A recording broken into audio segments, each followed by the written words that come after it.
Alrighty. Oh, I should probably check my shirt audio. It sounds good. Give a few more minutes for people to come in. I know it's kind of a...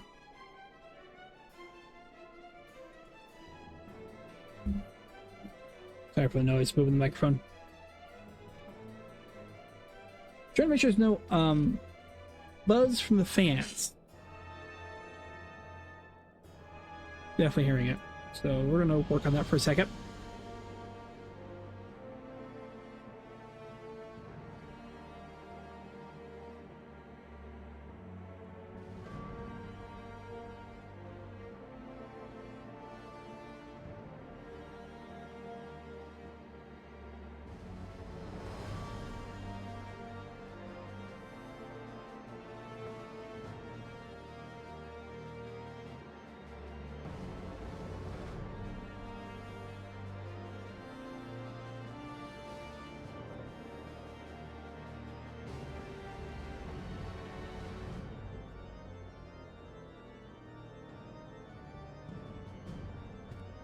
Okay, I think we're good. Oh yeah, much better. So, thank you guys for being here for Friday. I figured, you know what? We'll just do some Final Fantasy. We, work our way towards Endwalker with Nienda here. As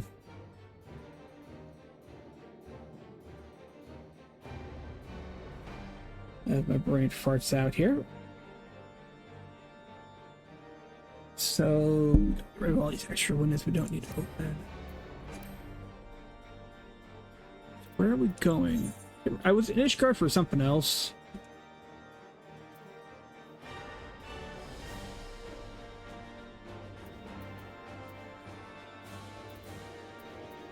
Oh, so I need to be more Dona. I gotta be in.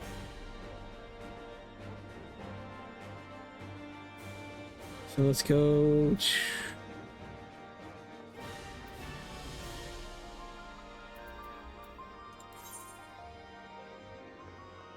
I think I need to be more Dona.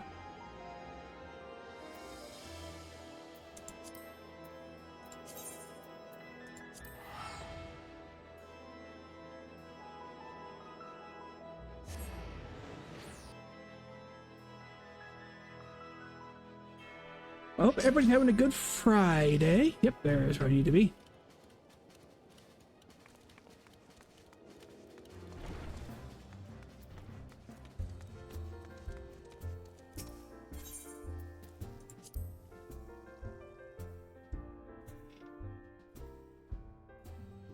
There they are.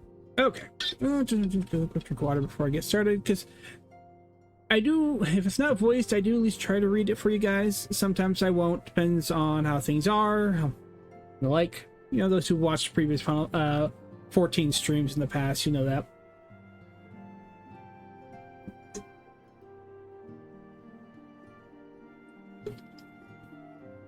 For anybody coming in later who does not realize, I usually ask to keep backseat gaming to a minimum. Granted, when it comes down to 14, I'm already way past this with 2 other characters.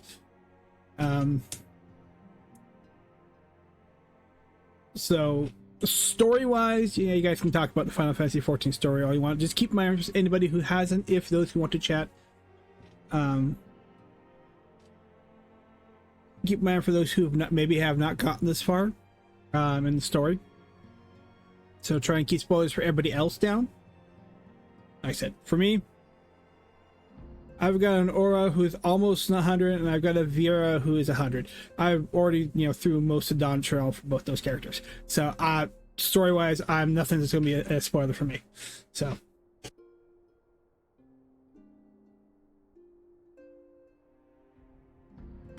So, that being said, let's go ahead and go talk to Alize.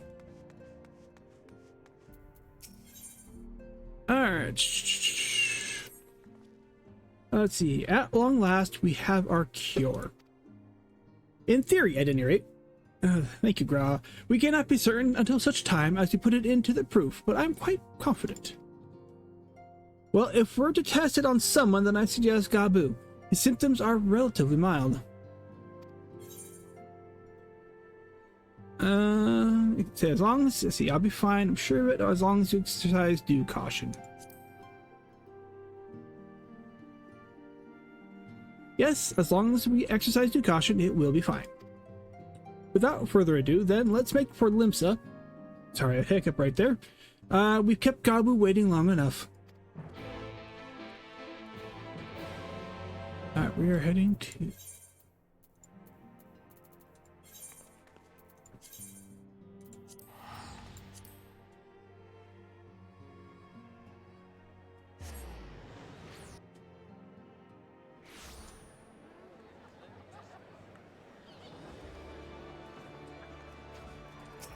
Alright, we need to go to Av Castle.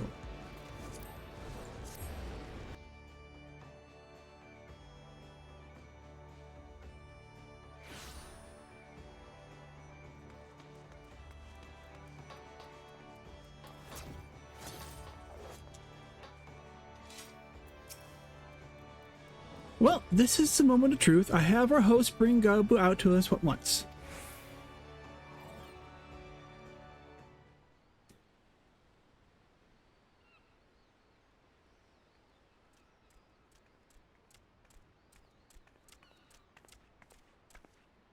Apologies for the wait.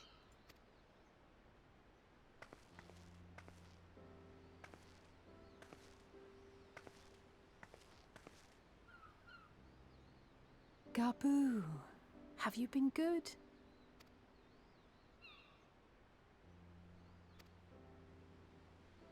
Still no change, I'm afraid. He just stands there in silence until we move him. It's all right now. We're going to help you get better.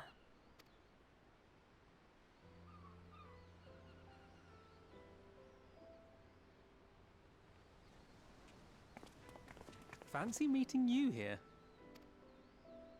Alphino Yushtola! I thought you were attending to primal matters. We were, and came here for a meeting on the subject. Certain pirate factions did not deign to attend, however, and it was cancelled. We had resigned ourselves to having wasted a journey when we chanced to espy you. Could it be that there has been progress with the treatment?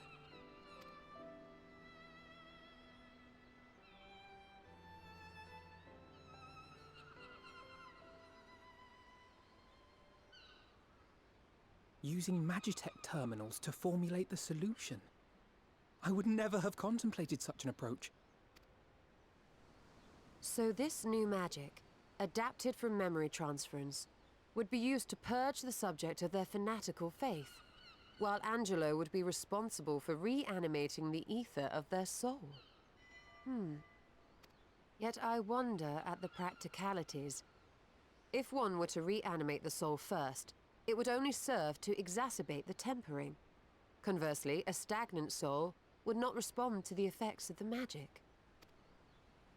Would both need to be performed simultaneously? Ah, nothing escapes Master Matoya's inquiring eye. As you say, both must be carried out simultaneously.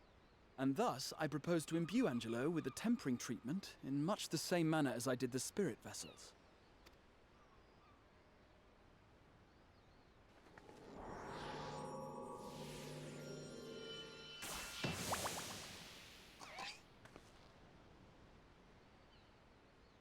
By doing so, we also spare Graha the trouble of casting spell after spell. It's really rather efficient. Be that as it may, certain difficulties are unavoidable. The imbuing process will still require no small amount of ether. And, as I can no longer draw upon the Crystal Tower's stores of energy, I will be compelled to rely on those of others. Well, I for one would be glad to assist. As would I. Since the resumption of our duties, it has been naught but stuffy meetings, and I have ample ether to spare. Excellent. With your permission then, let us begin.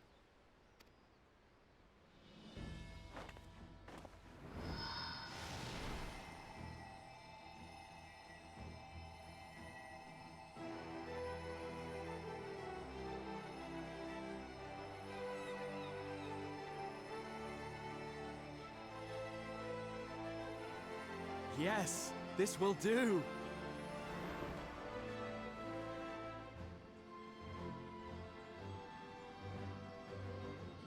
And now, it's my turn.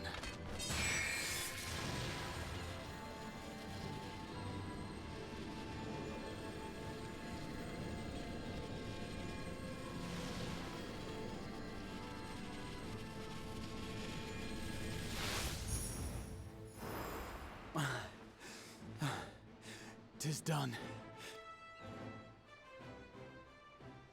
No small amount indeed. Well, we seek to go where even the Allegans did not.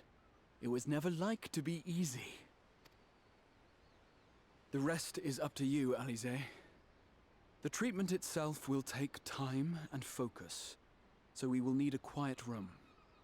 I'm sure our hosts can spare one.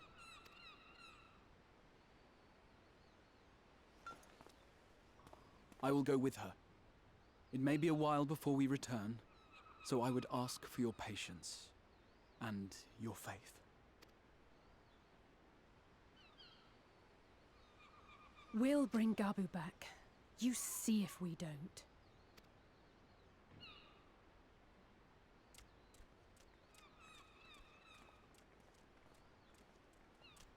'Twould seem our part is played. Let us find a place to recuperate while we wait for news.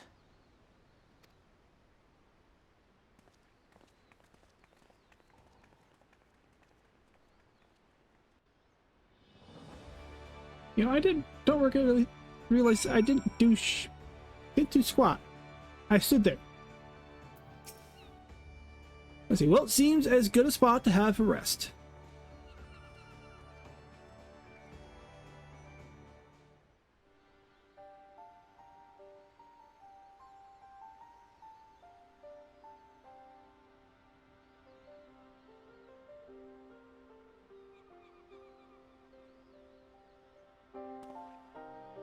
For years, Eorzea has labored to find a solution to the primal problem, without success.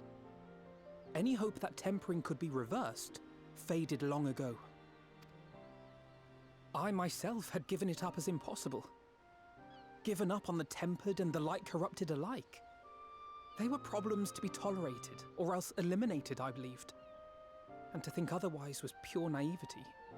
Childishness, even. But Alize refused to give up. She struggled and she struggled. And her efforts were rewarded with a way to bring back Halric. And now countless others may no longer be beyond salvation. However much we bicker, I have the greatest respect for my sister. Had I half her stubbornness, nay, her unwillingness to accept the status quo, I would be a far better person. A far better scion.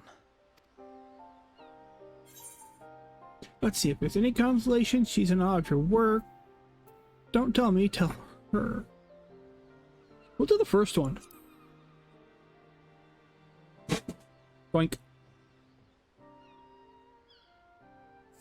She told you of my graduation thesis. How very embarrassing. Nonetheless, it is comforting and not a little surprising to hear that I'm still capable of impressing my sister. On the rare occasions I'm not annoying her, that is. Speaking of which, nap time.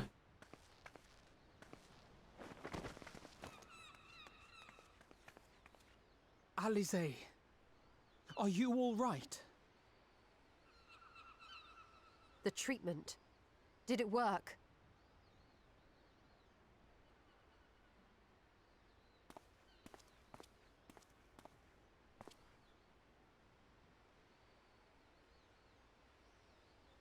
Oh, I'm so glad to see you all. Delighted, happy, glad. Gaboo!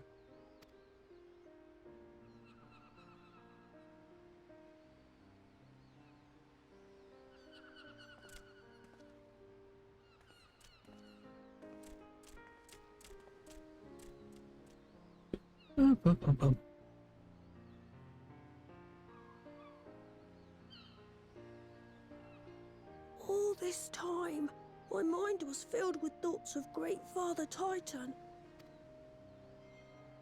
But I never forgot about Mother and Father. Always, they were in my heart. Constantly, ever, always. So I tried to focus on their faces. Theirs and yours. Alize's and everyone's. And I found that I could remember.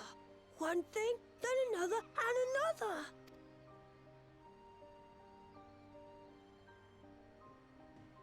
Your hopes reached Gaboo. They helped him to hold on.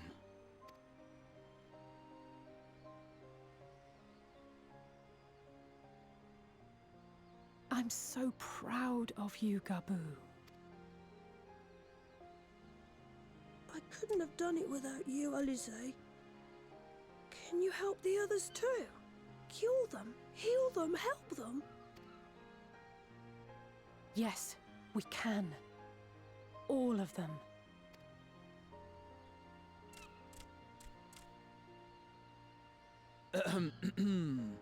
Without wishing to dampen the mood, I feel compelled to add certain caveats regarding the viability of the treatment for general use.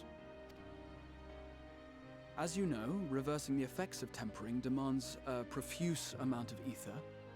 And while Alize was able to heal Gaboo alone, I fear the same will not be true for those who exhibit more advanced symptoms. Moreover, the treatment's effects are limited to the soul. It offers no succor to those whose very flesh has been altered through prolonged exposure to a primal's influence. All of which is to say that we cannot save everyone. Maybe we can't, or maybe we can. No one gave us a hope of saving Gaboo, and yet here we are. We must find a way to treat as many as possible.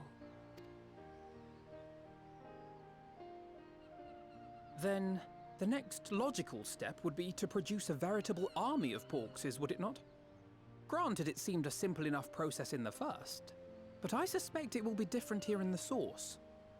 Not that I am any authority, of course. Yet there is an authority on familiars to whom we may grudgingly turn. She's stubborn, haughty, eccentric, irascible, laconic, annoying. And her name is Master Matoya, the real one.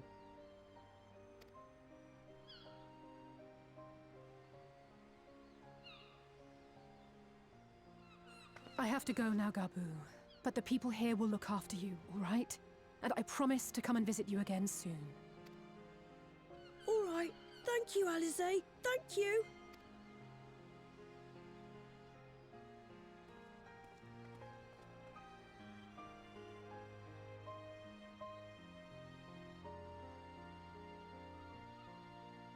Okay. Money.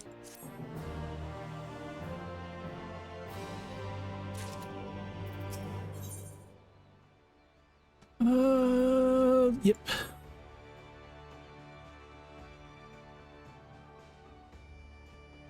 She will be at pains to remind me I have not yet paid Master Matoya a visit since returning to them from the first.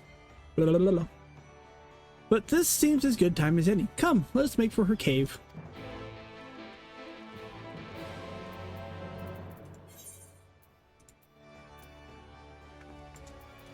Anything close by? Nope, just Idleshire.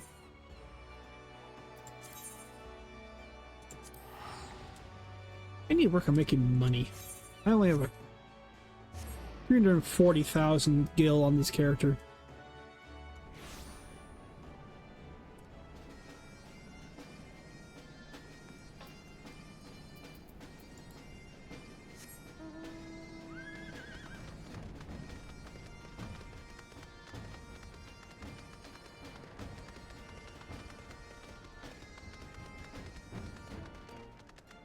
Oh, it's foggy in Dervania today.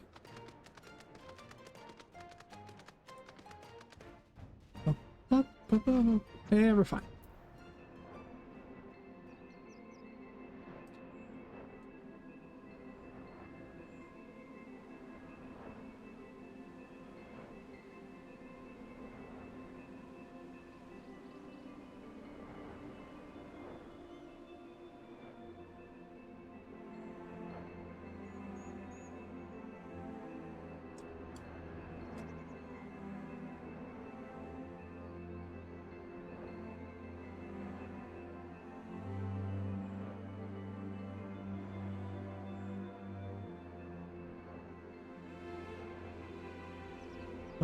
Um,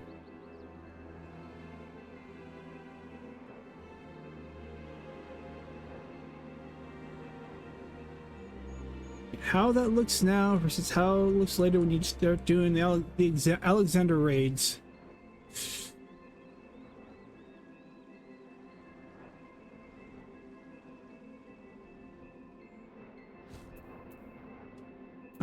Before I get too carried away here, make sure everything looking good there.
Okay.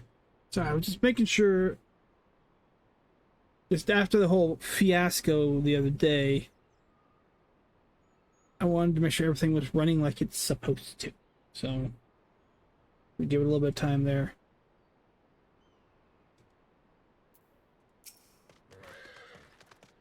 Alright. I take it you are ready to bear witness to the joyous reunion of Master and People. Very well. You struggle before you've been through this.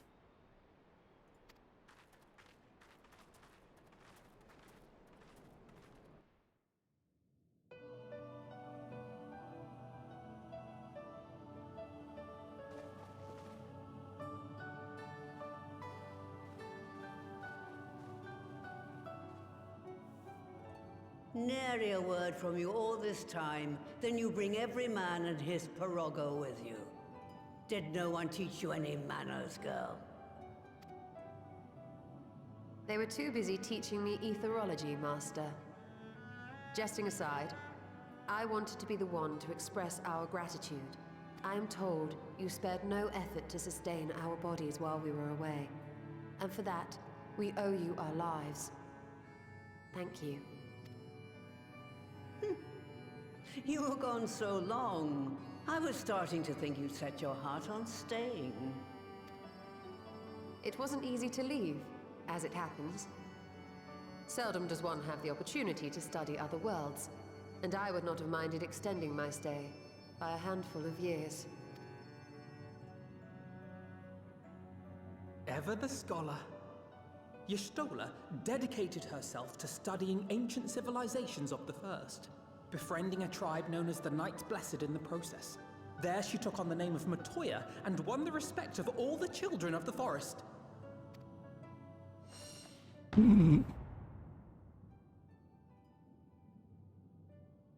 shouldn't have said that out loud. Alfino. I merely adopted an alias in accordance with the custom of my hosts. Yours just happened to be the first name that came to mind. I like the quiver there. You mean to tell me you went gallivanting about using my name and only bother to visit when you need a favor? And don't pretend you don't. I taught you long enough.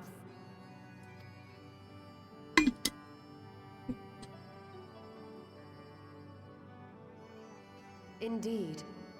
And devoted pupil that I am, I could not fail to recall my master's sage advice. When the answer eludes you, look to the wisdom of your elders.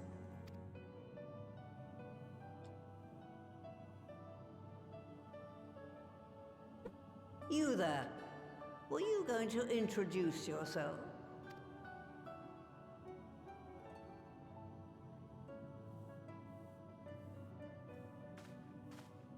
How remiss of me.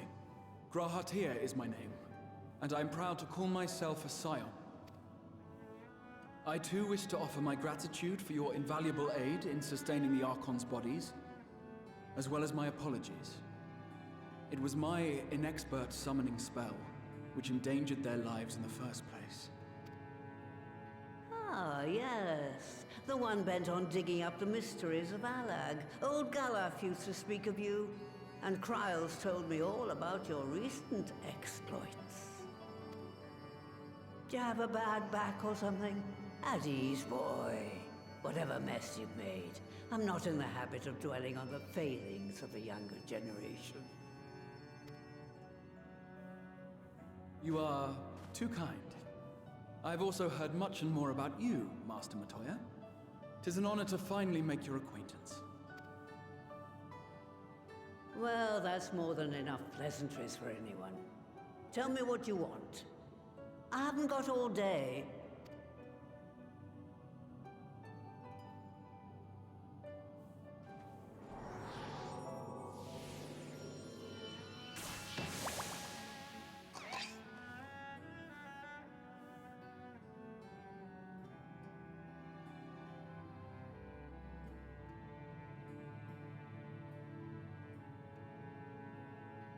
So that's the way of it.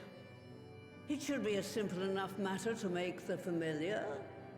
The magic, on the other hand. Ah, that you may leave to me. Being the only one possessed of royal blood, I alone can imbue the subject with the necessary magic. So I just need to create porxes with the power to stir the soul. Just, I say. Though we're talking about a veritable herd of the little buggers, we'd collapse before we reached double figures.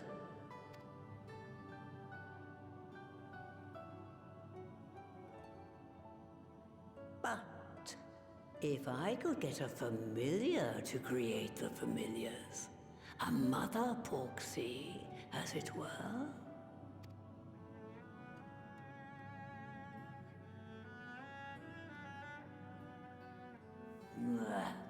Seems I haven't seen the last of that moldy old hole after all.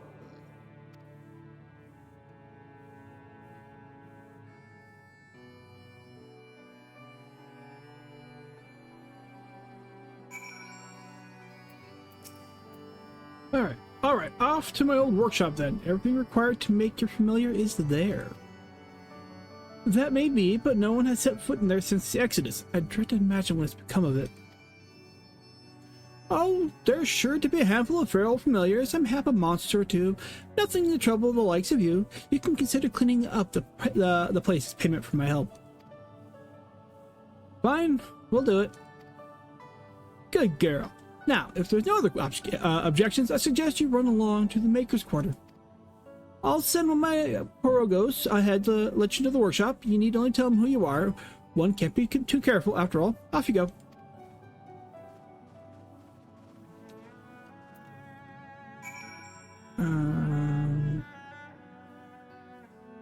What do you unlock? Oh. Right, I already technically did that.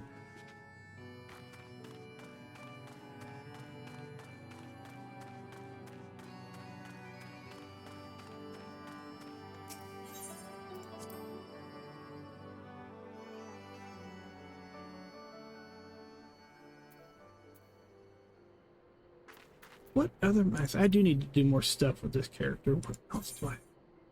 Oh, I've got a lot more than I thought I did. Okay.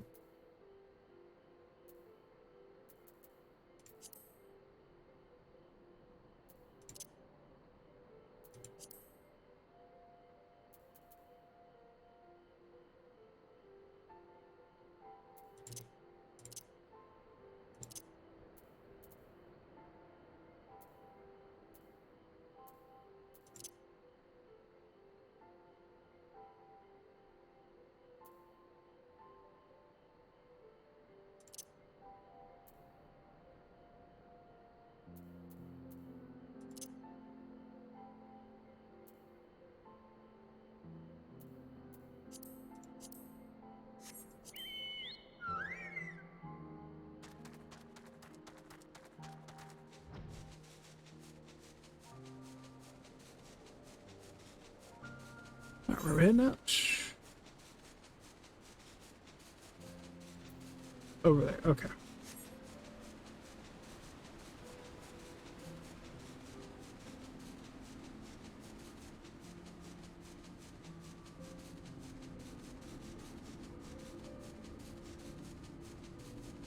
Chicken butt.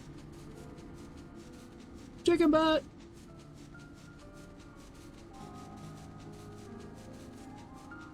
Honky tonk, but donkey donk.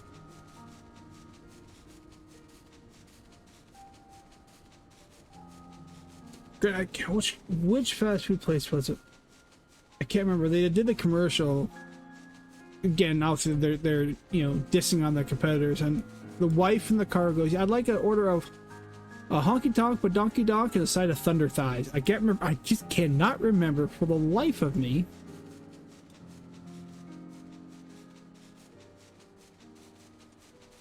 Which fast food one that was?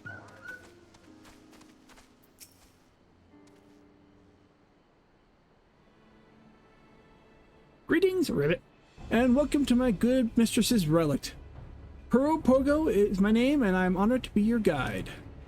Within, you'll find space dedicated to making the familiars, along with a cavern wherein the requisite ingredients may be had. I must warn you, however, that the place has not been played host to a single soul, much less a broom, in over 15 years, and will, I regret, be in some disarray. But rest assured, my brothers and I shall see to it that you do not lose your way. Now then, only say the word, and I will show you in. And that puts up Matoya's relics.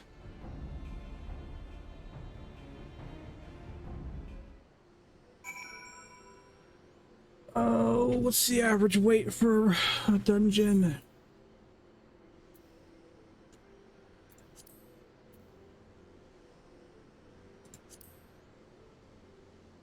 Granted, it'd probably just be quicker and easier for me to do the quicker. Can't say easier, but quicker to get in by just doing the duty support. I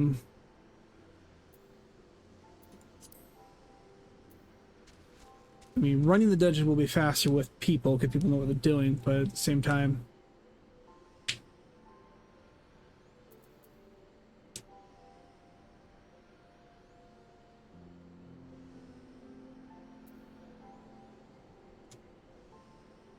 no problem running is DPS.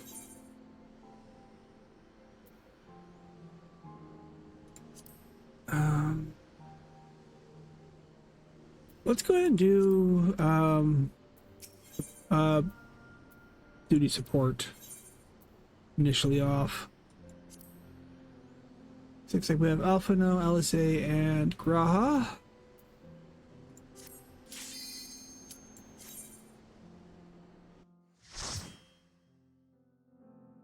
Disadvantages of running DPS.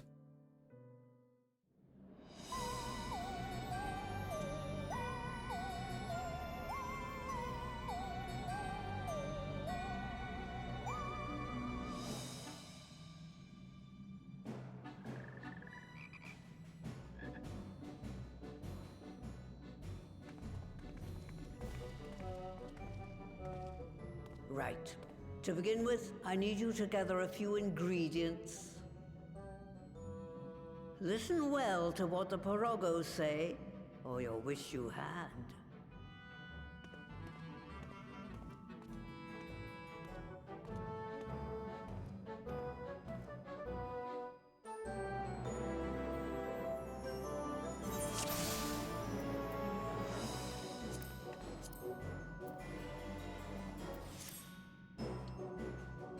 Oh, some clay.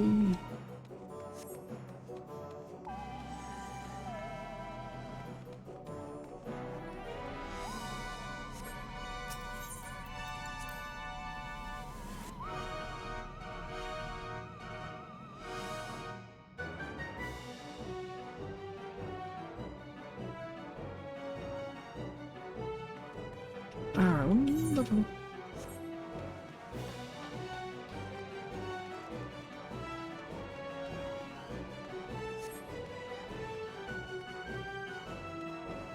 Raha, get up at your tank.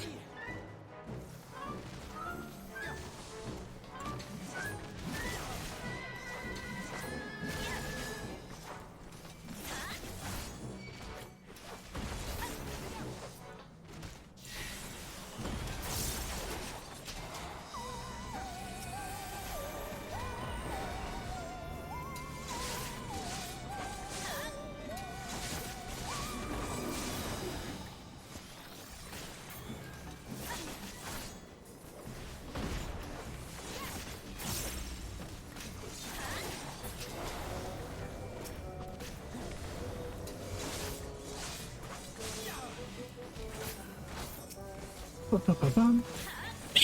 Excuse me. Oh, that hurts.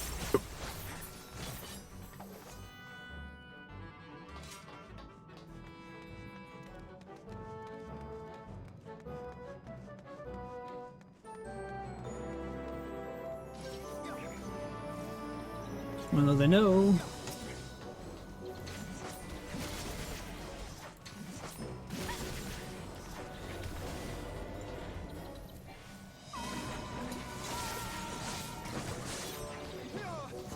Leave the healing to me. Ba-ba-ba-bum.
Oh, I got hit.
Oh, there we go.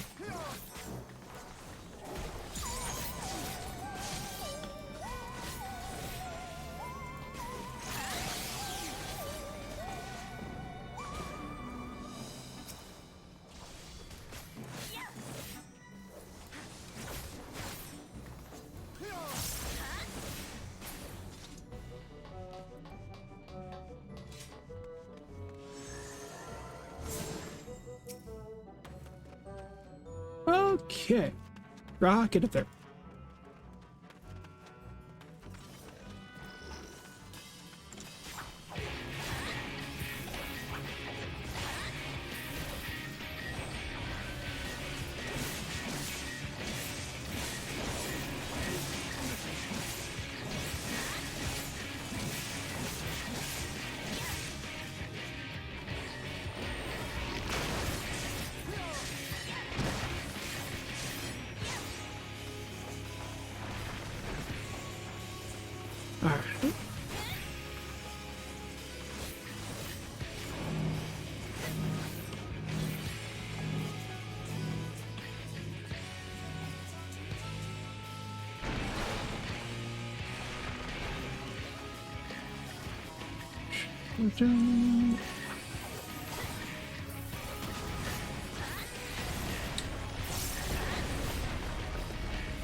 Well, I don't know what's been. Oh.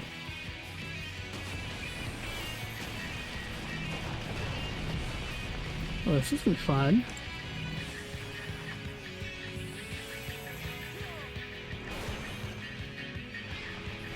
There it goes.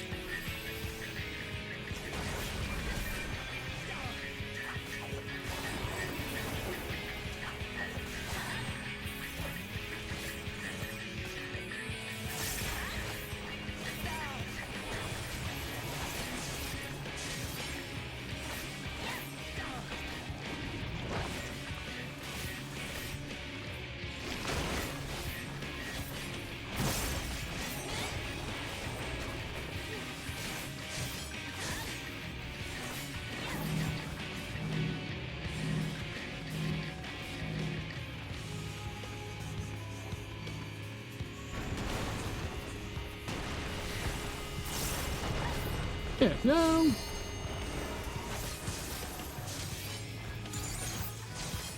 Let's do this and skim down with faster. And you should give me that break.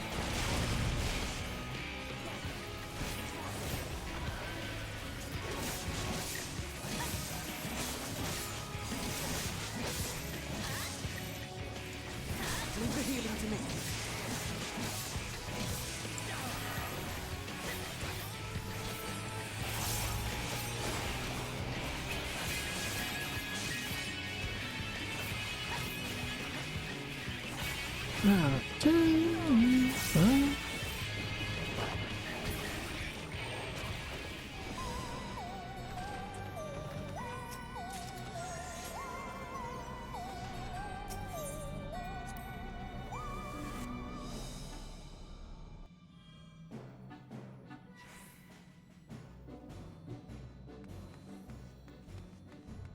All right, the water flowing again.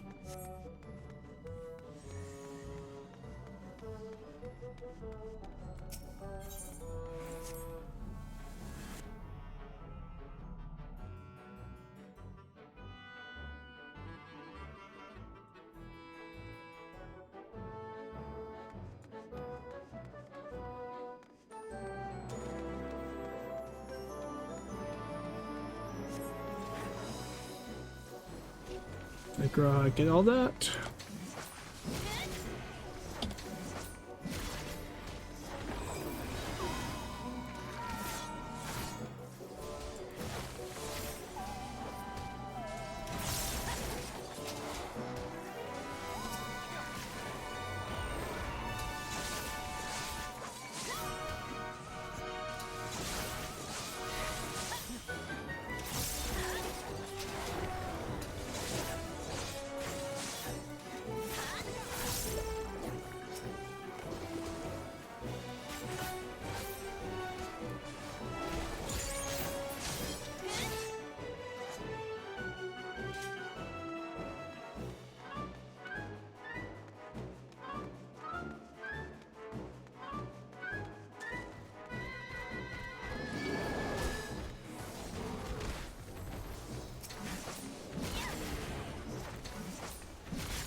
All AoEs.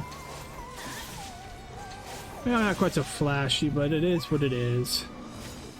That's okay though.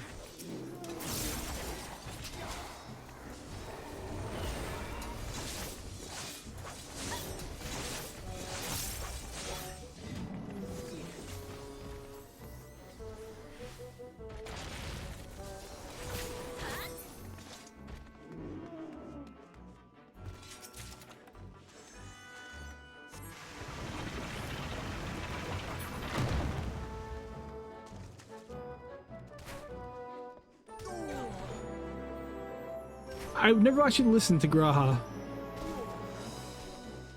Did Odyssey almost fall off?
Well, screw you too. Damn it.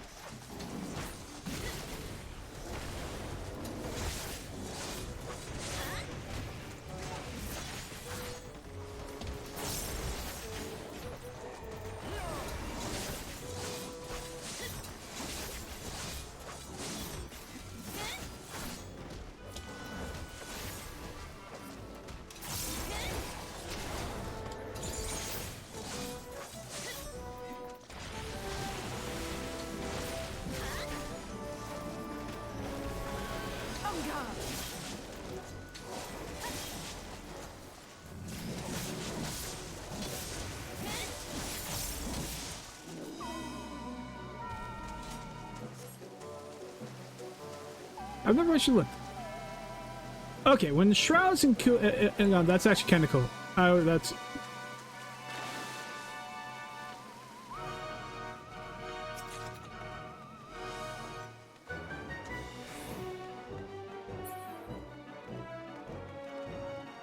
it's kind of cool with the shroud enabled. All right, Graha, attack them. I'm squishy.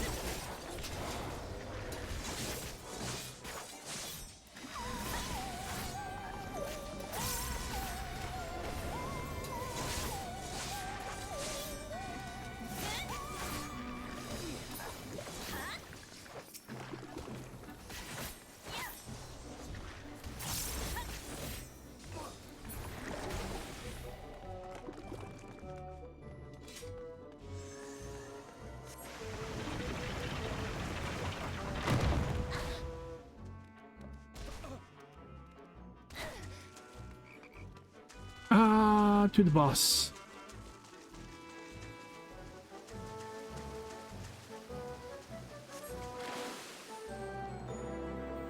Nixie. Oh, that would be great. Actually, see. Think about having Stola here for this one.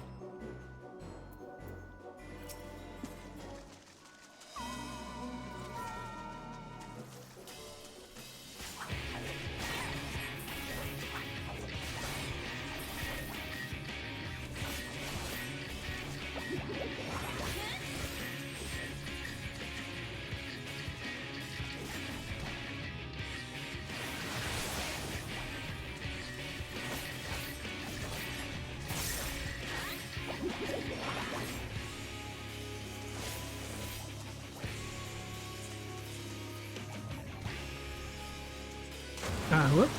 Ooh, I almost did not. Get much for pay attention to that.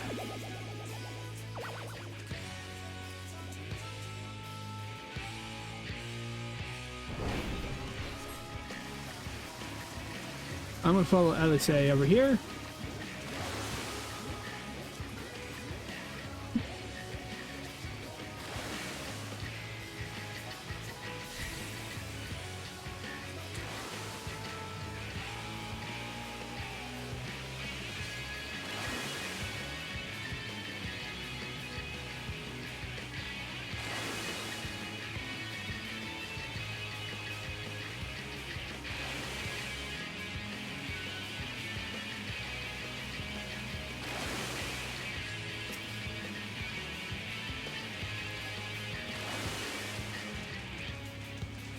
Release! Alright, what are we doing here?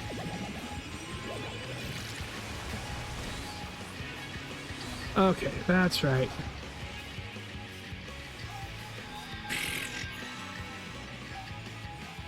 What did I need to do for that with that particular?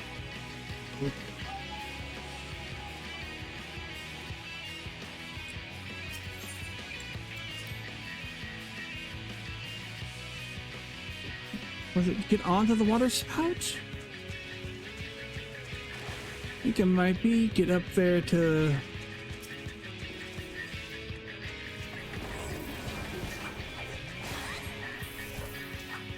Do this.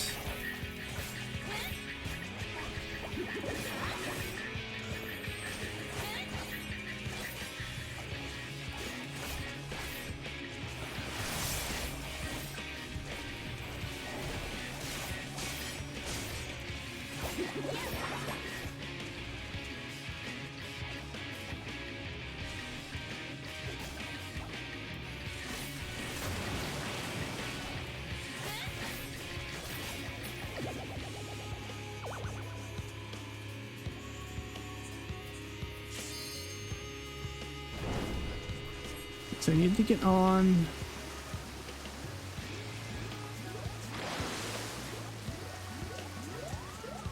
This one?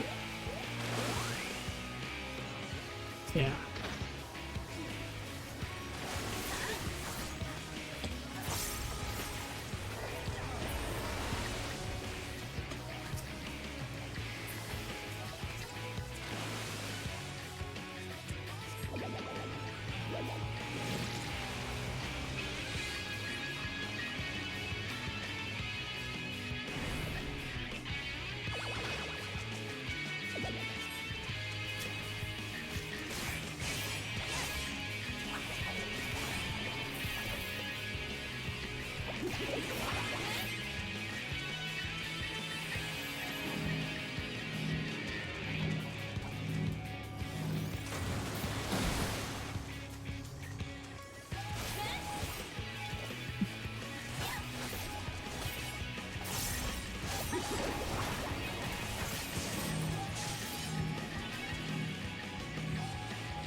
Let's give them a show!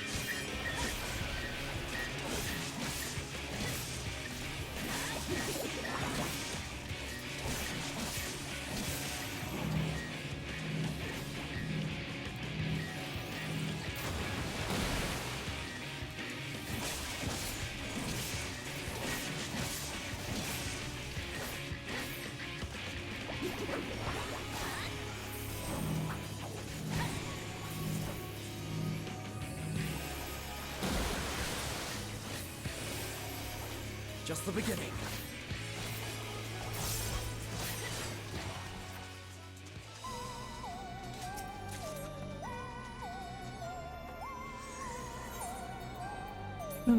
Anything new? Nothing worth. Okay.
Oh, da-da-da.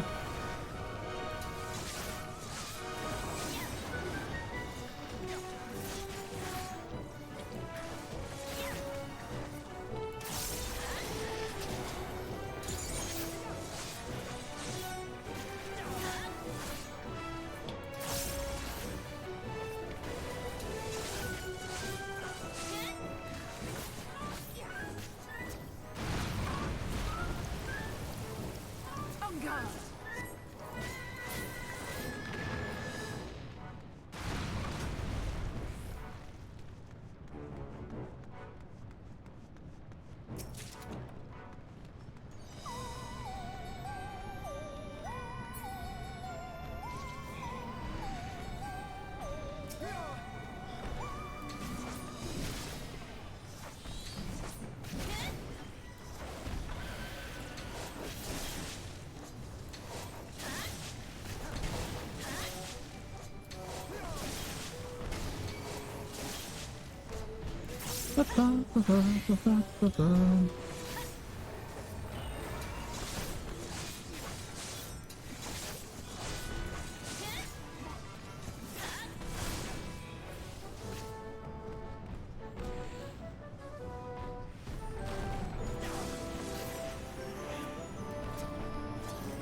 Oh, there you go.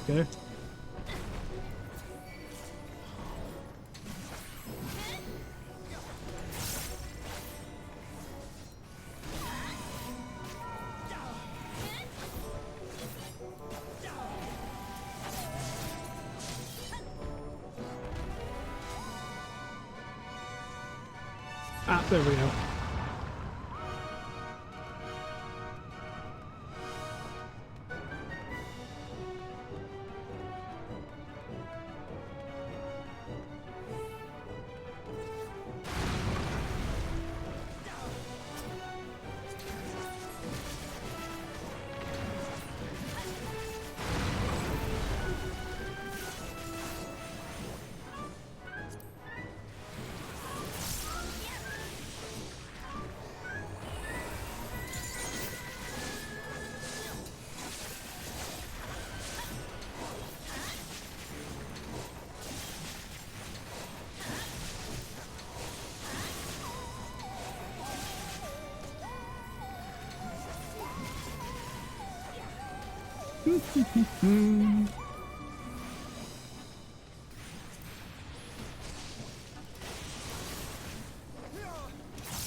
Excuse me. Oh.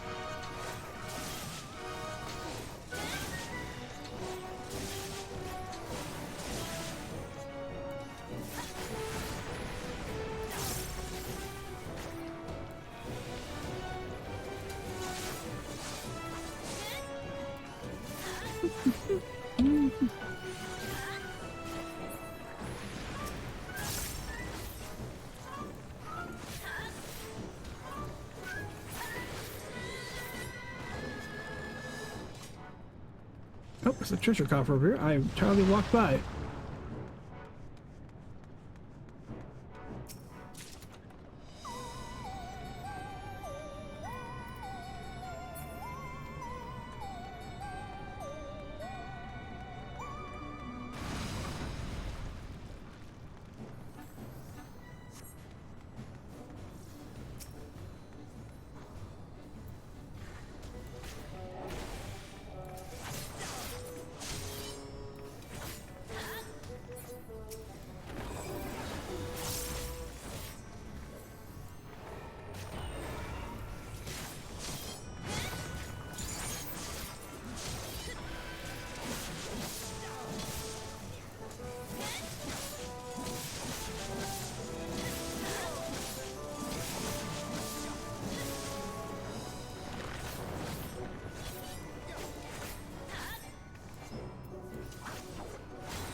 Oh.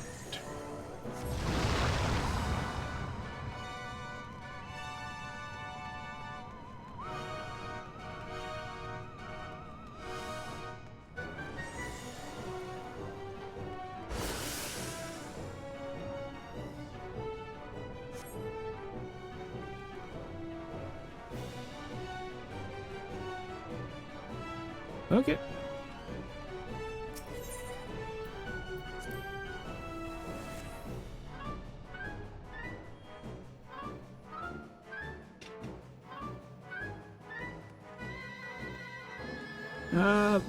Make ourselves a porksy.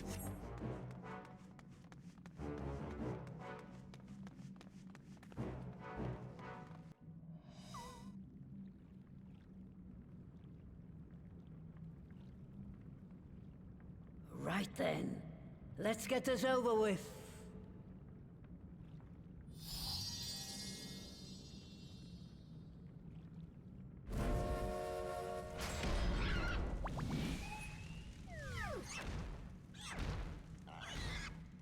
Newborns are wont to be difficult. Sure, who's in charge?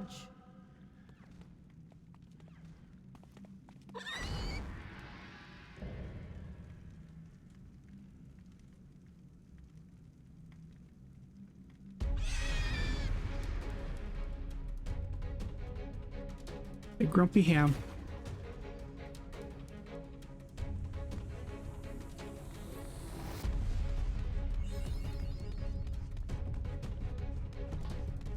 I think there's a chance for her to drop a minion.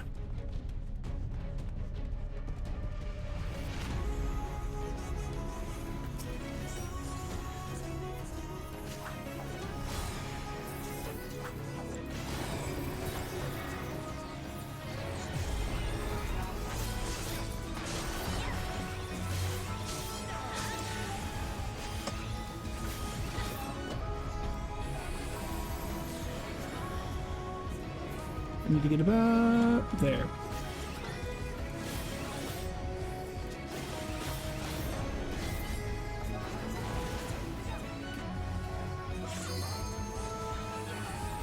Just the beginning.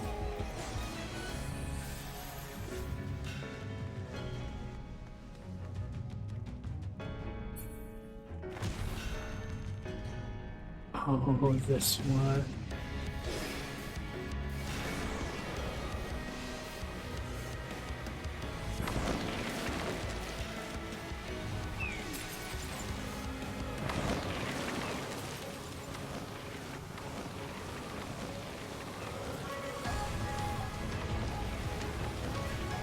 Ow.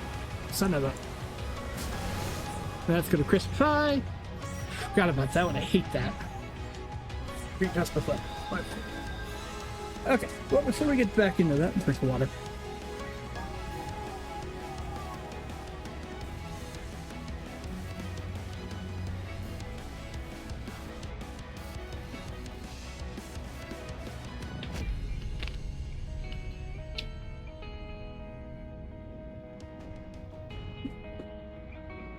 Try that again. Got much of it. I forgot about that part. Oh well.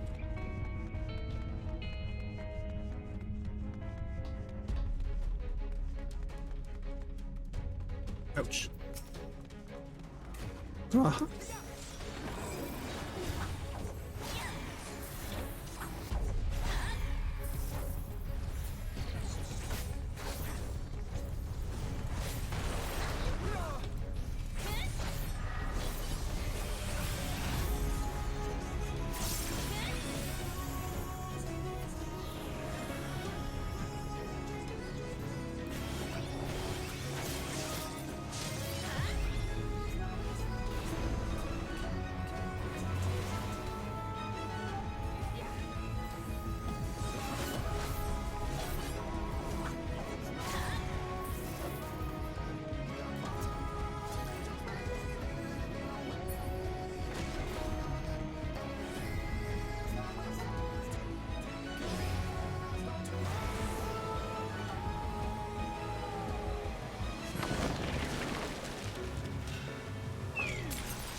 I think I do that like 2 or 3 times.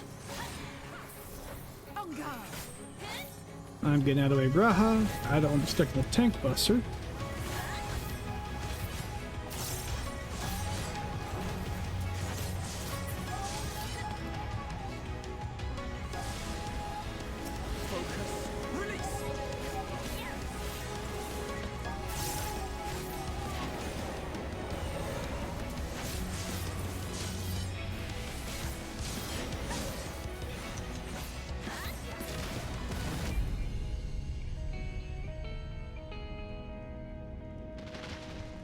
I didn't even pay attention. Shit.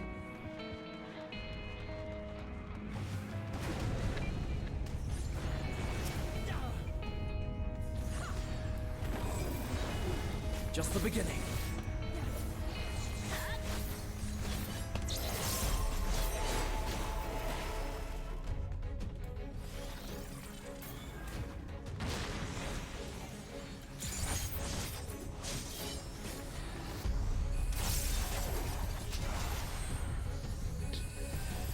Where was it? There it is.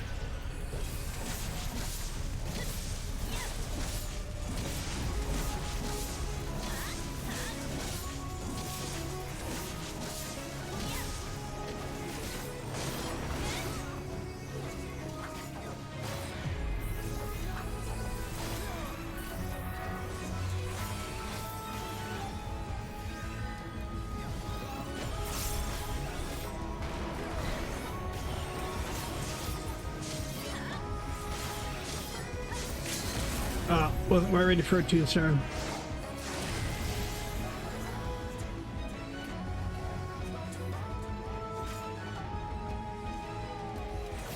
Might as well hit a couple hits in there. We go this bra again.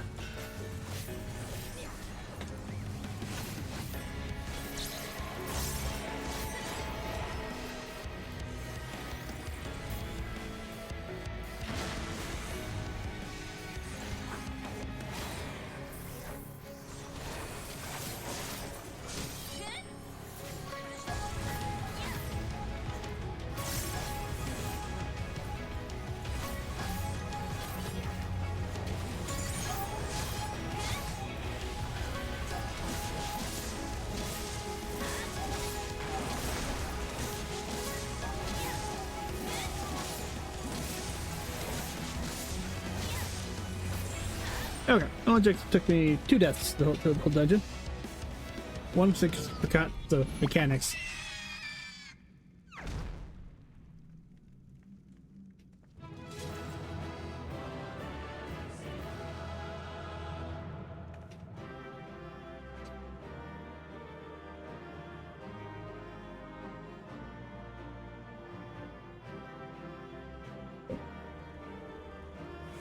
Anything good? Heirloom jacket offending. Is that best for... yeah, not for mine.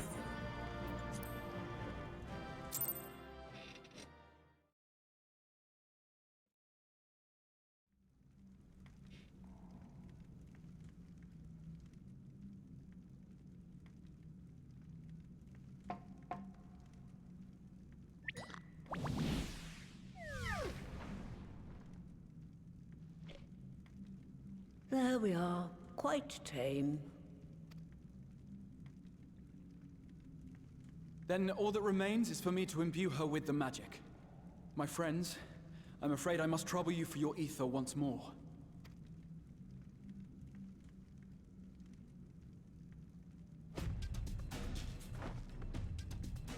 There, Alphino, Alice. Yo, Yashtola is right over there to the left or right from us. There she is. And I'm standing right there. We could help.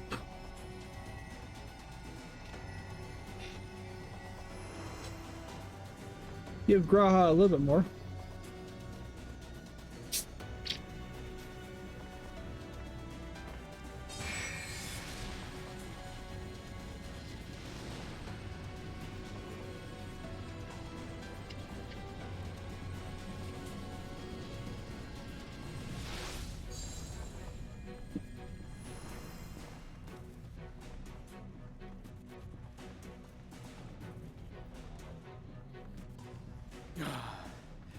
That should suffice. Good. Let's set her to work then, shall we? I want to see some porkses. Assuming that is, someone can spare the requisite energy.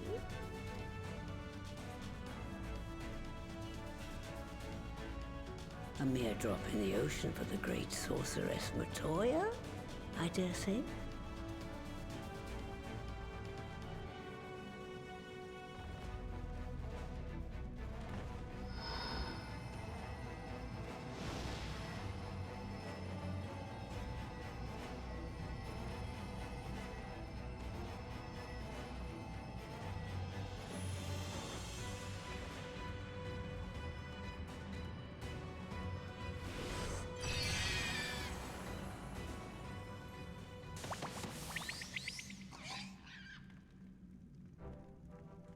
Excellent.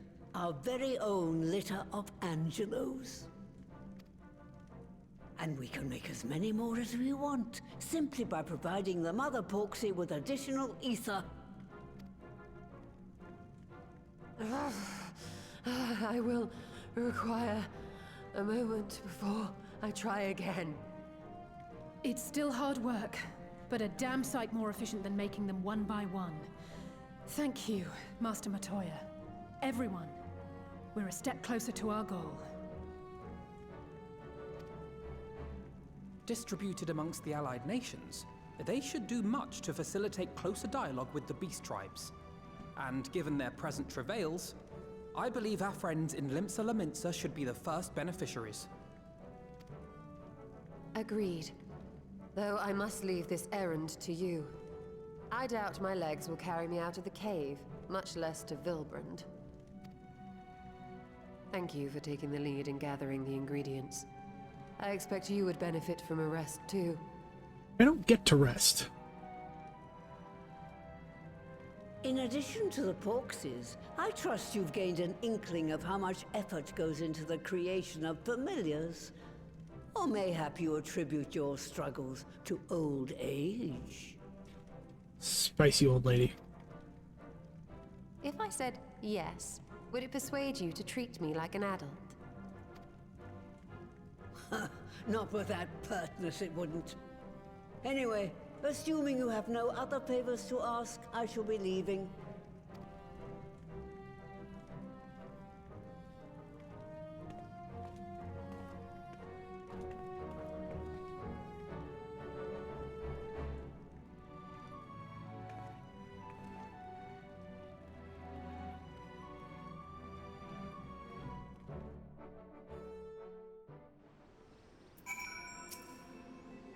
At least you wonder, Master Matoya has returned to her cave with Shistola. They are peas in a pod, are they not?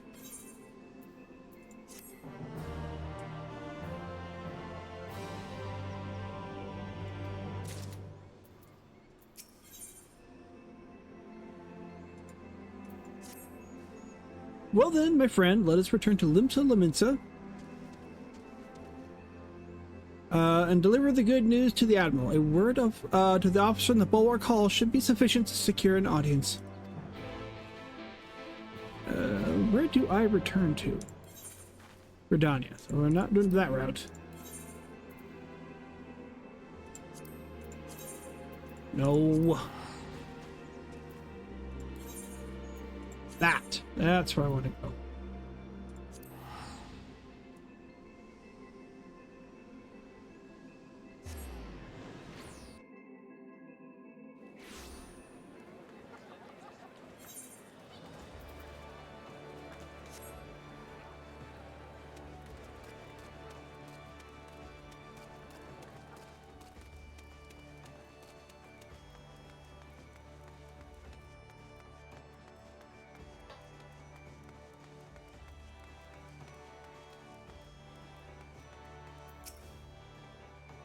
Well, never ever a welcome sight. Tidings for the Admiral, you say? She is presently receiving guests, but for the science, I know she'll make an exception. Follow me.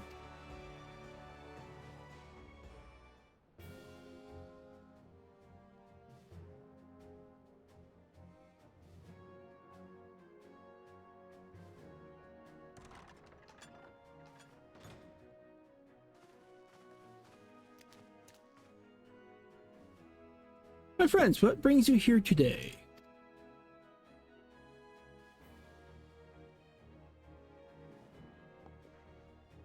Is this true?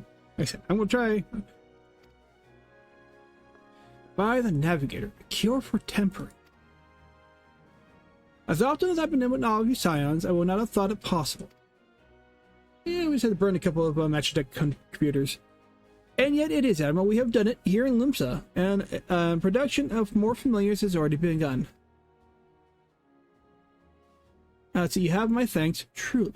This will do much to advance the cause of peace, yet I fear it will take more to close the rift twixt man and beastman. Yeah. But even the speak thus divides us. Welcome as it is, a cure will not guarantee reconciliation between our peoples. For though summoning and tempering may serve to fuel the conflict, they are but symptoms of it. If we are to resolve the primal problem once and for all, we must address the cause. We must strive for mutual understanding and find a way to leave our bloody past behind.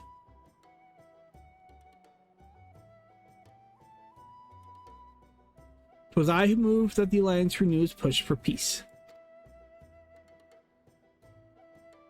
Since our ancestors came to these shores some 7 centuries past, we Lamentsons have been at odds with those who share our island home.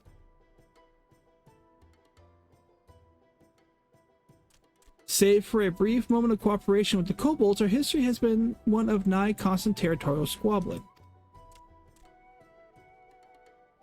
Meanwhile, our struggle with the Sahagan for control over the seas has only grown fiercer, a matter made worse by the thrice damned calamity driving them to seek new spawning grounds.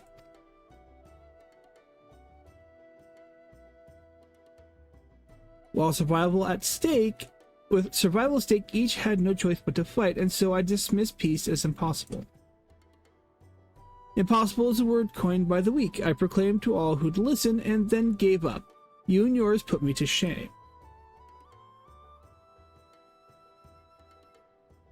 Since you led us to victory against the Black Wolf, you have achieved the impossible again and again and again. And I thought it high time that I followed suit, hence my proposal to the Alliance Council. But no sooner did I reach out to our neighbors in Vilbron than my own people sought to thwart me. You speak of the pirates who failed to attend the meeting.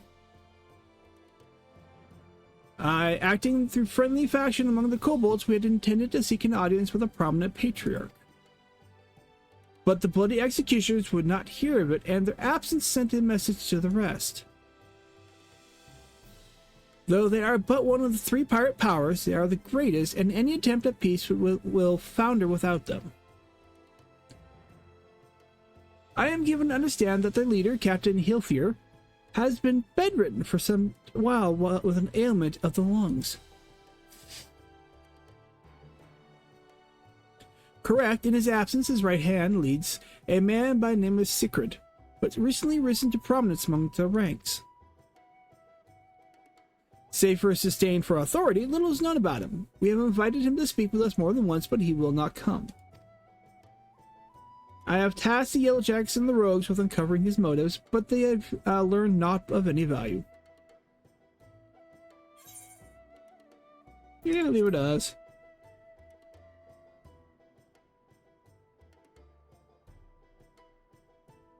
We have a nose for the truth. Whatever this sick guard wants, we'll find out.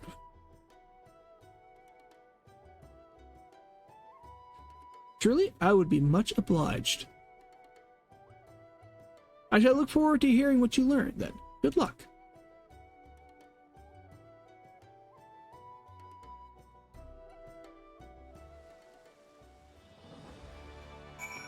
Alright. By the way, a first step, I suggest we split up and make inquiries around town. Some must know this Sigurd. If you could approach the pirates, the rest of us seek out merchants and adventurers. Sure, I got a good rapport with some of the pirates. We are looking at where?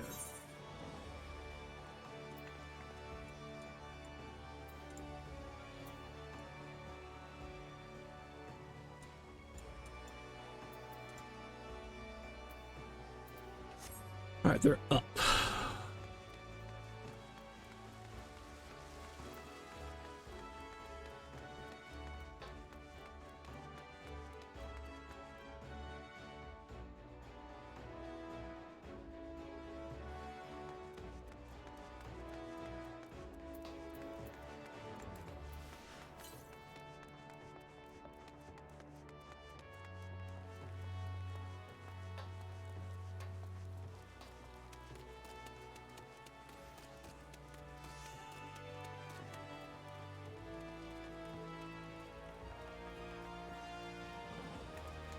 Oh man, Luigi's back. It's been a while since he's been on. At least that I've seen him. Granted, I haven't really been to Limsa for a while either.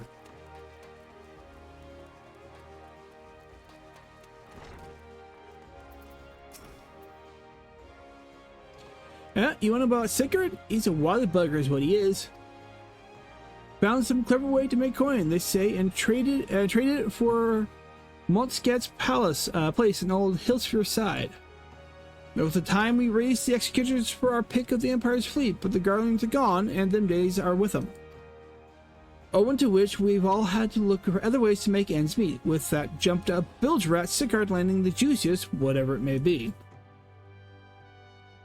Not that we sirens or struggle in mind, we do well enough to guard fishing boats from the fishbacks and other beasties. Get the first pick of the produce for our trouble, see quality stuff for a bargain price. This we pass on to our sisters as can't sell on account of getting old or wounded or with child, and they cook it up and sell it for a pretty profit. Simple. Oh, I miss the old ways, don't get me wrong, but when I see the girls with the little ones, I think to myself, a life of peace and quiet ain't all bad.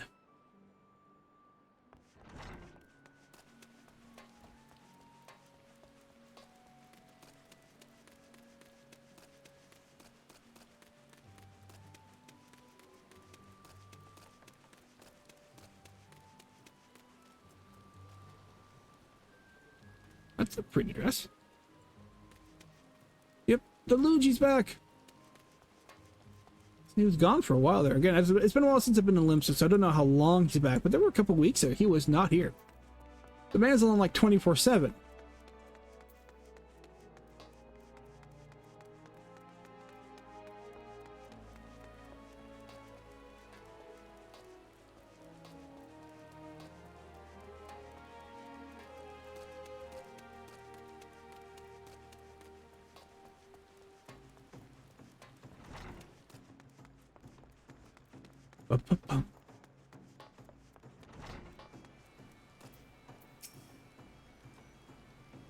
Curious about Sigurd, are you? As am I, my friend, as am I.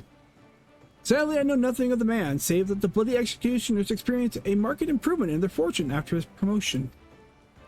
Quite how he achieved this is a matter of some debate.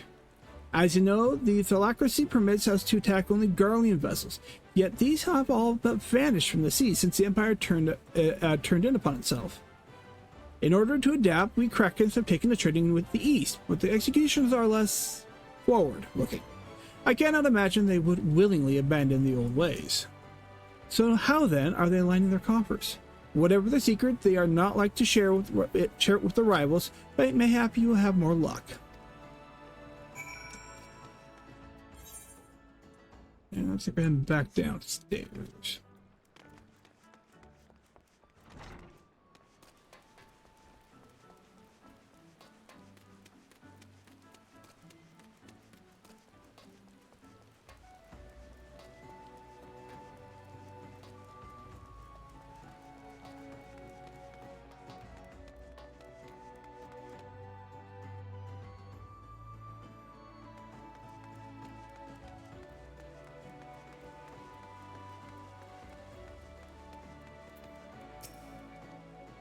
I see everyone has returned. Now who'd like to go first?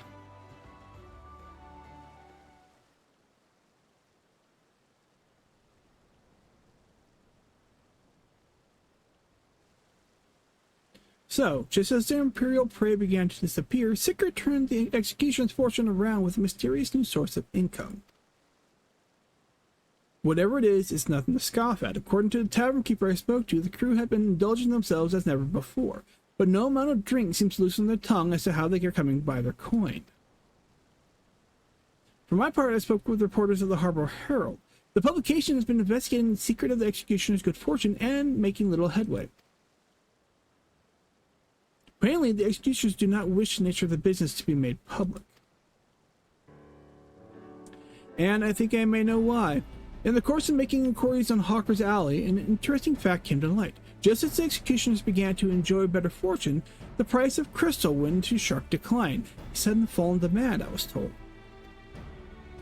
Curious, I contacted Hoary Boulder, who has been watching the movements of the beast tribes, and my suspicions were proven correct. Despite ever-worsening relationships between the beast tribes and the Thalacracy, neither Titan nor Leviathan have made an appearance of late, suggesting that the kobolds and the Sahagin lack the means to which to summon them. Do you mean to say the executioners are divesting them of their crystals? All indications point to that conclusion, yes. Though we have no hard evidence as yet, we must investigate further. Agreed. So how do we proceed? Oh, I have an idea about that. In fact, I have already taken the liberty of making certain provisions.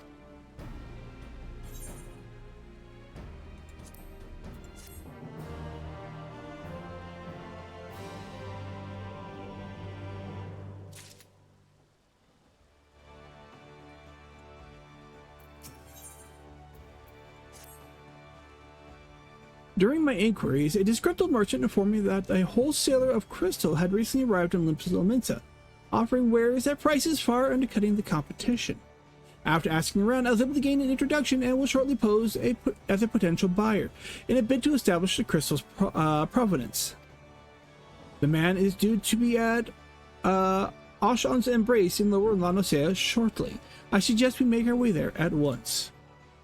After I sell off some things and repair and all that fun stuff, I will do just that.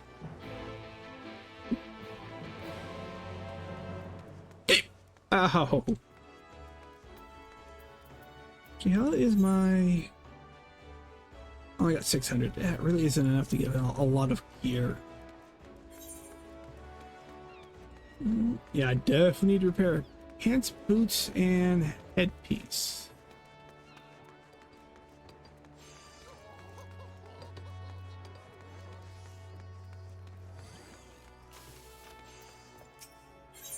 Alright, I want to...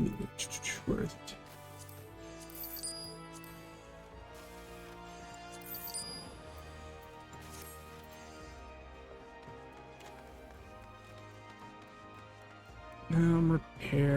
Repair. Jeweler, apothecary, trade supplier, repairs in the next hall. Where we go?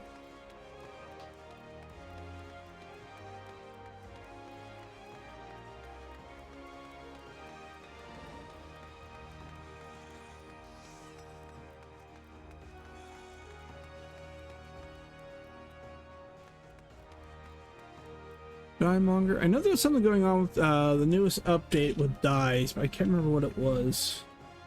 Or the new patch expansion. I think it's a new patch.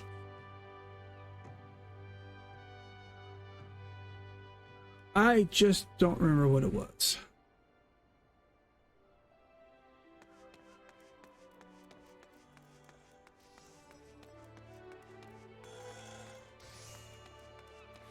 Nope, repair person was not there.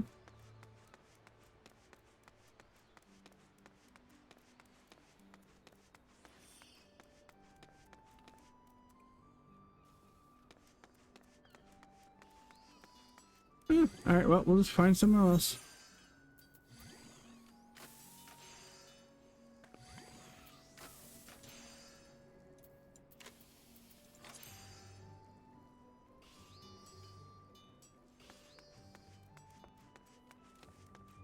Back and forth, back and forth.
That appears to be our merchant. Wish me luck. Wait, if he's truly in league with the bloody executioners, he will surely be wary of those allied to the Admiral. The Scions, not least of all. Compared to yours and Yen's, mine is an unfamiliar face. Let me play the role of the buyer. Graha is right. And even if you aren't recognized on sight, you look too genteel to be mixing with society's underbelly. I mean, genteel? But very well, I leave it to you, Graha. I mean, Alcé has a point. If anything, Graha looks more like a thug. An intelligent thug, but still a thug, comparatively. Oh, good damn. 1 second here. Got business with me, Catboy? Yes. You're the crystal wholesaler?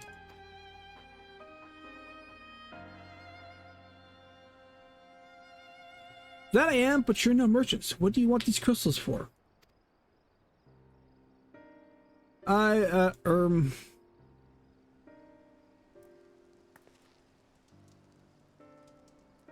Don't look at us, you idiot. You'll give yourself away.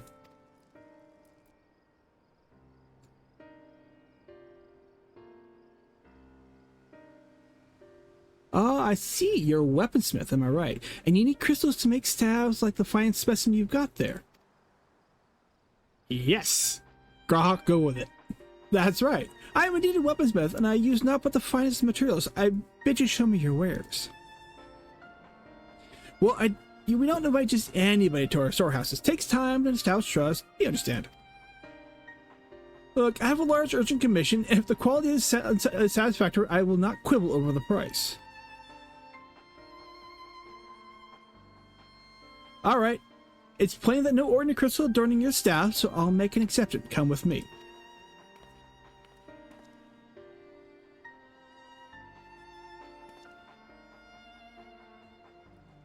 Graha, you definitely are not one for subterfuge. It seems to be working. Let's follow them. Yeah, Graha, you are not one for subterfuge. My man.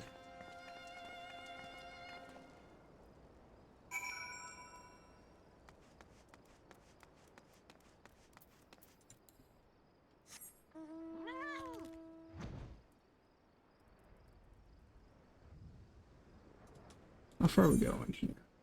A bit. Okay.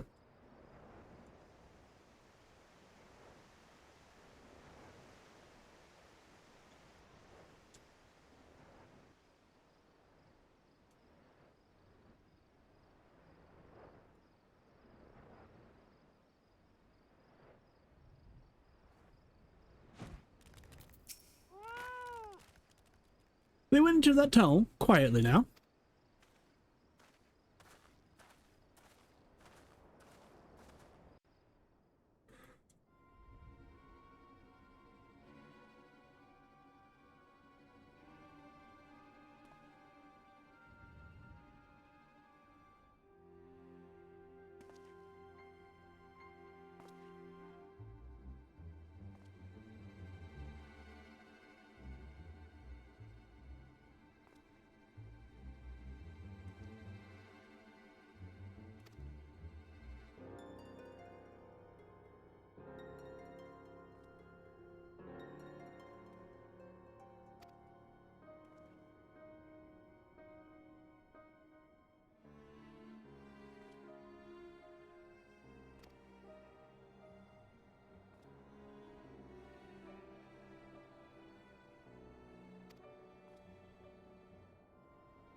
I think my mic's been muted for the last little bit. Oh well. I'm sure you guys could read just fine.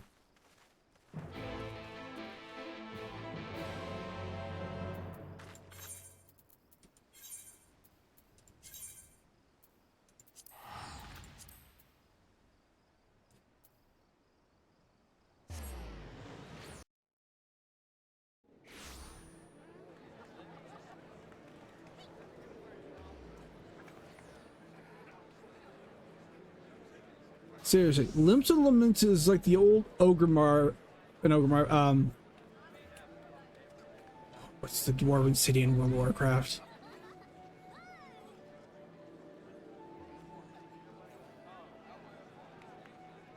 Well, even Stormwind after it's moved a little bit. Everybody's here half the time and doing really weird stuff.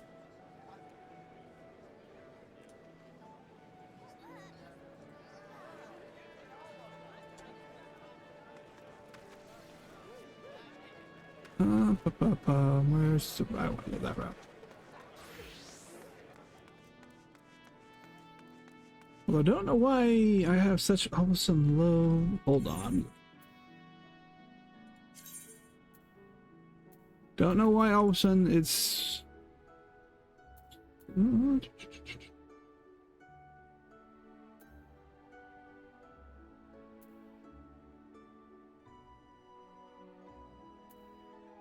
Interesting.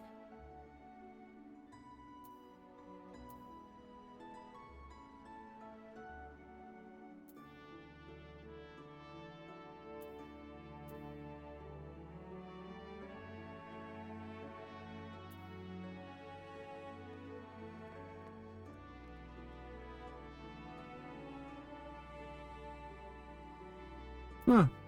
I don't understand why people are rendering in close. It's gotta be something with a new patch.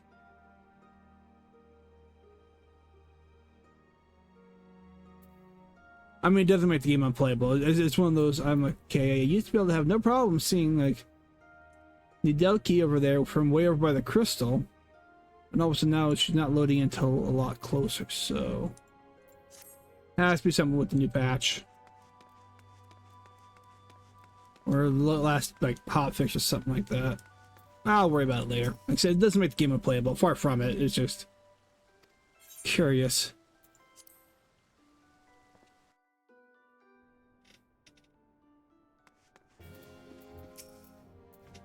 Alright. I'm like, not gonna worry about reading right now. I was reading earlier, but I'm getting a lot of cotton mouth all of a sudden, so I'll leave it up long enough for you guys to read. Should be big enough.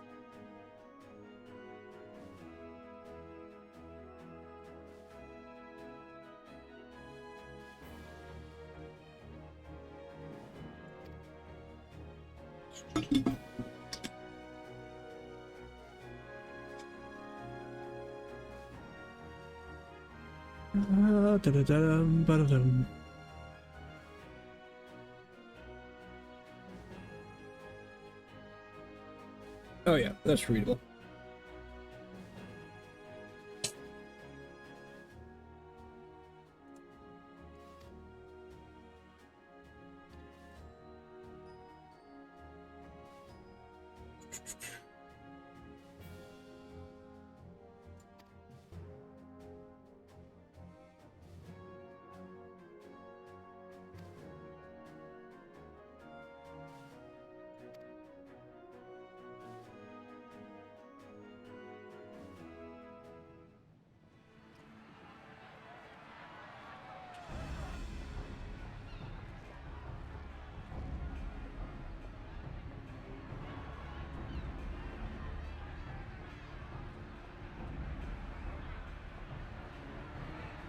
Look who's come crawling!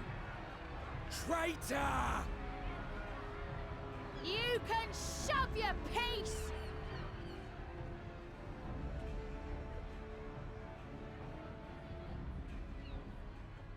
Welcome aboard, Admiral. I'll wager you don't remember me. Sicard, acting captain of the bloody executioners, at your service. 'Twas kind of you to invite us. Now, if Captain Hillfear has a message for me, I bid you speak it.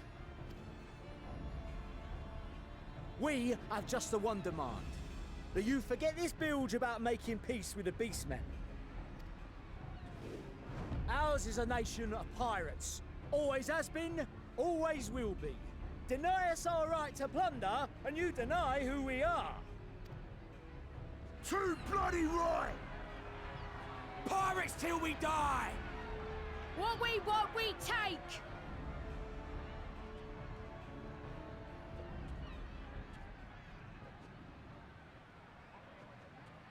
Piracy has no place in our future. What'd she say? Pirates have no place. Our nation has prospered through piracy, 'tis true. Yet it is but one part of our long and storied history. Centuries ago, our ancestors led a failed rebellion and were driven from their homes with little more than the shirts on their backs. In fear of their lives, they sailed south until they came to these shores. Finding the land occupied by kobolds, however, they were forced to turn to piracy in order to survive. And survive they did. But not so long ago, when the Empire threatened to crush everything we'd built, we set aside piracy and joined hands with our neighbors. This too was in order to survive. And survive we did. Time after time we fought the Empire, and time after time we won. And through trade with our newfound allies, we prospered more than we ever did through pillaging and plundering. The Empire teeters on the brink of collapse. Ere long, provinces like Wurlit and Bosnia and many others will regain their freedom. When they do, our matchless fleet will lead the world in a new golden age of commerce. The tides favor us, and the ocean beckons with her vast bounty.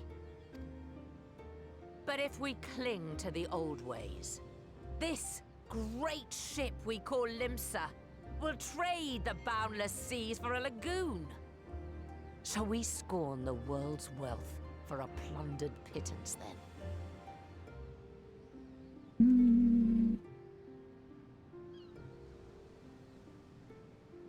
Okay, I will be there after this cutscene. Or shall we embrace change and thrive, like our ancestors before us? The choice is yours. But if we are to prosper in the coming age, the whole of Vilbrand must become our ship, and a kobold and Sahagin our crewmates.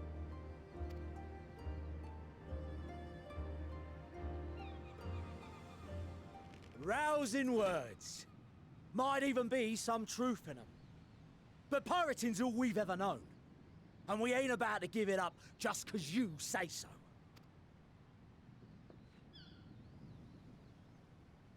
Still, we're all Mincins here and no one wants a war. So where does that leave us? Long before you became Admiral, I heard you was captain of the League of Lost Bastards. That true? If so, you'd know how we pirates settle our differences.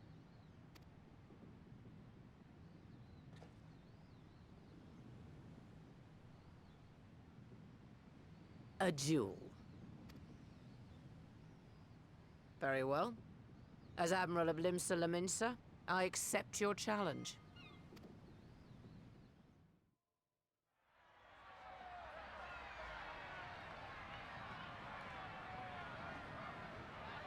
Got a full head on the man.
This ain't over! Not till one of us is dead! Finish the job! Or I will!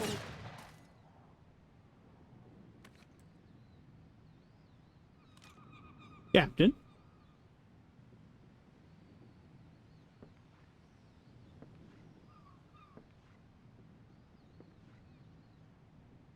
It's the captain! Captain Elfir! Ye fool! 'Twas over afore it began. Captain! Seems the whelps have been yapping while their master was abed.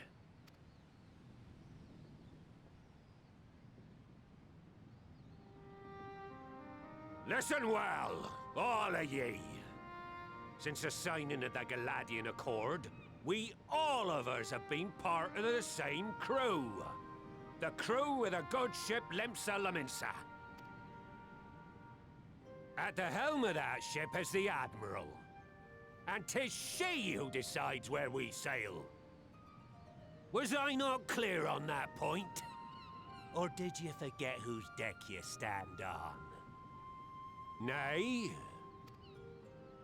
Then what in the seven hells are you playing at? It's all we know, Captain. If we ain't pirates, what are we?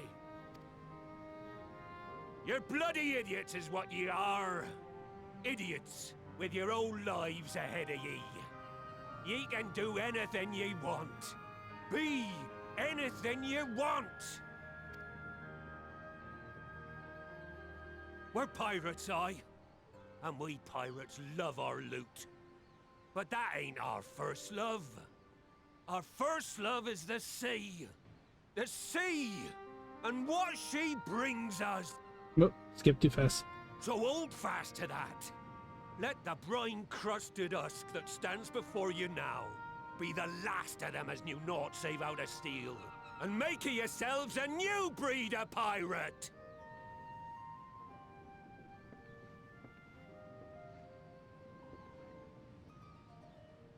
Lad, I made ye me right hand 'cause I saw something in ye.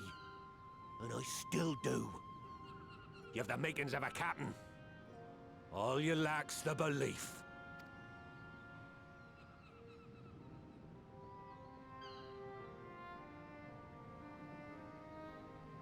Well now, it seems we're of one mind after all. Apologies for the misunderstanding, Admiral. We're with ye, wherever ye be headed. You have my thanks, Hilfir.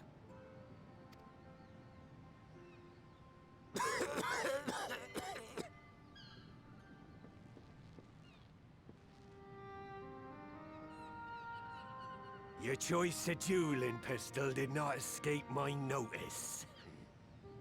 Good old Annihilator. Ender of many a proud pirate's voyage.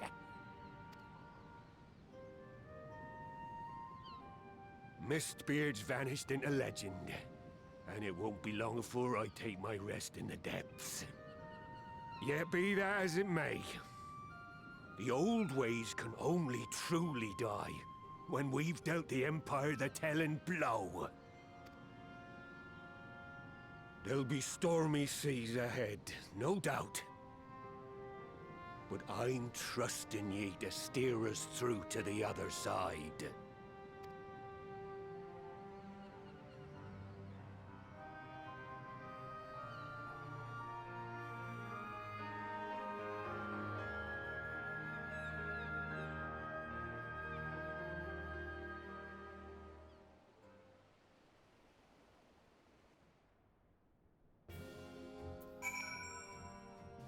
Alright, so quick break. I gotta put the weef to bed, and we will be right back, guys.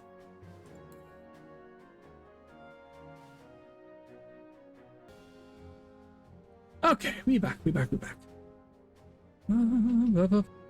let me get out of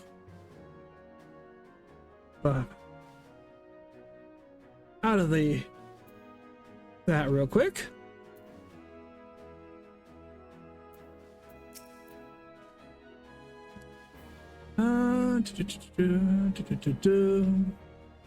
Here, I'll go and read a little bit here. Though I had anticipated a duel, I did not foresee that Hilfir would intervene. But full glad that I am that he did. 'Twould have been a shame to kill the boy. Instead, the whelp has learned a valuable lesson, and we have made peace amongst ourselves. All that remains is to do likewise with our neighbors. I think I'm going to want to go crit.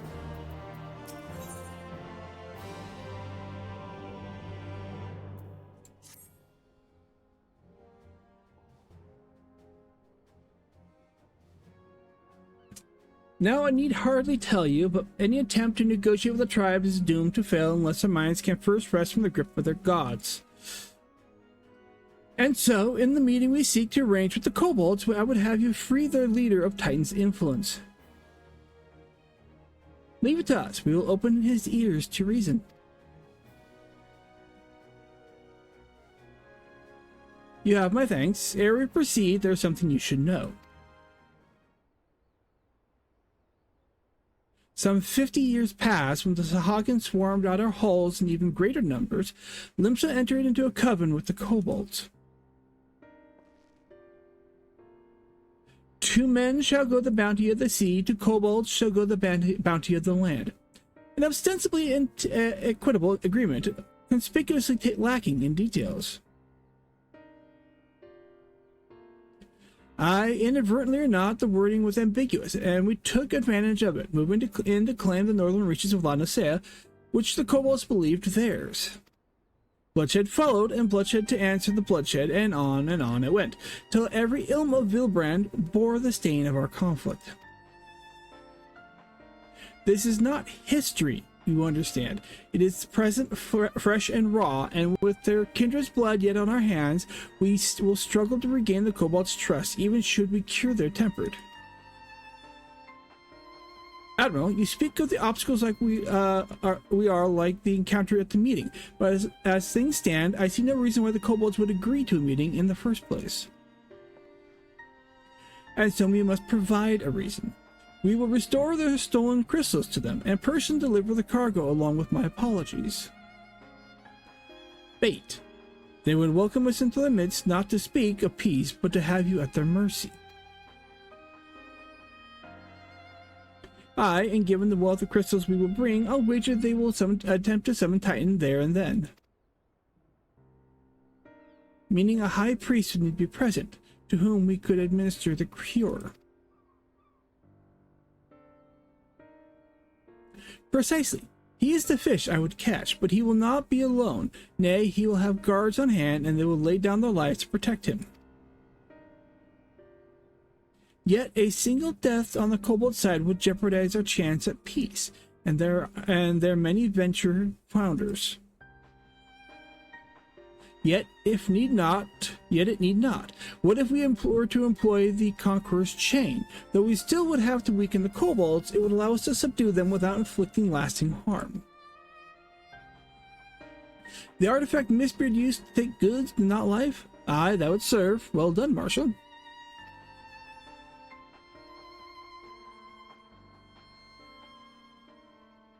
So friends, what think you of our strategy? The effect of tempering are cumulative, and we may safely assume that the High Priest's exposure to primal influence is extensive. It will therefore take a great deal of ether to reverse its effects, not to mention time. During which Alice would be defenseless, even should we all look to her protection. I'm not convinced we can keep an entire army of kobolds at bay.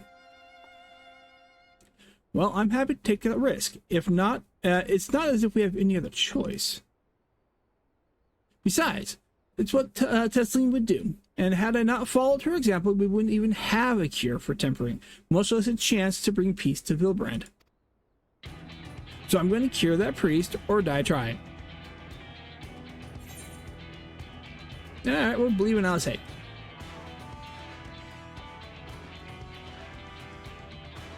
And I believe in you too. You and everyone. I know you'll keep me safe. It's settled then. See to your preparations and make for Camp Overlook. We will join you there anon.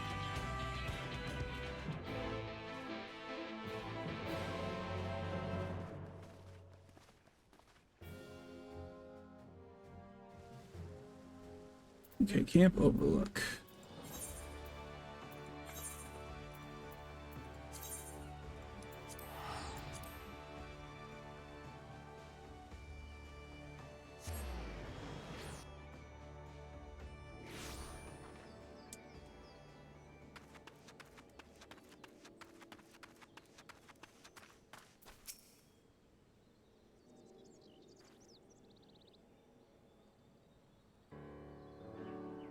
Often I wasn't lying when he said I'd be defenseless, so I'm counting on you all to give me the time I need. Whoop, I skipped that one too fast. Indeed, should you want for ether, you need only say the word.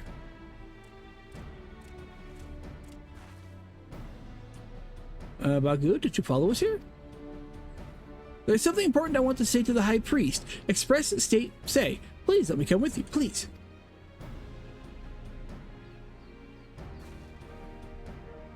I'm sorry, but it's too dangerous. I need you to promise me that you'll stay here where it's safe, alright?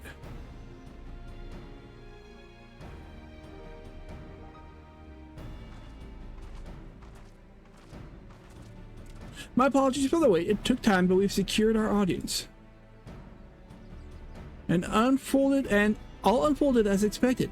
At the moment of my returning the crystals in person, the kobolds suddenly remembered how keen they were to be reconciled.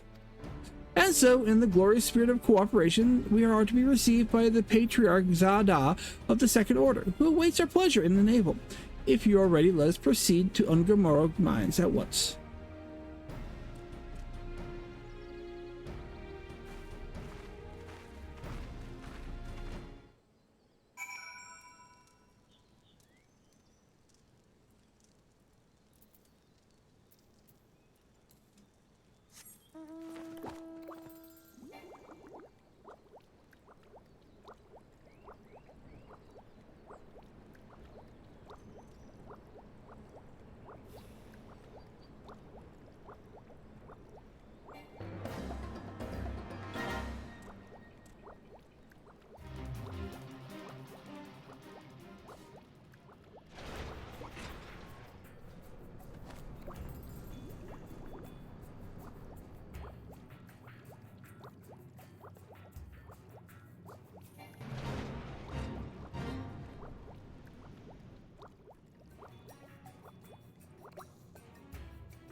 Alright, see how we do. This Aetheryte will bear us to our court. Yes, I know. I've been there many times. Should he make it to Sementine, as I anticipate, we will halt the ceremony and restrain him. At this, all hells will break loose and we'll have to army kobolds to entertain until Alice's work is done. Just remember, none must die. We weaken them and let Enzar do the rest. It is time. Stay close, my friends. I spy a calmer waters beyond this squall.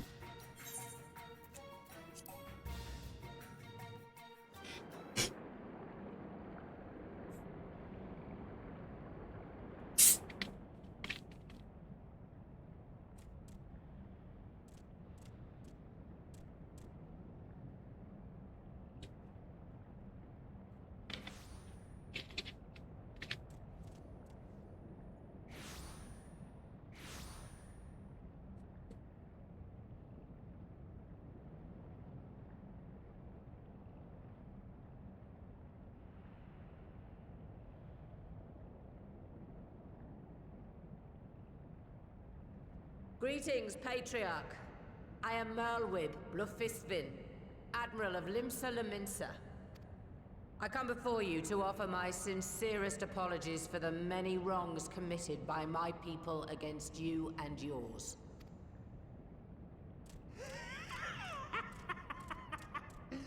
You were foolish to come here. Stupid, unwise, foolish. The Great Father shall have your souls for your folly.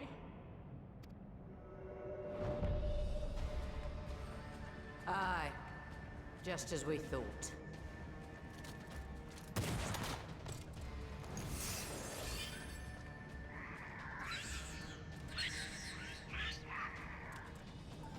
Now, Alice! Quickly!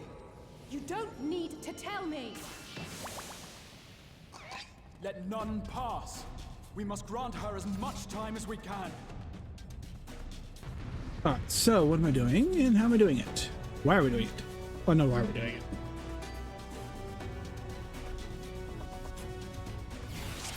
Alright, so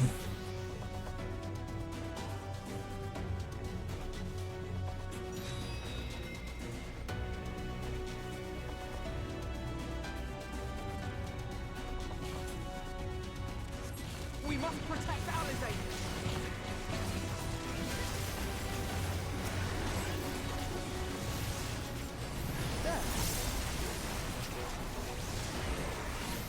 You're in my sights.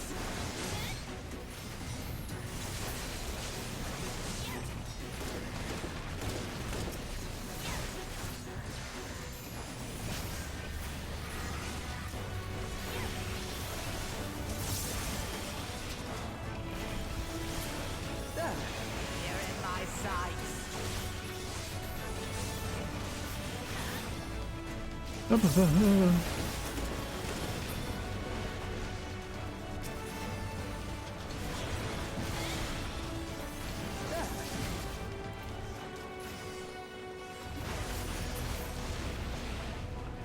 Alright, how much do we gotta do this?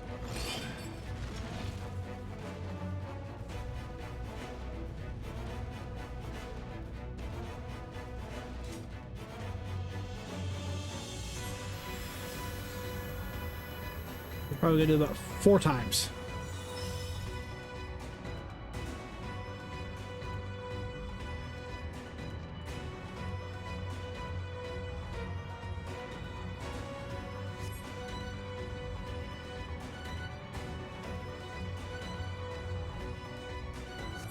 Oh, just what we need.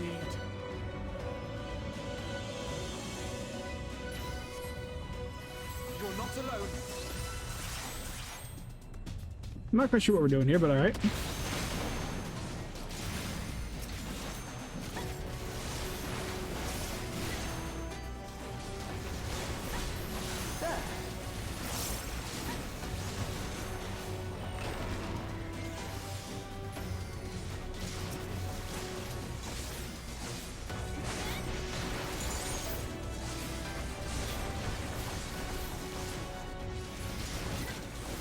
You're in my sights.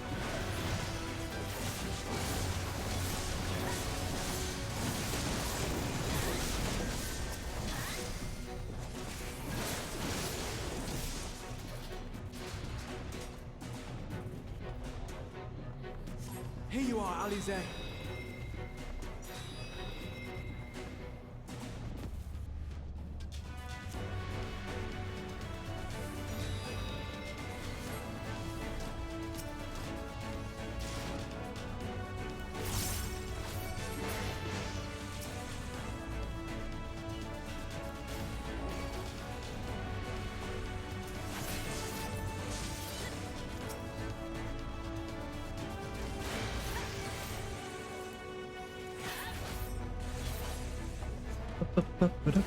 Good lord.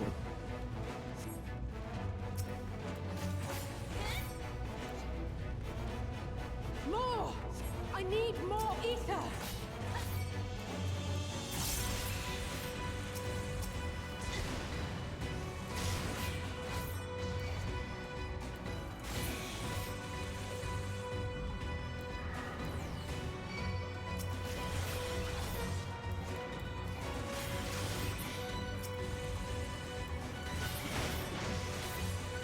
Just a little more!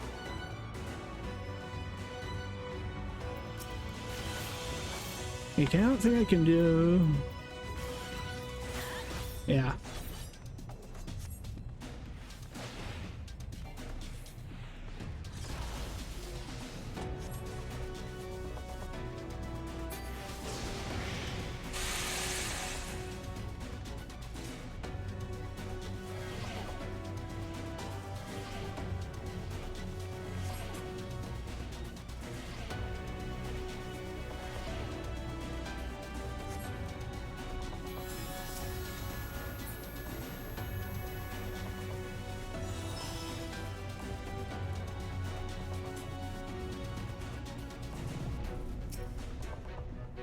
Okay.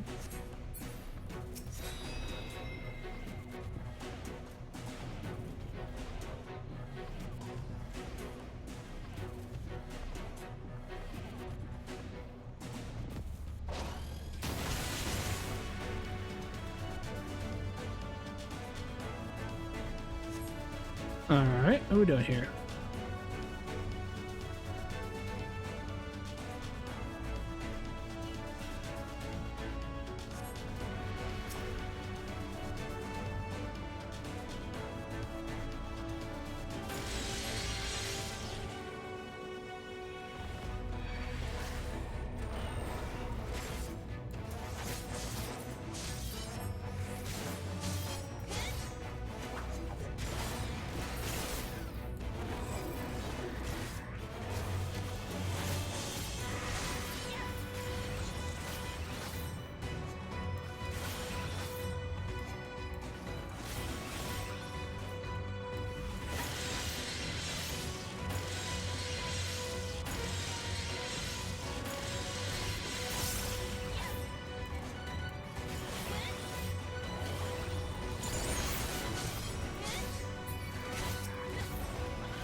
All right, where are you? What am I doing?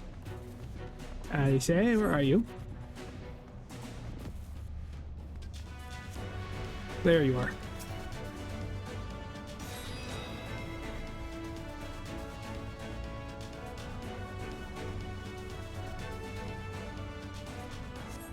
Technically, with my our merging with Arbor, our either is quite dense. So. Yes, this will do. Here I go.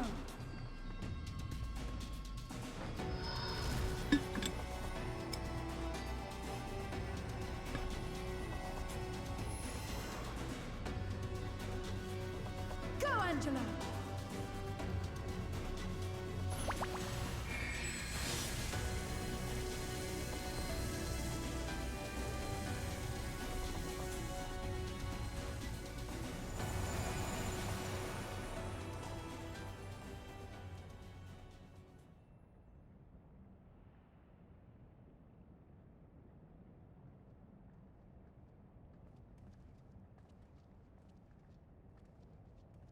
Did it work?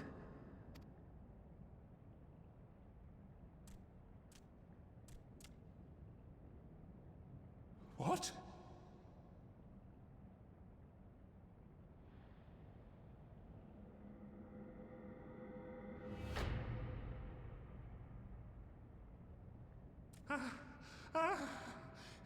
What is the meaning of this? I'm sorry, but they died by your hand. You sacrificed them to summon Titan.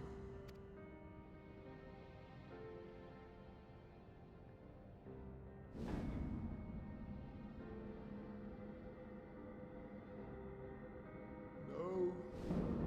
No, no, no, no! Why? Why would I do such a thing?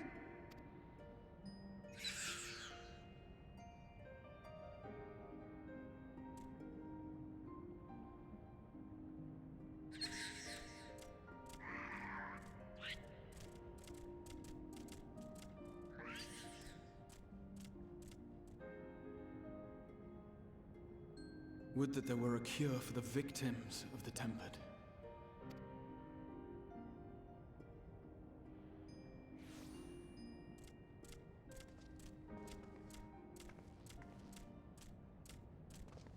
Taboo!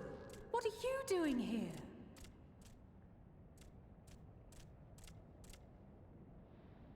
Patriarch, please listen to me. Hear, heed, listen.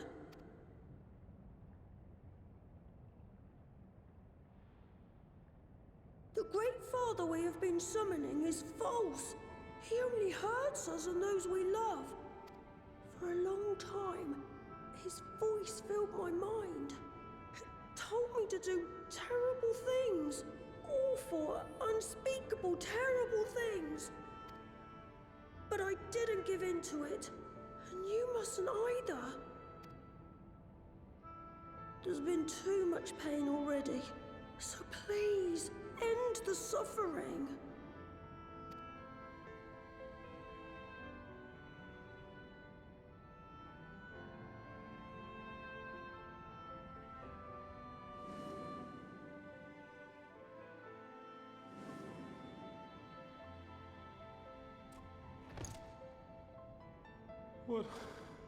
What have I done?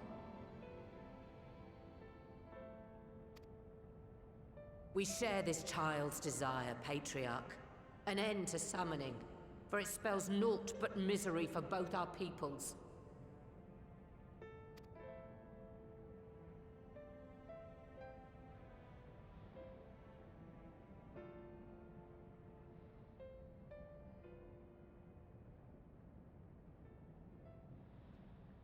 For many long years, man and kobold have feuded over territory, pillaging and perishing for the earth beneath our feet. It may be said that we fought to survive, but what we have sown in blood, we have reaped in suffering, and it cannot go on. I would see us set aside the past and work together for peace.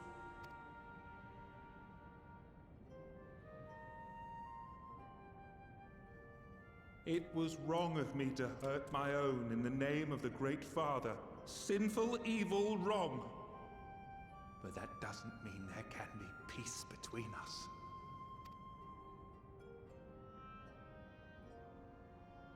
Men cannot be trusted. The bounty of the land was to be ours, and yours the bounty of the sea. But you broke the pact. Violated, breached, broke. Unready as we were, what choice had we but to call upon the Divine to rid ourselves of your tyranny? None, and I do not blame you for it. In violation of the spirit, if not the letter of the pact, we took your lands for our own. The fault lies wholly with us. On behalf of all Laminsons, I offer you my humblest apology. I pray you'll find it in your heart to accept it.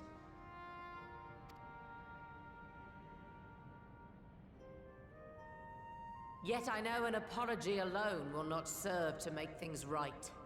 So, we will revise the pact to leave no room for doubt, and any who violate it shall face justice, swift and certain.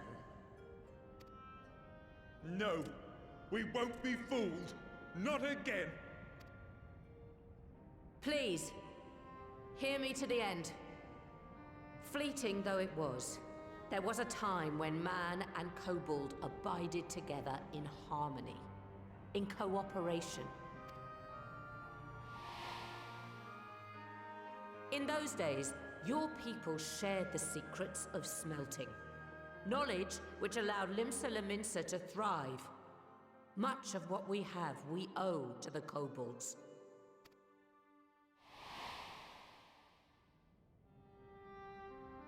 And so, for the good of all who dwell on this isle, I wish to make you an offer.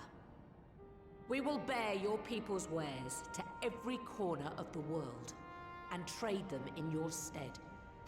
In return, we will bring you the bounty, not only of the sea, but lands both near and far. Whatever you desire, the Navigator as my witness, you shall have it. There will be no more man and beastman, just the crew of the great ship that is Vilbrand. And together, we will share in the wealth of the world. If you'll only accept our hand in friendship. We want to believe you. We truly do. But we believed you before and you betrayed us. Fooled, deceived, betrayed us. There are bad men, it's true. But there are also good ones. And the ones before you are the best of them. They were always kind to me. Caring, nice, kind, and I trust them with my life.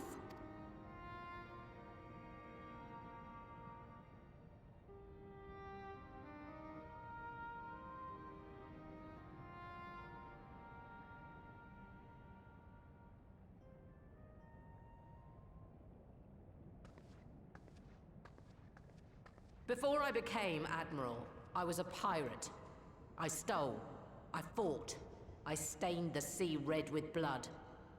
Such is my past, and I dare not forget it, however much I might want to.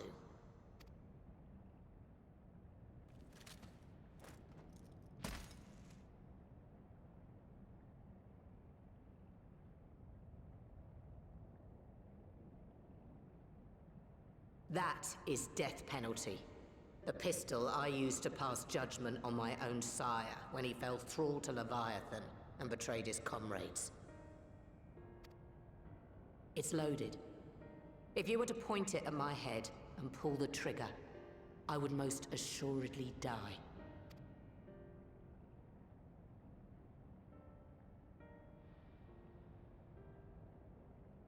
Though it isn't much, my life is the single most valuable thing I possess.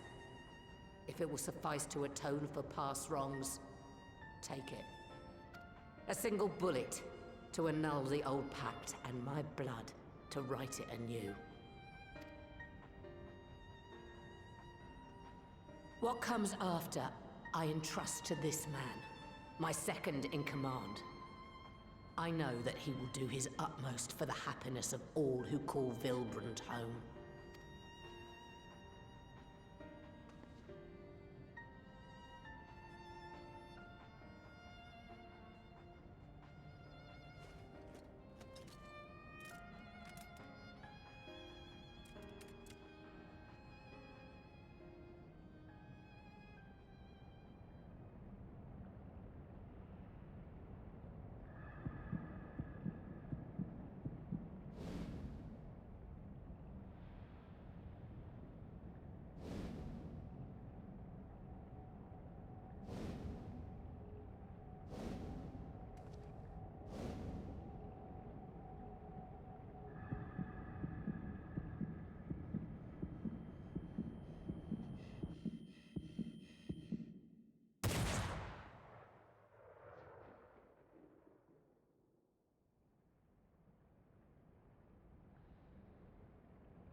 I do not trust you.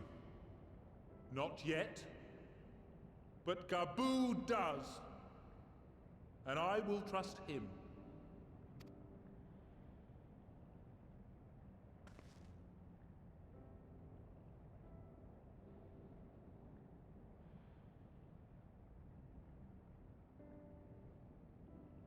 We want you to know that we respect your faith.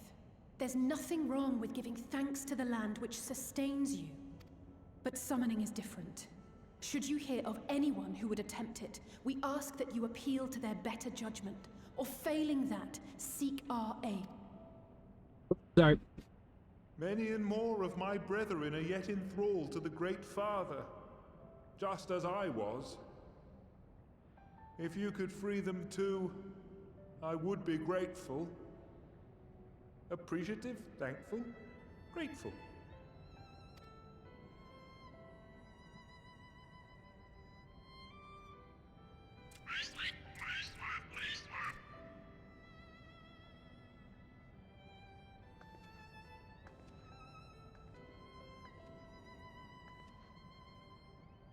'Tis we who should be grateful, Patriarch. I thank you for affording us this chance.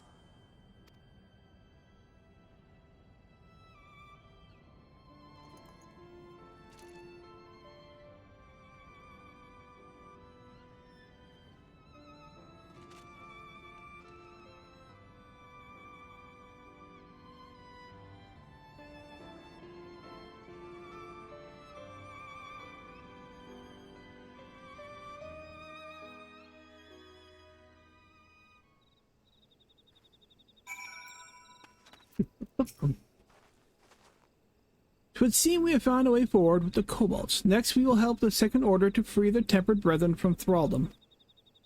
Theirs is far from the only order, of course, and it will take no small amount of time and effort to reach the rest. But reach them we will, however long it takes. I would say that I was in your debt, but that has long been true. So instead, I will say thank you for helping us to plot a new course, not only for Limsa and Laminsa, but all Eorzea.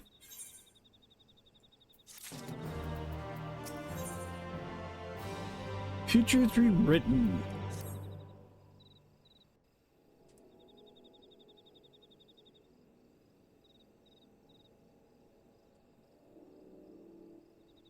Right. Let's return to the Rising Stones.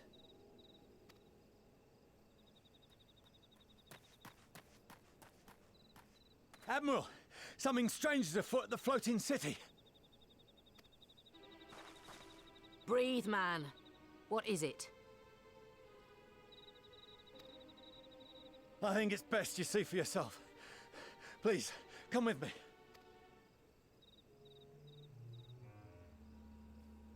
No, we're not returning yet.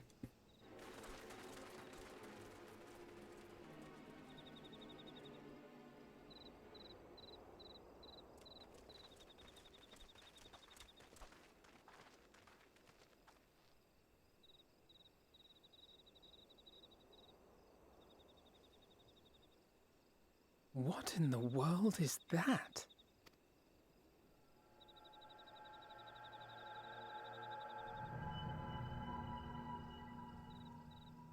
A tower? You can see it too, then? I feared I was losing my wits. One moment I was patrolling as usual, and the next it was just there.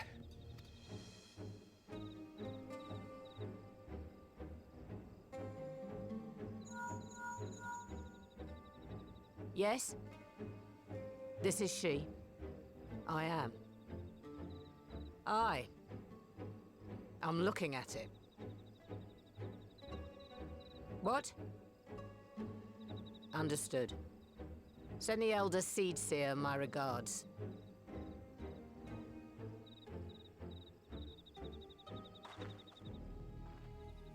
The communications officer. It seems this isn't the only tower. They've sprung up all across Eorzea.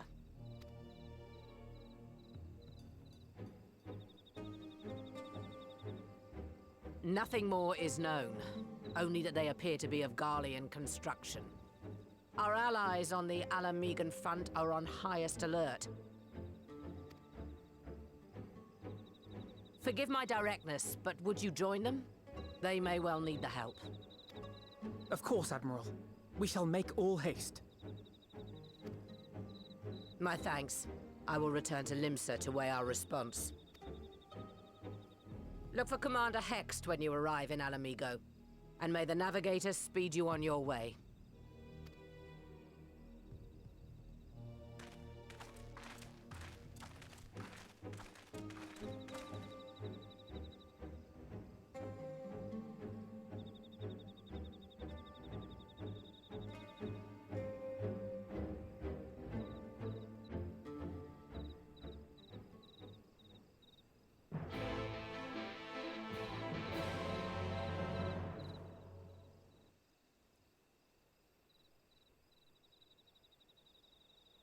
Alamegan order.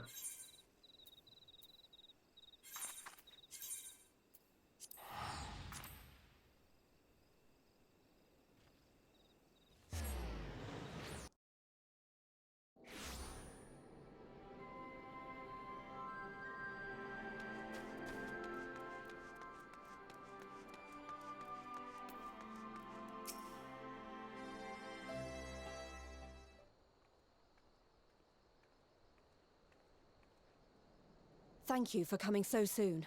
I'll send for Commander Aldin at once, and we can decide what to do about these infernal towers. Roca preserved!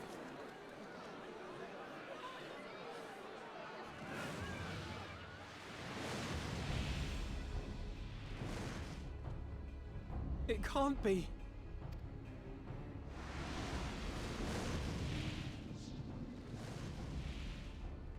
The palace! After them!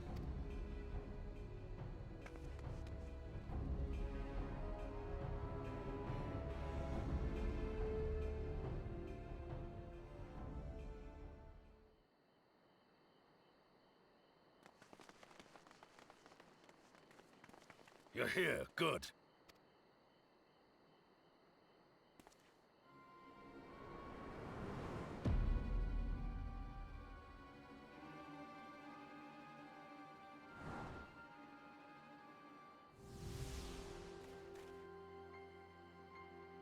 Well, well, well! To be received by... Oop, god dang it. Is that a sigh? His body, more like. You don't fool us. Oh! You saw straight through it. Anyone would think you dealt with Asians before. Permit me to introduce myself. I am Fandaniel, and may I say what a pleasure it is to finally make your acquaintance.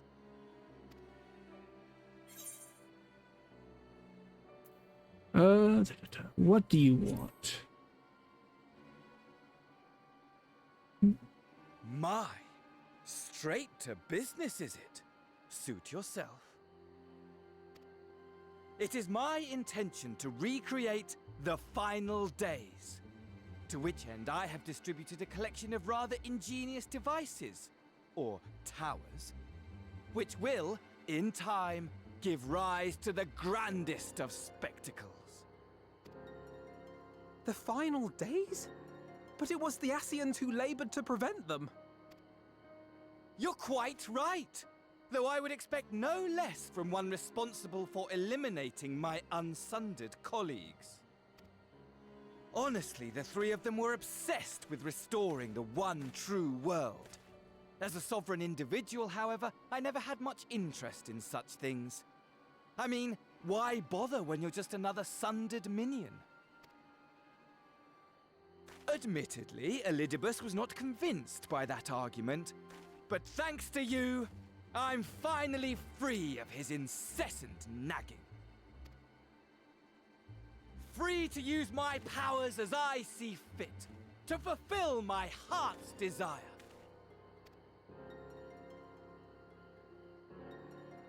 And my heart's desire is to lay this half-broken world to waste, leaving nary a fleck of dust behind!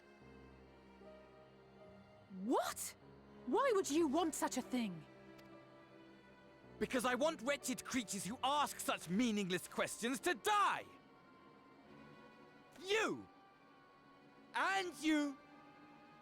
And you! I want you all to die! And I want to die too! Oh, yes! I want to die and take everyone with me in a paroxysm of pain and suffering! I'm different, you see, from the ancients who clung to dear life, and from you. So don't bother trying to reason with me. You will find I have no reason, or creed, or any such tripe.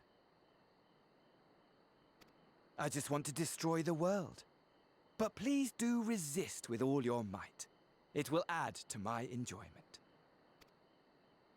Now then, ladies and gentlemen, keep your eyes peeled, for the curtains have risen on the spectacle to end all spectacles. We, the Telophoroi, shall be your performers and this very star our stage.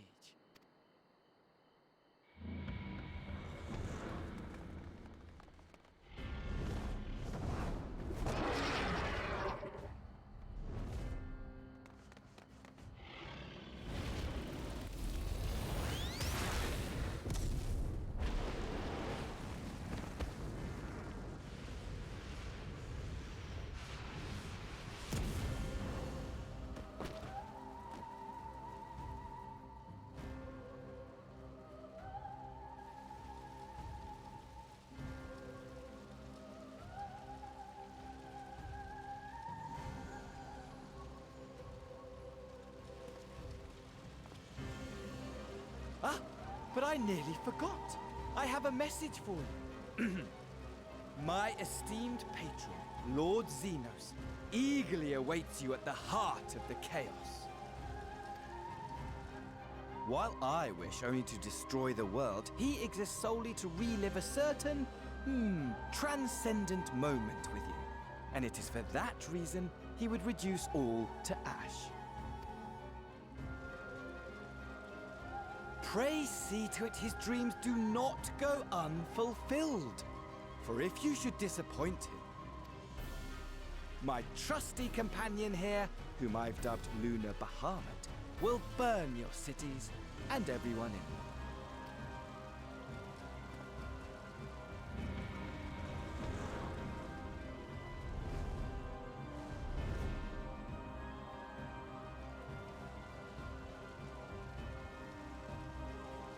Everyone out!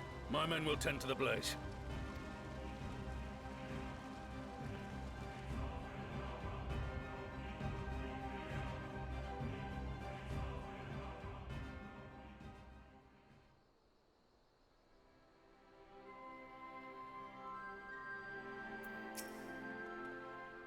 Okay.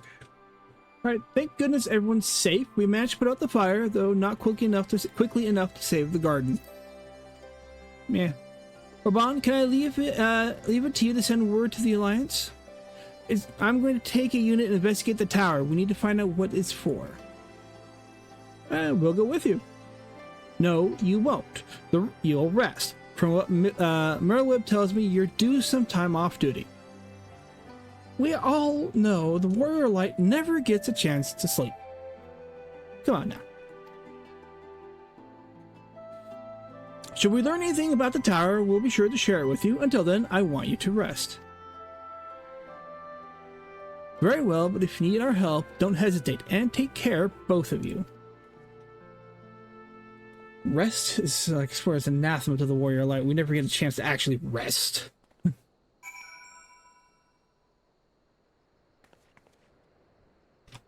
Alright, back to Cryo at the Rising Stones.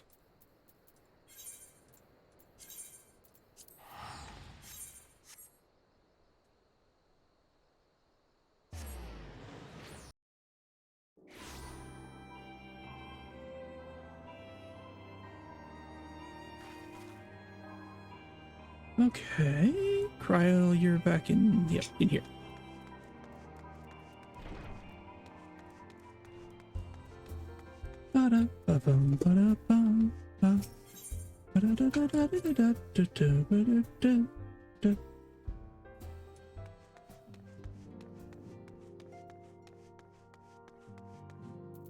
Right.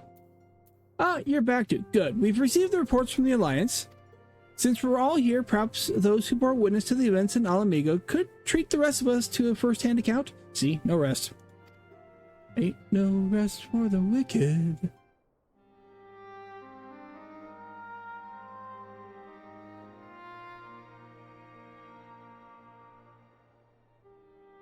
No sooner do we overcome one problem than another appears. It would all seem tediously predictable but for the endless variety of our foes. This Van Daniel sounds even more unhinged than his patron. Unhinged, perhaps, but no fool. For all his pantomime theatrics, he gave away little about his plot. We know only that he intends to recreate the final days, and that the towers will somehow facilitate this.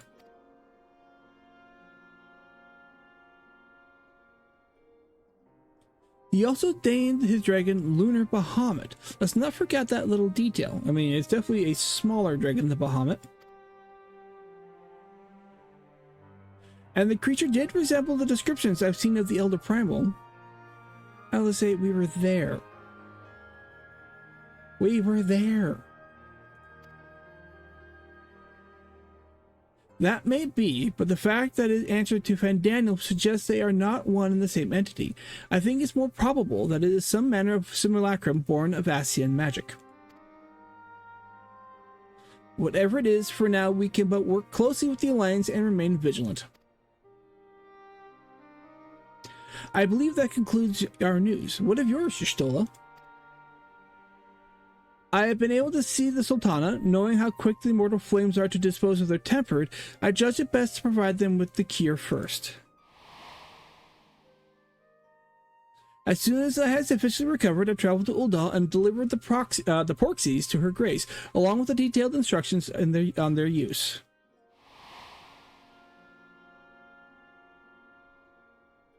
Yet my visit chanced to coincide with the arrival of some troubling tidings. The immortal flames had been on the cusp of agreeing to a truce with Amalja, but negotiations abruptly collapsed. The Amalja claimed that a number of their kind had been abducted, and that men are responsible. Not as known of the perpetrators as yet, but as the immortal flames went about investigating the abductions, they came upon one of Fandaniel's towers. On the subject of the towers, you may be interested to learn that they are not an exclusively Eorzean phenomenon. According to the Alliance, they have all been sighted as far afield as Yangjia. I cannot remember how to pronounce that. Oh my god. Yangjia. Then it would seem reasonable to assume that they are everywhere. We simply have not found them. Well, as you said yourself, we can do little for now to save, but now remain vigilant. And since we're dealing with the dragon, ostensibly at least, I believe it would behoove us to enlist the aid of an authority on such foes. Time to get Astinian. Yep, Astinian. Our wayward dragoon. Astinian? Now just a moment. If he could be persuaded to lend us his lands, I would be the first to welcome it. But the truth is, we will struggle even to find him. You let me and Kral worry about that. We'll sniff him out no matter where he's hiding. Indeed, if indeed he is hiding, we have ways of locating him regardless, so if there are no objections, we shall depart at once. Kral terrifies me. Not Kral.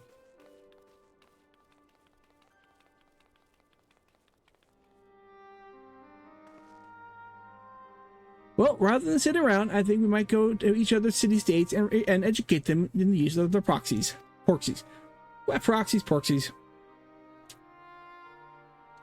They would doubtless appreciate it, but might you consider taking a moment to rest before leaving?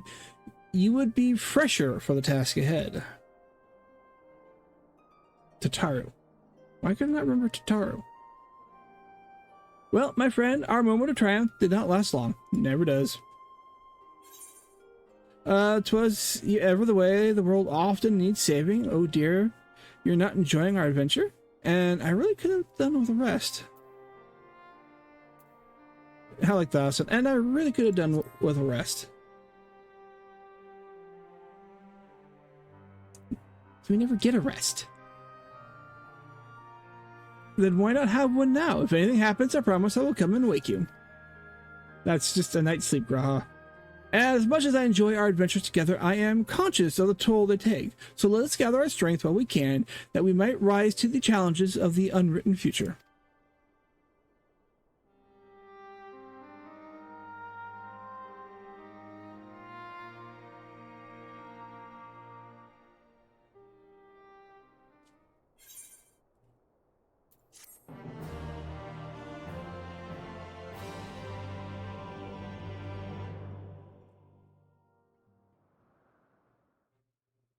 Meanwhile, somewhere in the locks.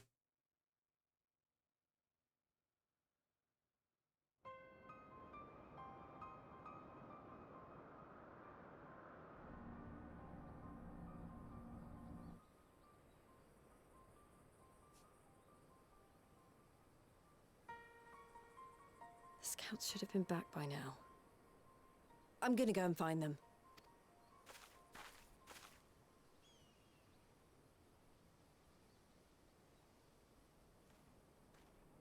Oh, thank goodness for that.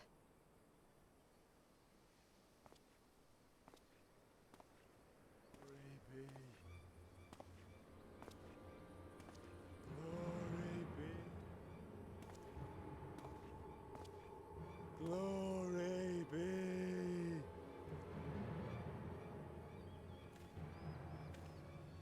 Glory be to Garibald!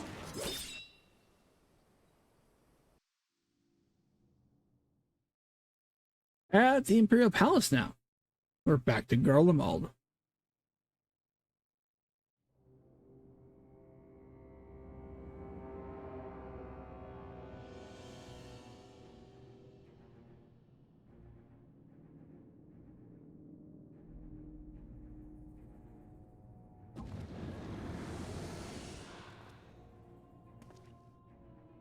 The piles have been driven as planned, and the first of the beasts has roared to life.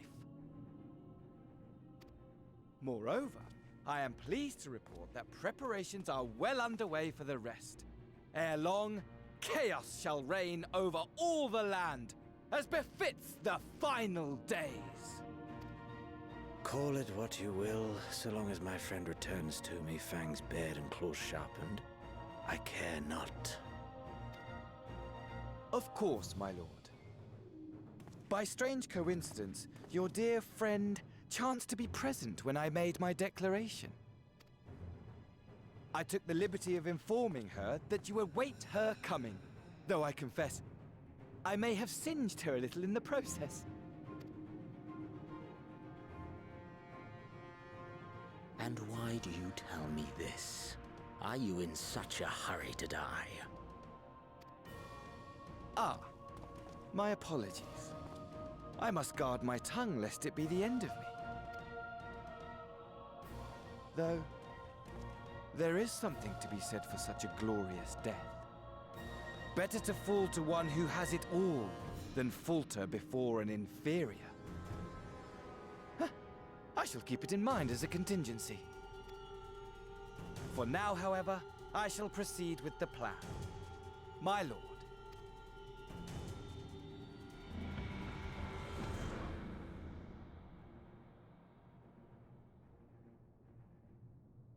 I must find myself a new weapon. One worthy of our long-awaited reunion.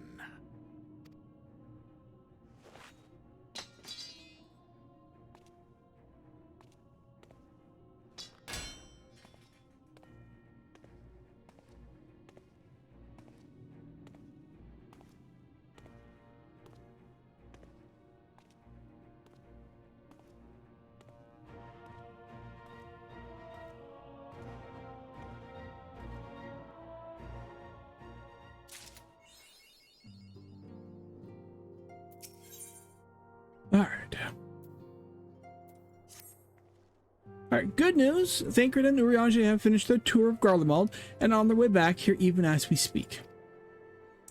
As we still haven't heard anything on the towers from the Alliance, I'm hoping they might be able to shed some light on things.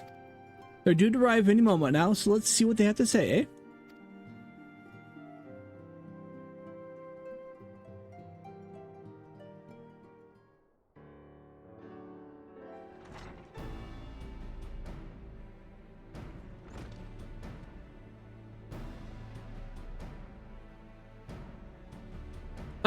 A welcoming party. You needn't have gone to the trouble. From what I hear, you were more than busy enough as it is.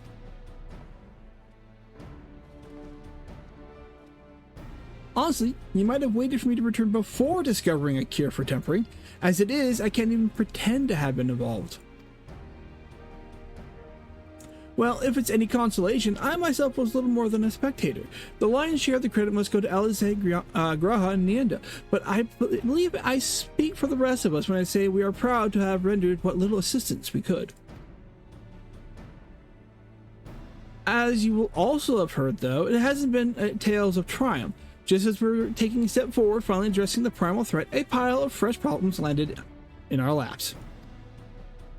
Anyway, it's good to have you back, though I can't help but notice that we're one Urianger short of a scouting party. You haven't lost him, have you? Oh, I couldn't lose him if I tried, and I did try, repeatedly. But no, he decided to linger in Alamigo to praise Raban and the others of how the land lies in Garlemald. Then mayhap you would do the same for us? Indeed.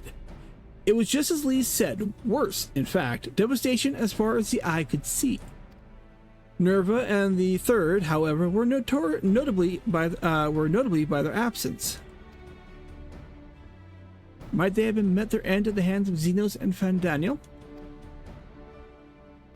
Perhaps, Or perhaps they simply lost the will to fight.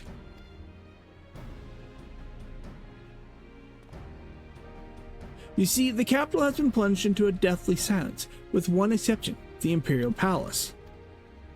It was a busy place before the war, but it has grown busier still, with throngs of soldiers and civilians working there day and night to rebuild, or rather, transform it. Transform it? Into what? That is a difficult question to answer. The construction is vast and unsettling to behold, like something from a nightmare.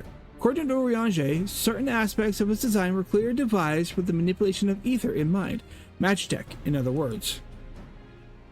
Yet, as unnerving as said edifice was, it was nothing next to the sight of its builders. They swarmed to the place like so many insects, working with nary a word exchange between them, no one overseeing construction, no one barking orders. It was as if they were possessed or tempered. We wanted to investigate more closely, but given our suspicions, it seemed wiser not to take the risk. If Fandaniel could bind Bahamut to his will, might he have done the same with the people of Garlemald? Whatever the truth may be, this information is certain to prove valuable. You have our thanks. Well, be assured to save some for Urianger, which reminds me, I have a message from Alamigo. Raban is hosting a meeting to discuss the latest findings on the towers, and he requested our presence. Then why not leave that to us? You must be weary from your mission.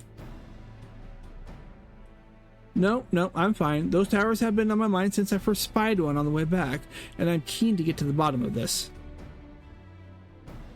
In that case, I shall stay and begin looking into another matter, as I promised Kryl. We need not all attend. Very well, I suggest the rest of us make our way to Alamigo forthwith. The sooner we leave, the more time we'll have to speak with Urianger before the meeting. Rest? What rest? I don't get rest.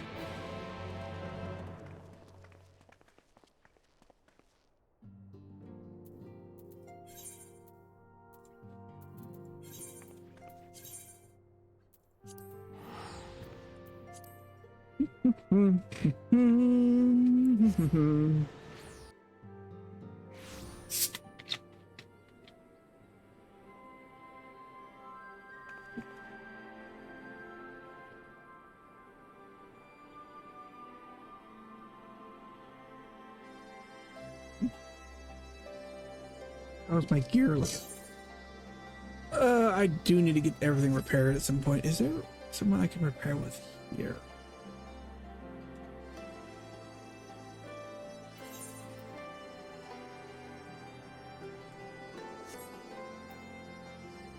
No, I forgot to do this. Wait, God, this is back in Stormblood. I forgot to do this.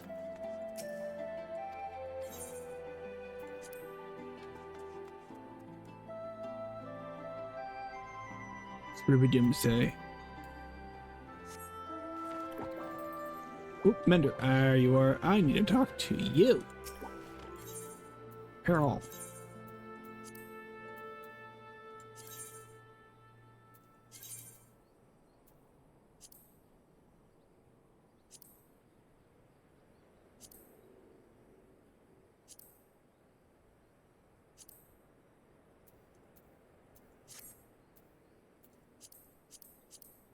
That's a nice little button to have repair all inventories.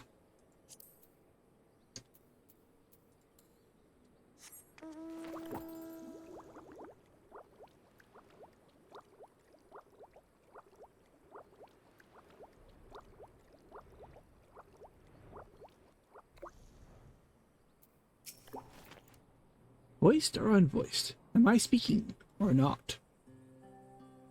Yeah, I'm speaking. My friends, much more have I heard of your travails in our absence. Heartened I am to see you all hale and whole.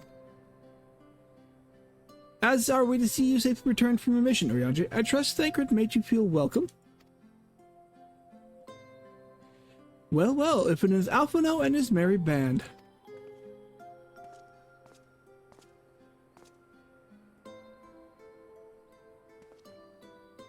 Arnvald, Whatever are you doing here? When we spoke via link pearl, you told me you'd be on your way on a mission.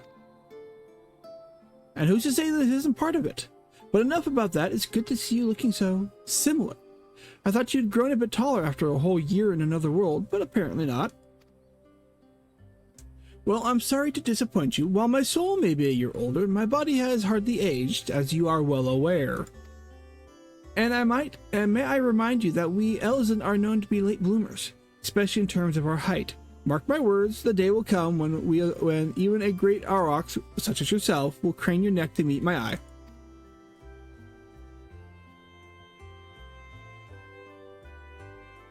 It was not until my 20th summer that I myself outgrew my boyish proportions, though Moonbreeda towered over me nonetheless. Moonbreeda towered over everybody. Arnville brings out the best in Alphino, doesn't he? They both seem at ease in each other's company. It's almost endearing.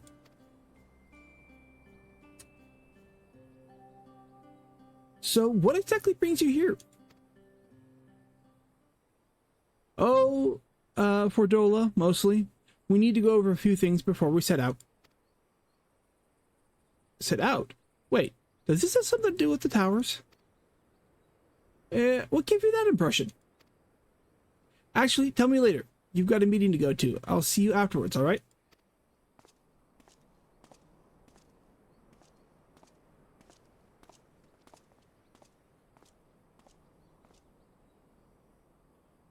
If Fordola is going with him, that must mean... My apologies. As Arnvald brightly pointed out, we have a meeting to attend. Let us be about it.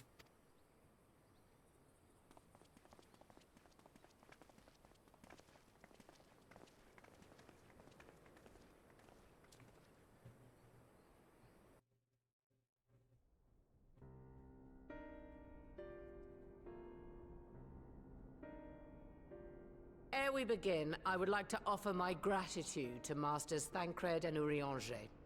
'Tis no small feat to infiltrate the Imperial capital and live to tell the tale, much less in times of civil war. Thanks to them, we may plot our course in full knowledge of how the winds blow in Garlemald. Full glad are we to have been of service. But verily, such dangers as we did encounter pale into insignificance next to those faced by our comrades. An Ascian, armed with the might of Bahamut, bent on bringing about the final days. Theatrix. He sought only to make a show of the power at the Teleforoi's disposal. But since then we have seen no sign of this Fandaniel or his worm. And while we've done what we can to bolster our defenses, there's no telling where he might strike next. Whenever and wherever it may be, we must use the intervening time to learn more of our enemy. 'Twas with this in mind that we dispatched scouts to investigate the towers.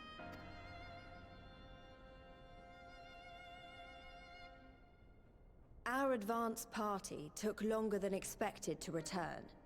And when they did, they tried to kill us. Luckily, I'd seen that sort of thing before, and we were able to restrain them before they did any harm. Then it was just a matter of letting the Porksies do their work. Are you saying they were tempered? Once they'd come back to their senses, they told us everything they could. It seems that just as they were getting close to the tower, they heard an ear-splitting roar. And that was the last thing they remembered.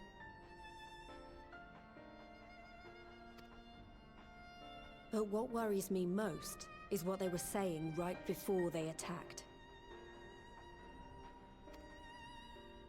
Glory be to Garlemald.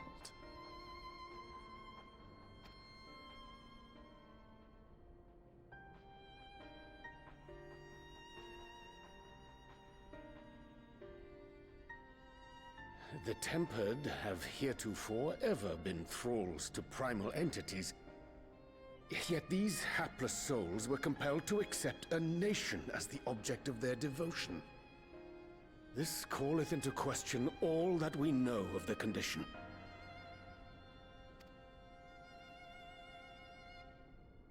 would that the unsettling news ended there. Alas, there is... Oop, damn it. And we now have reason to believe that the abductions are connected to the appearance of the towers.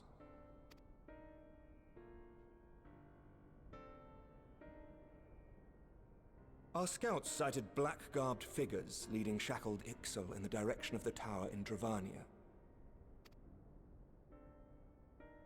The Temple Knights were able to intercept them before they could reach their destination, liberating the Ixal and apprehending their captors, each of whom was found to be equipped with Garlean arms and armor. So, the Empire is the common thread. With the support of Xenos, it seems likely that Fandaniel has rallied a faction of the splintered Garlean army to the banner of the Telophoroi. Lord Hien reached the same conclusion when I shared our findings with Doma. The plan had been to march on Garlemald from the east and west in order to force a peace treaty. But the situation has changed. Dealing with the threat of the towers must come first.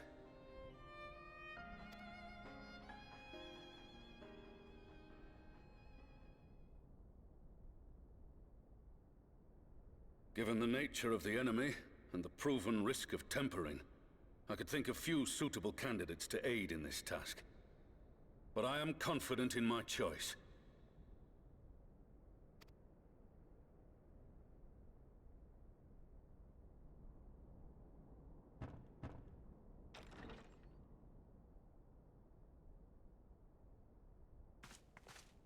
What?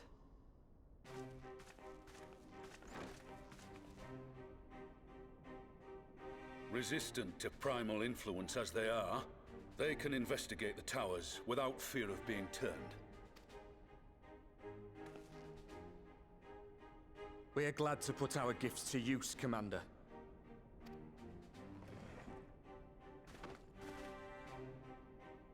Gifted or not, going behind enemy lines remains a perilous undertaking. But we must know more if we're to strike back at our foe. I'm counting on you. If it would give us the upper hand, I'd do it 100 times over. We won't let you down. That concludes the briefing. You two, make ready and join your escort. Are you certain about this, Arenvold?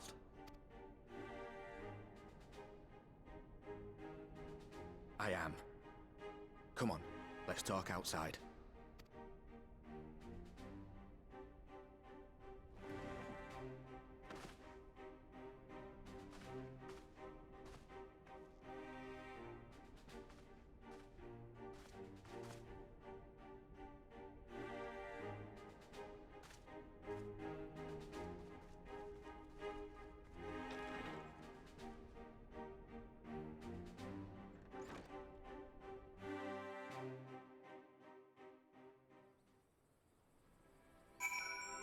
Okay, Arnold, there you are. Now that it's out in the open, I don't have to keep it under a proverbial hat anymore.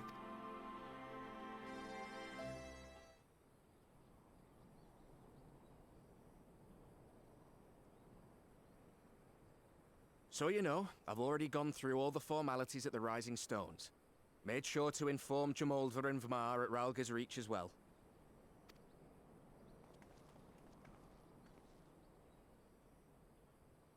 Arenvold, I admire your enthusiasm, but this is far more dangerous than anything you have done before.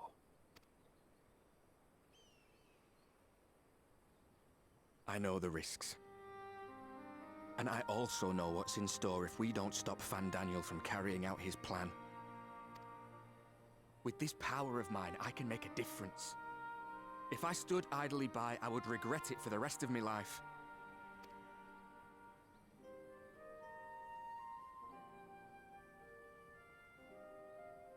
And you, Fudola? Is this what you want? What are you asking me for? It's not like I have any say in the matter.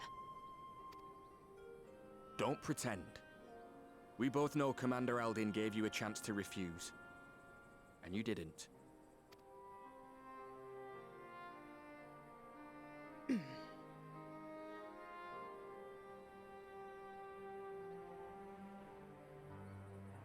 So the Empire's finished, is it? But that's what they're all saying. That the great and glorious Garlemald slit its own throat. And now, from out of its twitching carcass crawls the Telophoroi with bloody Xenos at its head! I fought for Garlemald. Killed for Garlemald. What was I part of? I need to know. Whatever it is, I need to know.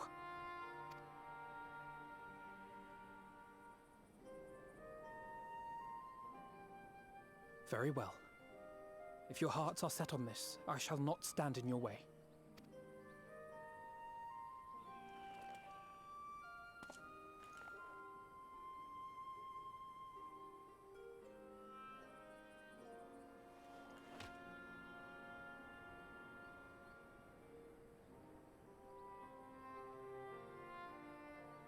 If you've finished with your touching display of camaraderie, I have a question. Which tower are you planning to investigate, exactly? Well, the one in Girabani is said to be tightly guarded. It's patrol after patrol out there, apparently. We'd be spotted before we got in, which is why we've set our sights on the one in Pagalthan instead. There shouldn't be anything like as many Imperials to worry about down there. Even so, I doubt the local Amalja will look kindly on it if they catch you sneaking around in their territory. Fordola and I had a chance to learn the lie of the land in our previous forays there. We might still find trouble, but at least we won't lose our way.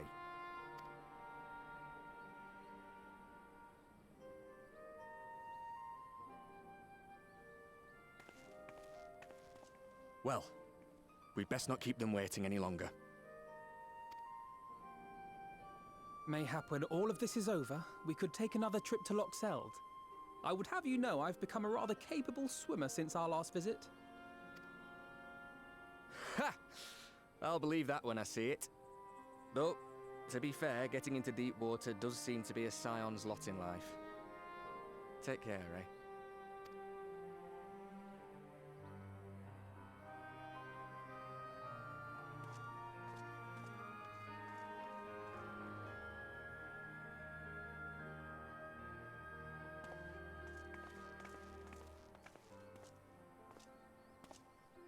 It means a lot, you know. You coming with me. I'll still owe you for saving my skin, don't I? Can't return the favour if I'm not there. I dare say you'll get your chance before long. That Fandaniel sounds like a tricky customer. Too much for the likes of me, anyway.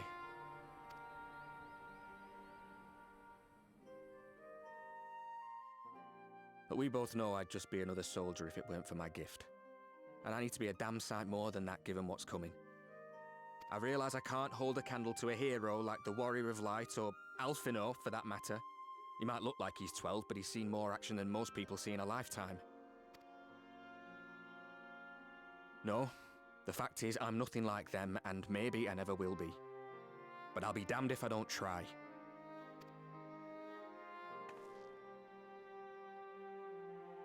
They're counting on me. On us. So let's give it our all.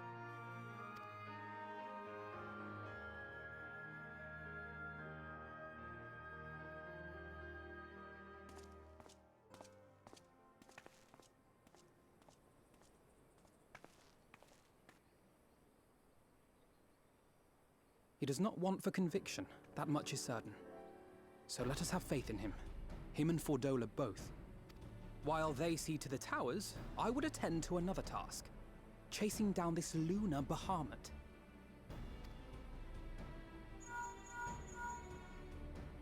Ah, bloody thing. Can you hear me? It's Tataru. Ah, I'm happy to say we've managed to find Estinian. And I'm sorry to say he went running off again the moment we told him about Bahamut. But he did mutter something about heading to Ishgard, so if you're quick, you might still be able to catch him.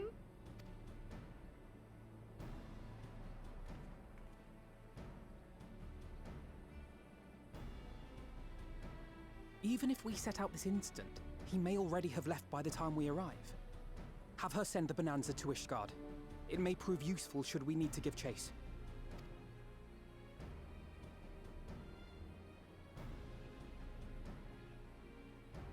Gladly. I'll see to it as soon as Kryl and I get back to the Rising Stones. Good luck. While you go off on your dragoon hunt, Urianger and I will return to headquarters. We have much to tell the others. I wish you every success in your search for our elusive friend. May we all meet again ere long.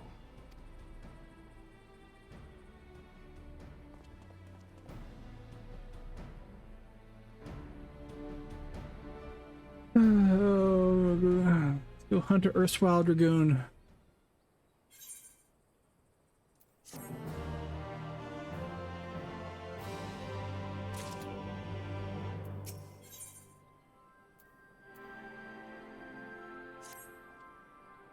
So Estinian's bound for Ishgard. Whatever it is that brings him home, we must hope we'll keep him there long enough for us to find him. Come, there is no time to lose.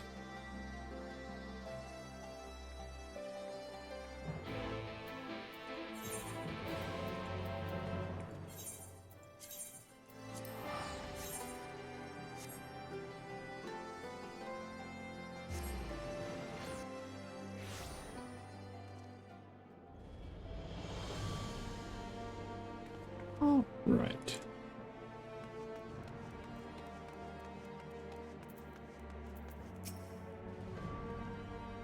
All present? Good. Let us split up and search for Estinian.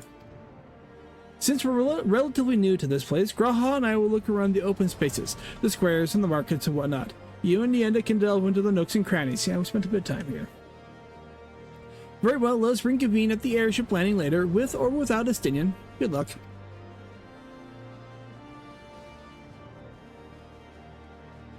I think I shall begin disguised steel manufactory, so perhaps you could try the congregation. Lucia may well have heard its news about our friend's return. Alright. Looking at... Yep, that one.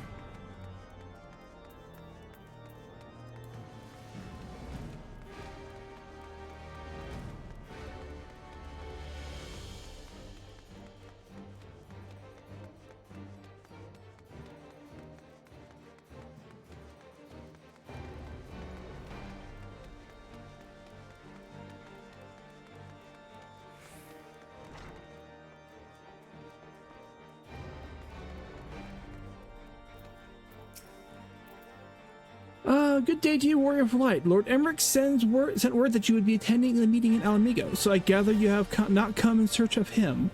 To what then do I owe the pleasure of your visit? I see. No, we were not aware Sir Estinian had returned to Ishgard, but as I expect you remember, he is wont to come and go as he pleases. Mayhap he seeking an audience with Lord Emmerich, only to find him absent? In any event, I'm afraid I cannot help you. Perhaps one of your companions has fared better. To the airship landing.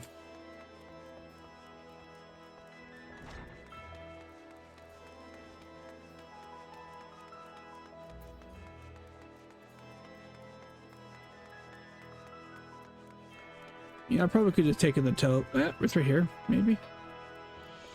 Yeah, we'll take the current. It'll be faster than running.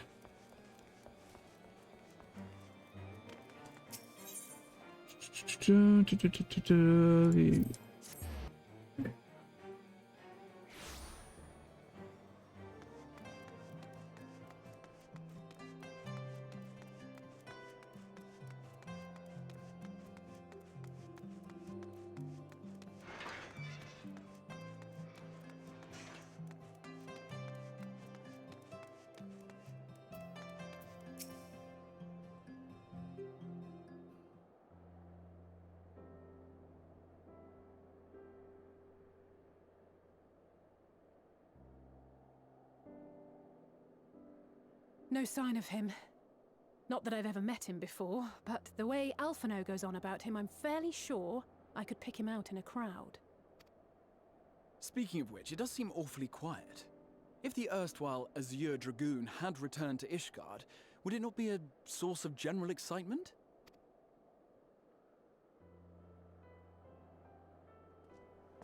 There he is. First the Scion's Coinkeeper, and now you. I'm beginning to think these meetings are more than mere coincidence. Not that I'm complaining. It's... Too long. You look an ilm taller and twice as rugged. It suits you, Alphino. Right, I forgot. He never met Alisei.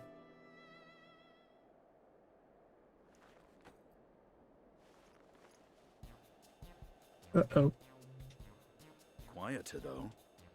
Have you been giving him lessons on how to be the strong, silent type?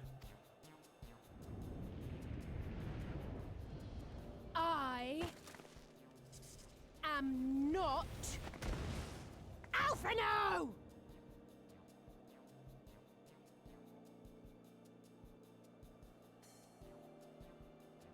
If the two of you are such firm friends, perhaps you should remember what he looks like.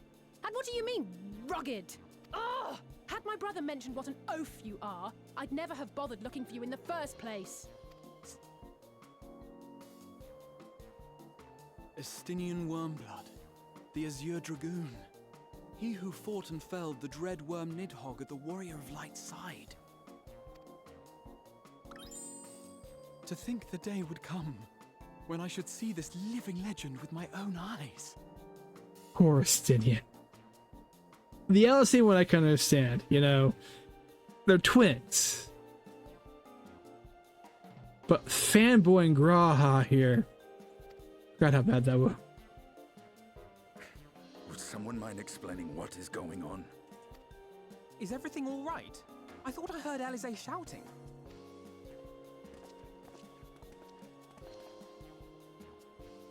Estinian! It's been too long.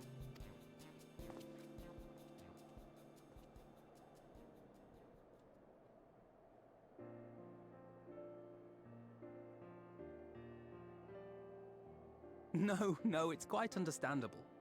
That was hardly the first time we've been confused for one another. Nor, I suspect, will it be the last. Yeah, pretty much not until you guys actually grow up and, for lack of a better term, fill out. Well, I, for one, will not be making that mistake again. What I will say, for the second time today, is that you've grown. Inside and out. I can tell. One can't remain a spoiled little lordling forever, you know.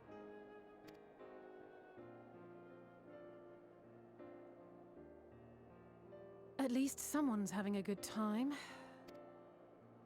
You know, when we were growing up, Alphino would never befriend other boys because he couldn't stand the thought of not being in charge. But maybe that's changed. He seems just as happy around Estinian as he does Arenvald. Let's see here. I imagine that. So we have, perhaps he sees them as the brothers he never had. I think he learned how to talk with people rather than at them. And, well, you can't keep them all to yourself forever. We'll go with the middle one. I mean, I know it doesn't really change much except for the immediately after screen here, but I'll go back later and I want to see if there's a difference for that. I wouldn't be so sure. He still loves nothing better than the sound of his own voice.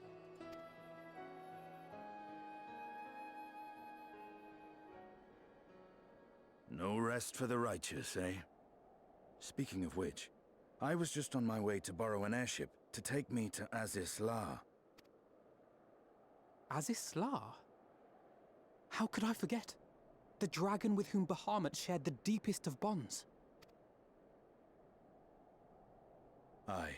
Tiamat, his mate. Even now she remains imprisoned on Azis La, though her remorse binds her faster than any shackle. I see. As the one who first summoned Bahamut, you believe she may be able to shine some light on his latest incarnation. Might I suggest that we make the journey to Azisla together? I'm not sure if Tataru mentioned this, but we Scions have an airship of our own now. I see no reason why not. Assuming your sister can bear the thought of sharing a deck with me. Be my guest. But confuse me with Alphino again and I'll throw you overboard.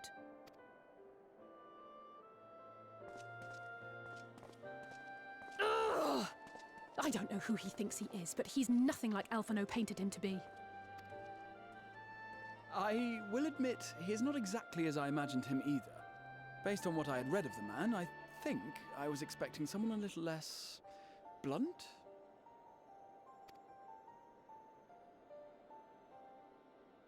He's fine once you get to know him.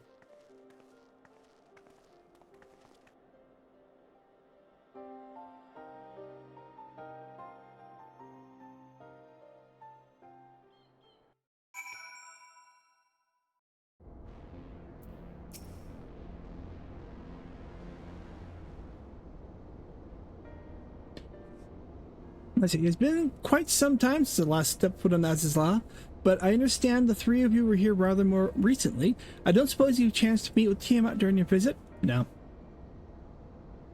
Alas not, we had no cause to set foot here in the Delta Quadrant, but I have studied the relevant records, which is to say I wouldn't appreciate a first-hand account of your dealings with her. Well then, Yenda's the person to ask. As far as I know, she is the only one of us who have met Tiamat face to face.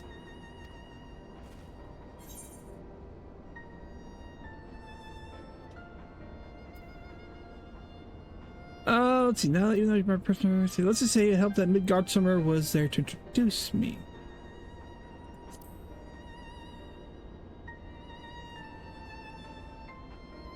Ah, yes, you were a friend of her father. He still wanders around with me. I too have met with Tiamat.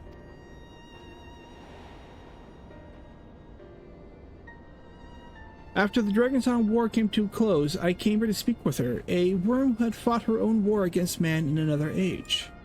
I wished to know if she had harbored thoughts of vengeance, and asked as much. She said no.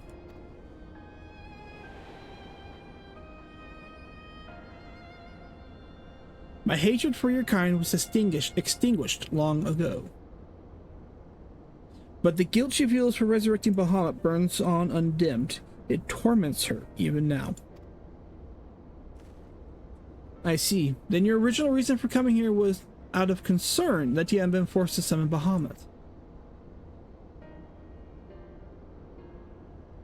Nidhogg is a part of me. I feel his emotions as my own, and I know that he would not allow his sister to be made a tool of evil.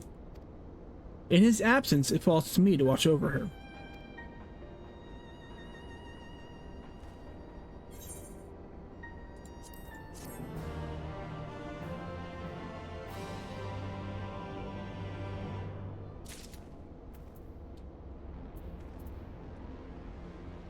It's a little on the slow side today.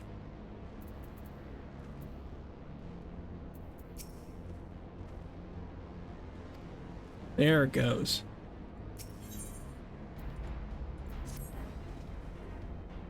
Tiamat, oh wait, this way.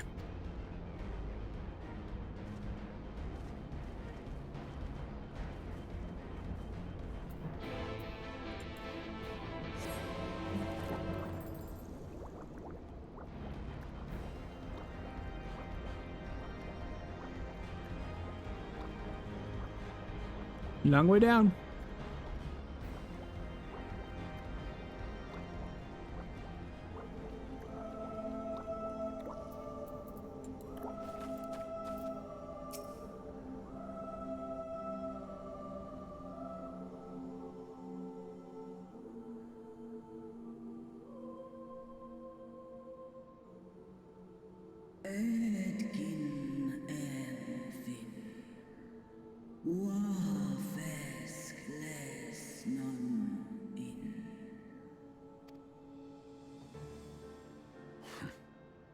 It's plain she knows naught of recent events. Perhaps you should enlighten her.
Much like those held here in Asisla.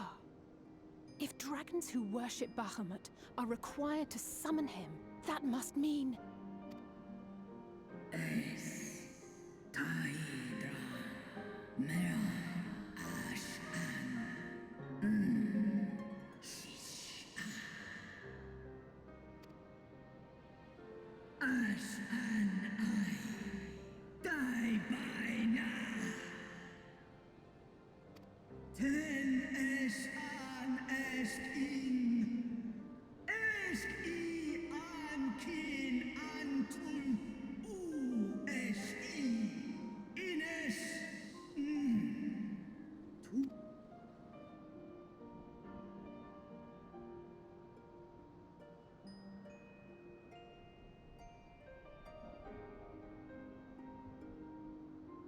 Your children's pain means nothing to them. They laugh at your kind suffering. But tears will not right this wrong, nor will lamentation see the perpetrators punished.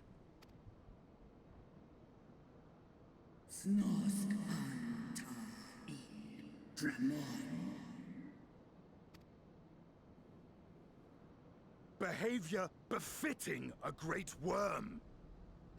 We came here to ask mighty Tiamat of the First Brood, consort of Bahamut, mother of the dragons of Mericidia, what she intends to do about the crimes committed against her children.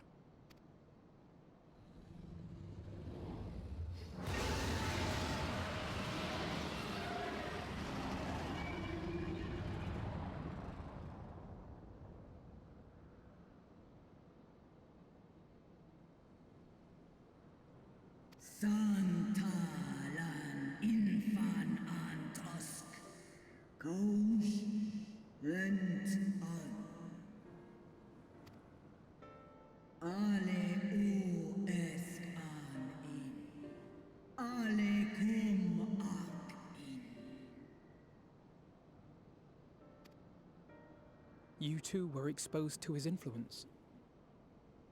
That you are yet in possession of your own will is testament to the indomitable strength of your soul. But were you to meet with Bahamut again, you fear you might succumb.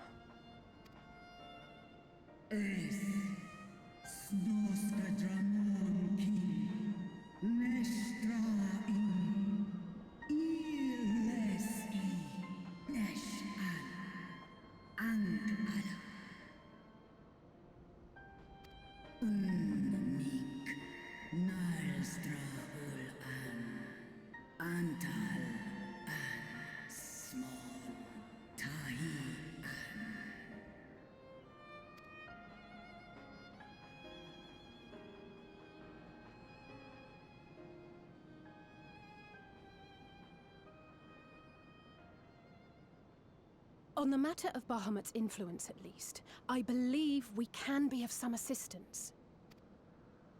If you're afraid of being enthralled, don't be. We have a cure. And while we've never tried it on one such as you, its basic principles are universal.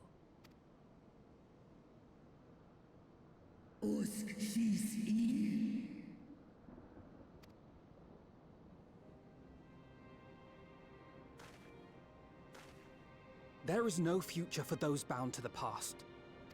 That you committed a terrible sin, I do not dispute. But if you feel remorse, you may yet make amends. We offer you that chance. Take it, or you will forever remain a prisoner, not of these cruel shackles, but of your own guilt. Sahaan, Seth Sol, Kin Bahamut,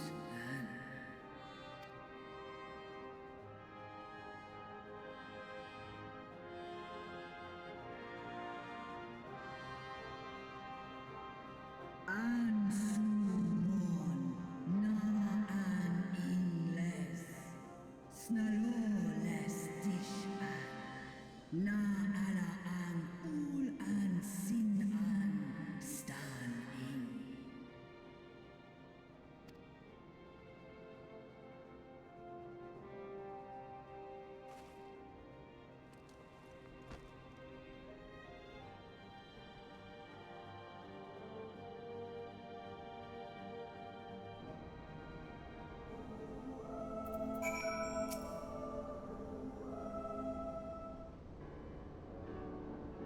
While pork seeds have been shown to be effective in curing the tempered, Tiamat must be considered a special case. She is far, far larger and immeasurably more powerful than any subject treated thus far. Were we to remove her restraints only to find that the process had failed, we would be hard-pressed to contain her. Then, before going ahead, we should learn as much as we can about the exact nature of her condition. Do you suppose we can find that information here? Why, yes, we can. We can indeed. The Elegants kept detailed records on all of their notable captives, and I know exactly where to look. We shall leave it to you then. In the meantime, the rest of us can turn our thoughts to the removal of those shackles. Excuse me. I know Alphino and Yendo here well enough, but not you. Are you certain you're ready to see this through? Rest assured, Sir Stinian, that I am both ready and willing to give my all for the sake of this star, though that is not my only reason for wanting to set Tiamat free. While I do not claim to know of all of her sorrows, I too once found myself in a prison of despair, and I will understand how hard it can be to dare to dream of escape. It took the encouragement of braver souls than I am to make me take the first step towards a brighter future, and now I would help Tiamat do the same. I gather you are not as young as you look. Mayhap when our work is done, we could trade tales over a pot of Tataro's famous tea. And be indebted to her for the leaves and the hot water? I think not. Smart man. I see. Returning swiftly to the task at hand, then. I believe the nodes governing Tiamat's restraints are located in the sector known as the Flagship. Ah, yes, we are familiar with it. The Aether Chemical Research Facility in particular. Oh, you may wish to take this. A spirit vessel containing a small amount of my blood.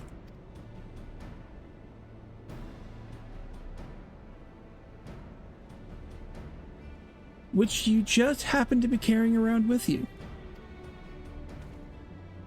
I suppose that could seem rather odd. To explain, Rambros, Uriange, and I researching the use of spirit vessels in the transference not only of memories, but of traits of certain bloodlines, and so I keep one at the ready, should an opportunity to test our theories arise. As for the use of its use to you, you may recall that during our previous visit, the nodes here granted access to restricted functions, having identified me as being of royal blood, and armed with that spirit vessel, I posit that they will do the same to you. Even in the absence of, well, the rest of me. It seems worth a try at least. Agreed, we'll take good care of it. To the flagship, then.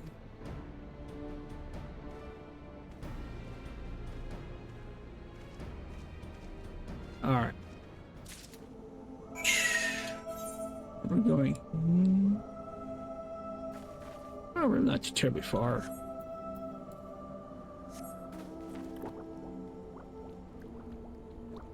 Past the dragon.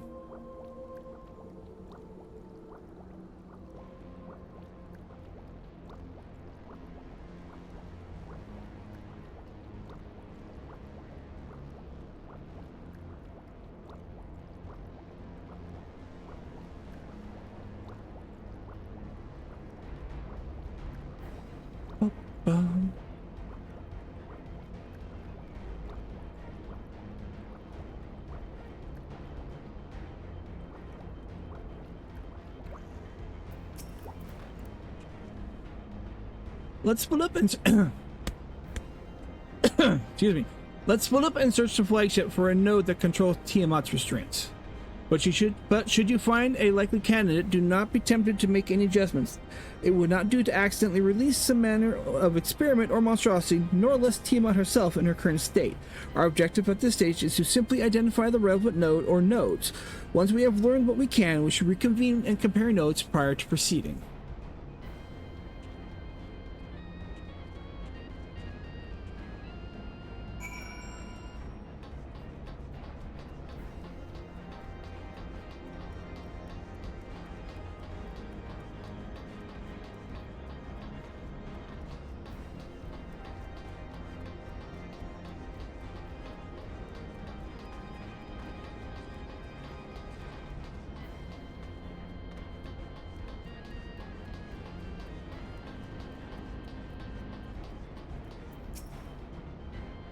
Data link with Delta Quadrant broken. Possible cause intruder interference. Advise deployment of automated combat units. Proceed?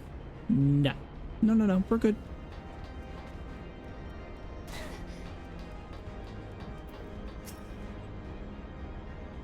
Warning, scheduled Dragon Restraint maintenance due in negative 2,020 years. Failure to verify system integrity may result in unscheduled specimen release. I have a feeling that's the one we're wanting.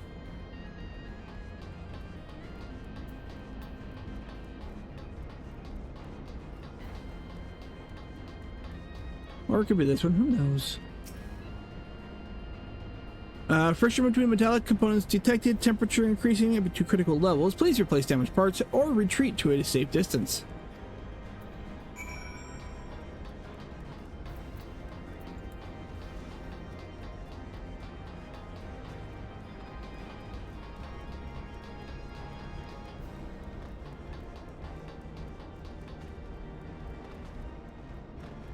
Actually, no. I'm afraid Estinian and I have little to show for our efforts. Did you find anything?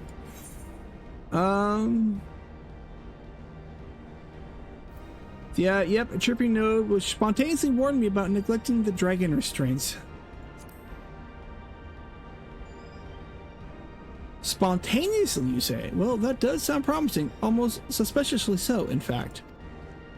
But then you were in possession of the spirit vessel. I dare say it's indeed the node that Graha spoke of. And it was chirping, you say? Very well, let's take a closer look.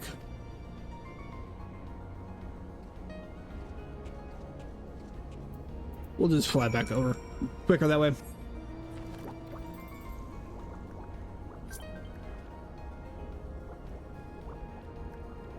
I have received a... that is the first free company invite I have actually gotten in like 3 years with this character. Let's look at the details.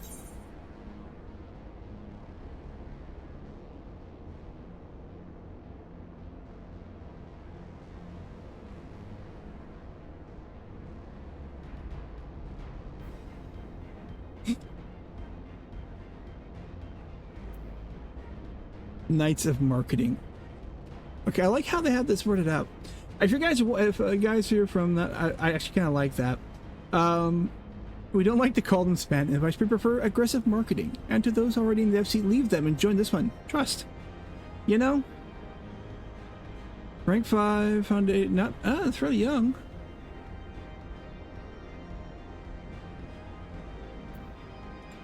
You know?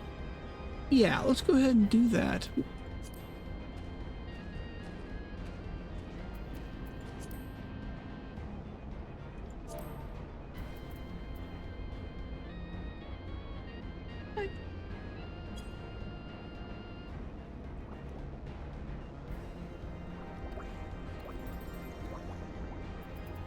You've just joined a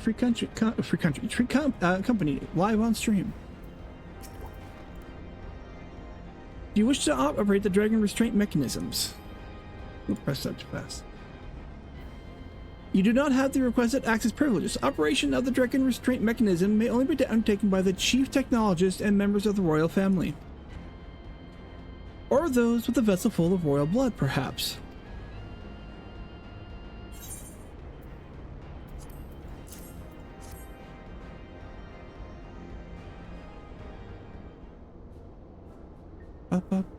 New user detected. Commencing biometric authentication. Authentication complete. User identified as member of royal family. Please state your name. You know, we're gonna do mine. Me.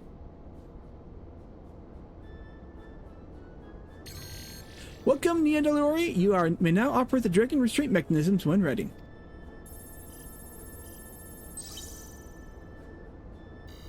Error, unable to disengage restraints of the specimen. Tiamat, the system update is required. Oh, good grief. Can't get rid of Windows updates even in Eorzea. A system update? What do you suppose it's asking of us?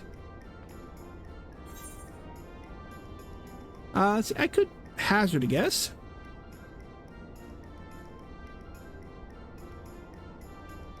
Well, that's more than I can say, confounding bloody thing.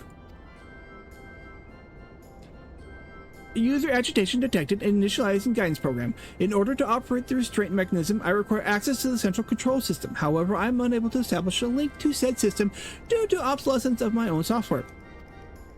This issue can be resolved by applying a system update using the corresponding terminal located within the flagship. So, can this thing release the restraints or not? Eventually. It can, but only once it's received the requisite system update, as far as I can tell. Until which time, it'll float there spewing nonsense. Yeah. User dissatisfaction detected. Initiating placation protocols. I am here to help. Rest assured that I will be on hand to guide you through every step of the system update process. How gratifying. But I dare say we will fare better with the guidance than without it.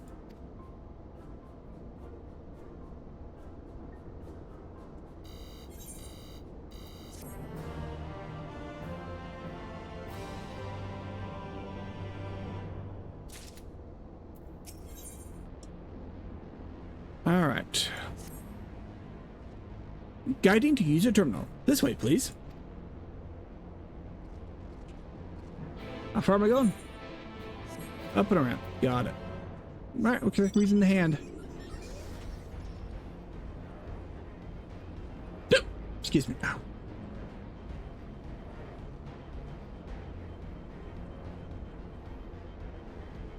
I haven't done any of the raids here either.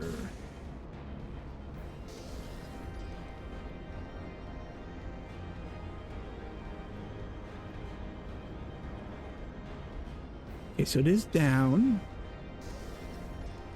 How far down?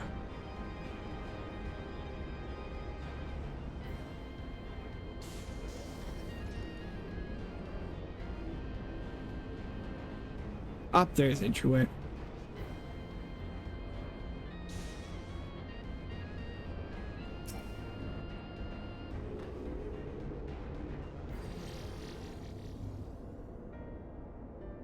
Let's see. According to the terminal, the central control system is presently employing software version 56.135. Dare I ask which version you are employing? Software version 42.002, of course. Warning, errors detected in the data management system. Estimated time required to update 5 years, 1 day. That is rather longer than we were hoping for. Aren't there any other options? For instance, using the terminal to operate Tiamat's restraints instead. The proposed method is indeed an option. Please be warned, however, that the procedure may have changed as a result of the system update, and my instructions may no longer be accurate. Well, I can't imagine it'll have changed all that much. Oh, it's true. As long as we pay due attention to any discrepancies, I dare say we shall be able to muddle our way through. Don't bother trying to explain it, just tell me if you made any progress. I would say so, yes. It does, however, require that I remain here to operate the terminal. I shall inform you via Link Pro once I am ready to release the shackles. It might be best if you left the spirit vessel with me. I may yet have use for it. Rest assured, I will be certain to return to Graha once it's all over.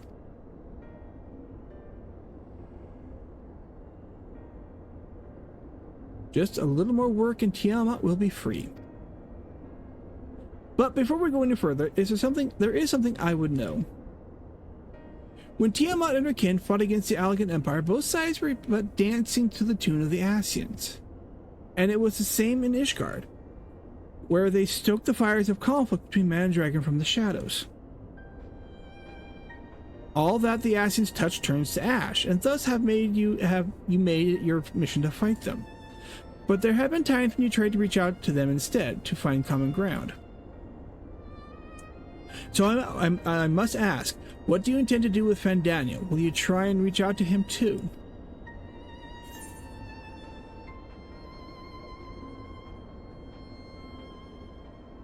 Enemy or no, I want to understand him. I will try, yes, and if that fails, I'll remember him. Certainly, after I've wiped that smile off his face. I like that one.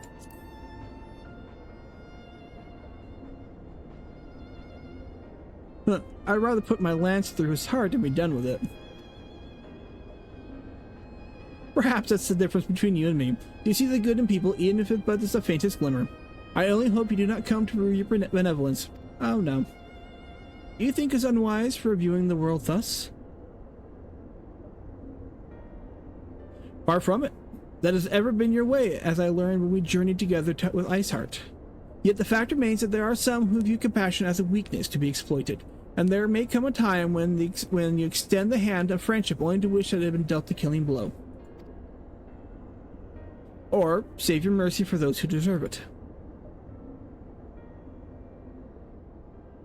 Well, we should be getting back to our task. If Alphino has things in hand here, I suggest we rejoin the others.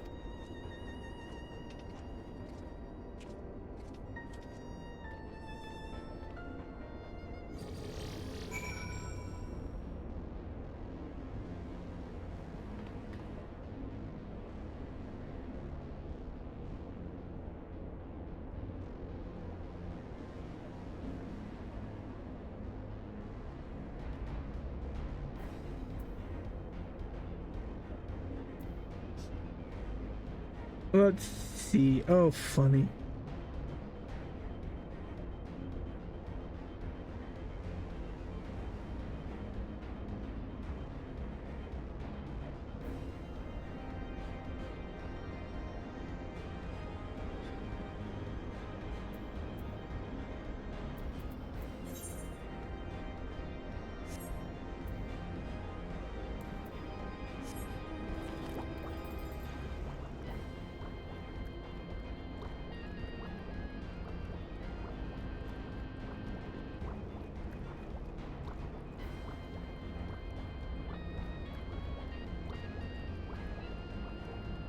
Back to Tiamat.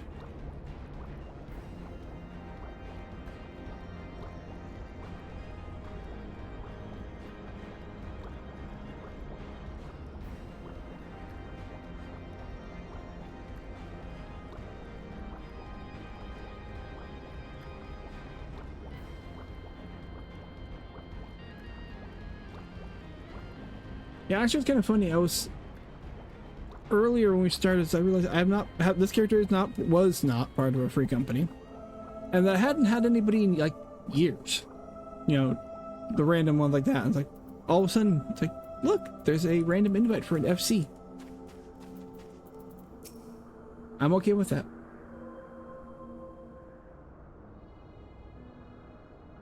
Estinian told me all is well, but nothing more. Honestly, it's like getting blood out of a stone with him. I take it from Alphino's absence that he's needed elsewhere?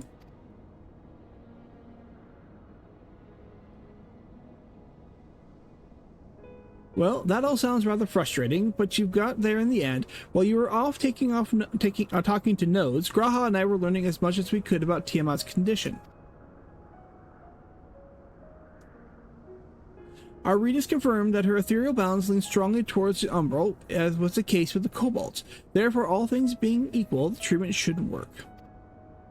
The difficulty lies in the sheer quantity of ether which we must contend. Multiple applications of the treatment will be inevitably required if we are to reverse the effects of the tempering completely. Meaning I'll need all the ether I can get, thank you in advance. Although this endeavor will ask much of us, we do have one reason to be optimistic. Namely that Tiamat shows no signs of fanatical devotion, suggesting a milder case of tempering than that suffered by the kobolds. Tiamat saw Bahamut as an equal rather than a god. Might that have made the difference? Now that you mention it, it might very well. She would not have believed it necessary to defer to his will. But enough talk, it's time to put our theories to the proof. Tell Alphino to disengage the restraints, ethereal dampeners. I'm counting on you, Angelo.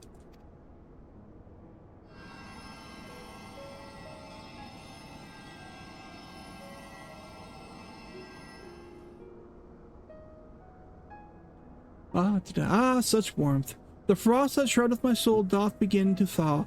But what are these? Visions of days long forgotten, of war with the men of Allah? Wherefore do such baleful memories return to me now?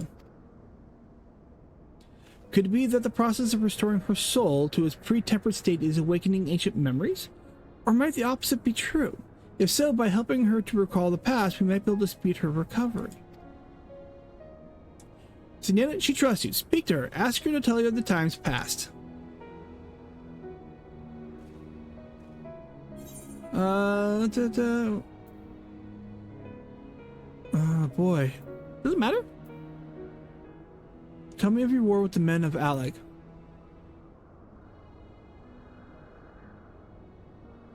Wicked, bloodthirsty creatures, not content with their own lands, they brought fire and death to Mericidia, our home.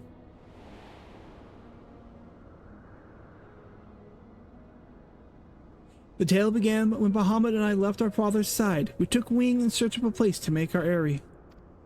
Beyond the southern ocean, we discovered a lush and fertile land. It would come to be known as Mericidia by the children of men, though many years were to pass before they crossed the seas.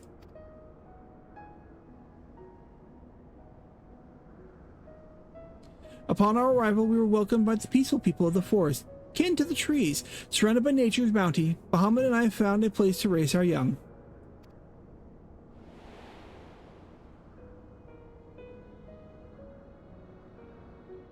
Fascinating. This correlates with the writings of the Charlene scholar Rarusha.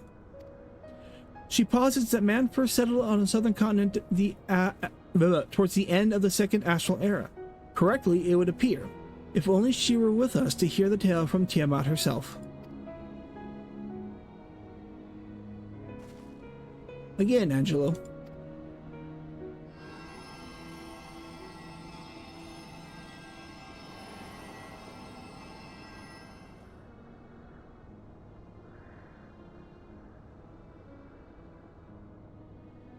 When the first children of man arrived on our shores, no foot did they set in those places over which we held dominion. Such was their fear of dragonkind, and as they kept their distance, so did we let them be. Quick. Yet as the days went by, ship after ship appeared on the horizon, bearing ever more of their brethren, who divided the vast lands among themselves.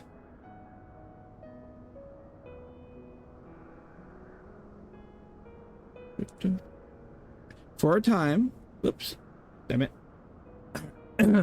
a time, they knew peace and prosperity, but as their numbers grew, the smaller their share came to seem, and soon they began to covet the territory of their fellows. Ere long, man fought man, blood was answered with blood, and none could see the end of the strife, until one day they came to us. Recognizing our wisdom, they entreated us to intercede in their conflict. Bahamut agreed, and with him presiding over the affairs of men, the land knew peace once more.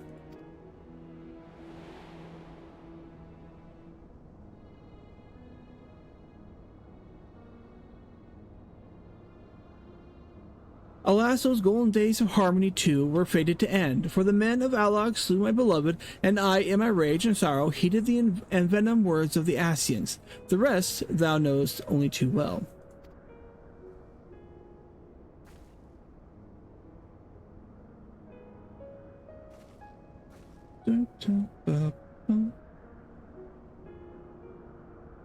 Let's see, but your tale doesn't have to end there. When you are free, we will rid the world of the Asians together, and you and your beloved will have justice. Fine sentiments, but you're almost spent. I'll keep watch from above. If the treatments fail, run.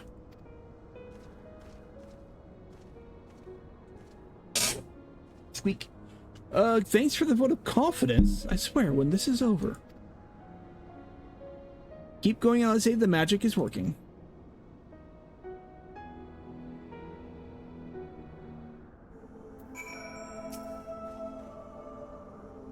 While I knew this wasn't going to be easy, no patient could have prepared me for treating a great worm. But we're close, I can feel it. While I've only got a few more drops of ether left to give, with yours and Graha's, this will work. Then I believe I speak for both of us when I say that she may take as much as you require. Careful, I might hold you to that. Alright, here I go.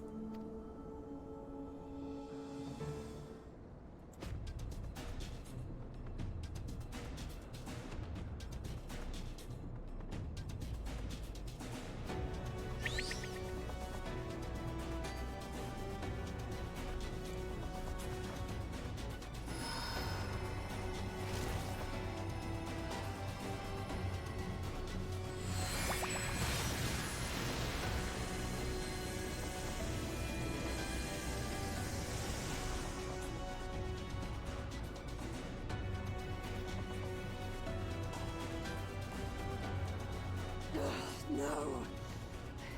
I'm almost there!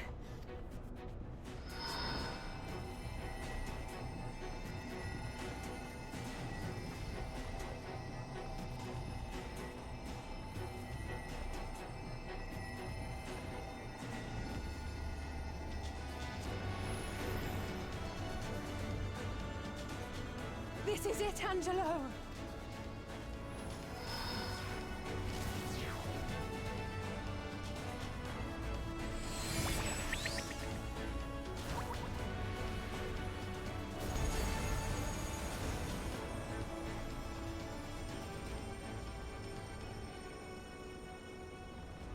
Es ließ an. Mich es tai.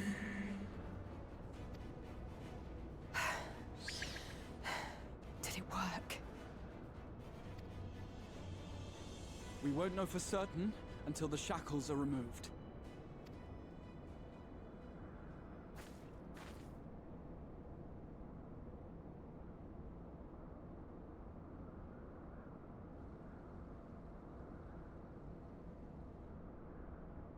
Tosk in Sandal Ankin in Wayne. Many have been subjected to the Allagan's dark arts, their flesh irrevocably altered. For such tortured souls, I fear there can be no salvation. Ankin. Slosk an all fall kail an. Slosk saith som in an. Afterten. Mon ud. One an. Lis a an. Do ud an. When that time comes, you won't be alone. We'll stand by you.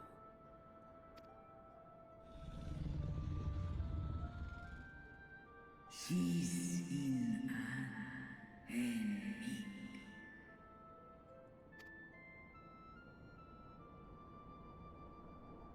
Alphino's ready.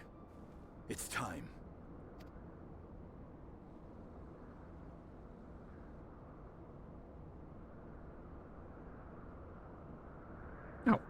Do it. And let's hope the treatment worked as it should.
By the gods!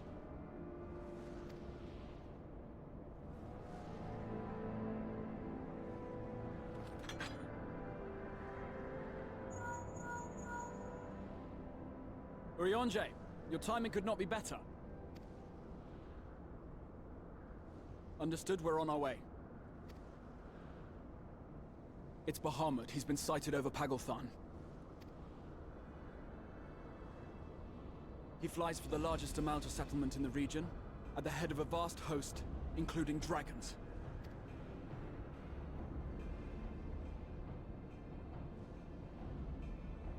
Did you hear all that, Alphino? You'd best rejoin your comrades. I'll make my own way. Our enemy awaits. Shall we?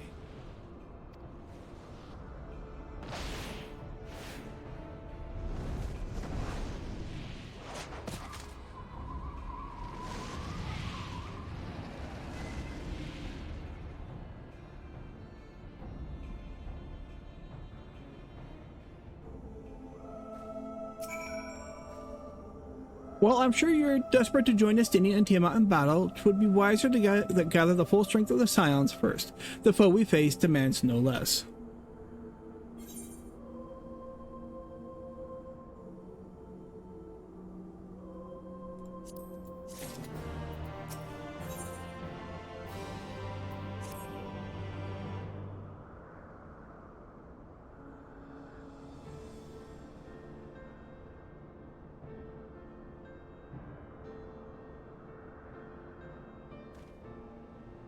I've already sent word to the others. We are to rendezvous in Ul'dah at the Hall of Flames. Let us collect Alphino and be on our way.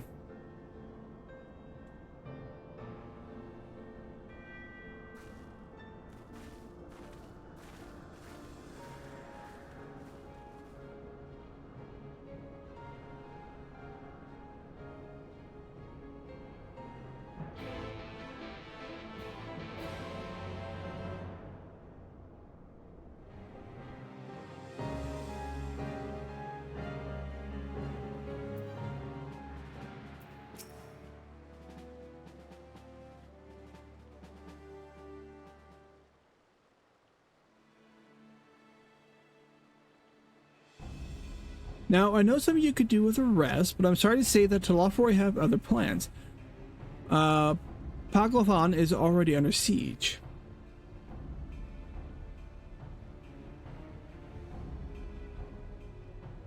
Happily, the Immortal Flames arrived just in time to join the defensive effort, with Marshal Taropen in their head. Yeah, he could be in their head too, for all we know. Well now, given the failure of the peace negotiations, I was uncertain how the Sultanate would respond. 'Tis good to hear that Ul'dah is not abandoning the Amalja. Abandon them? We do not profess to that. Did we not profess to be their friends? Tarpon? Nope. Your Highness. Or Your Grace, specifically. Marshal Tarpon has made provisions for such exigencies and was ready to depart at a moment's notice. All that was required was the agreement of the Syndicate, which whom voted in favor of intervention. Tripping over my own tongue now. It's getting late. Nor is Ul'dah alone in this resolve. The other alliance nations have likewise dispatched their troops to Pagalthan. Yet even with our combined strength, we shall sorely be tested, for we face not only the might of the Imperial Legion, but Lunar Bahamut and his draconic horde beside. Tiamat's children. Fight as we may, victory is by no means assured, but not all of the omens are grim. Our forces report that despite the proximity to Lunar Bahamut, none of the Amalja show signs of tempering. Strange. What primal would turn down the chance to claim new thralls?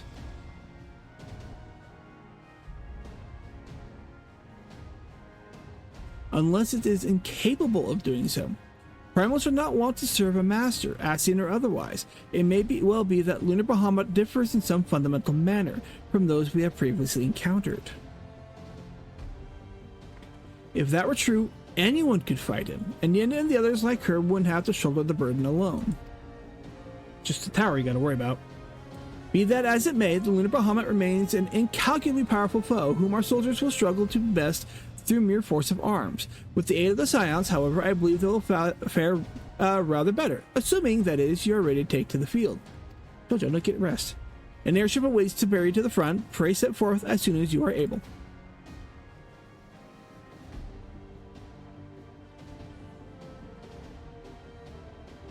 Alright, we'll run the dungeon. We'll see how things are for, afterwards. But we're getting real close to getting into Endwalker. I, meanwhile, shall continue to coordinate our efforts. Till next we meet, may the 12 bless and keep you. That poor man had to get pulled out of retirement. It was kind of her to speak to us personally. You may be certain she has no shortage of other responsibilities. Well, I, for one, am inclined to do as Her Grace requests. Least we forget, our involvement in Fordola are in the Paglathon on reconnaissance. The sooner we save the day, the better our chances. Indeed. To the airship, then.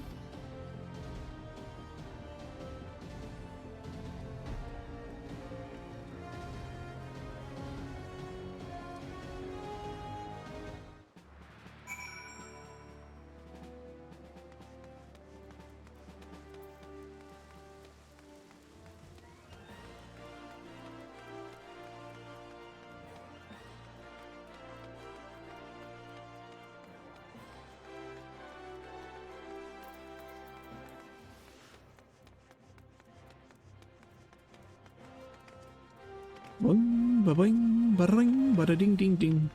Ba-da-ding-ding-ding.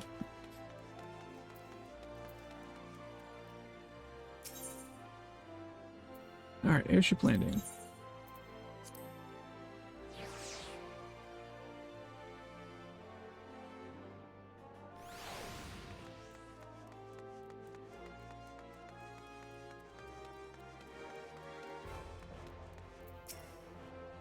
Greetings, we've been expecting you. But say the word and we shall depart from Paglathon at once.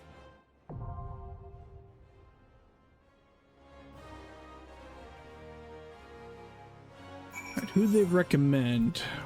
They're recommending those three again. We'll go with it. We'll just go with the recommended party.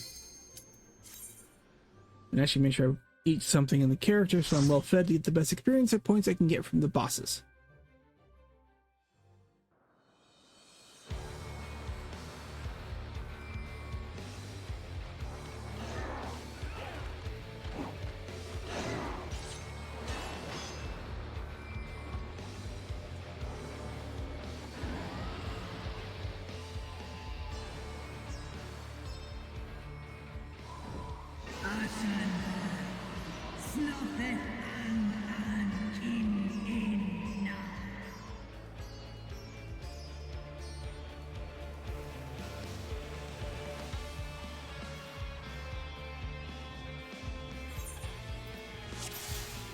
Let's go.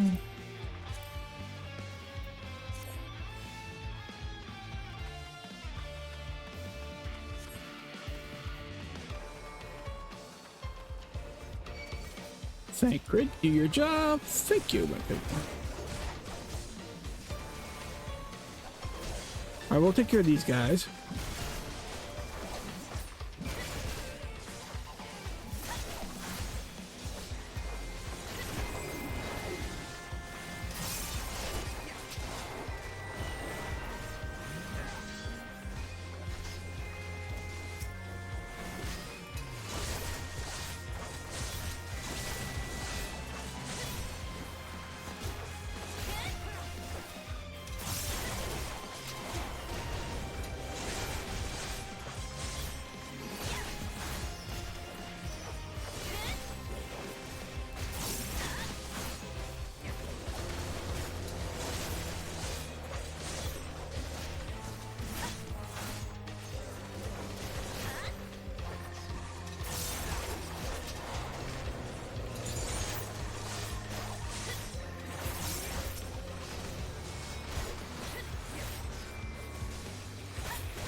stronger!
Bring everybody in for a group picture.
Couple more trash mobs.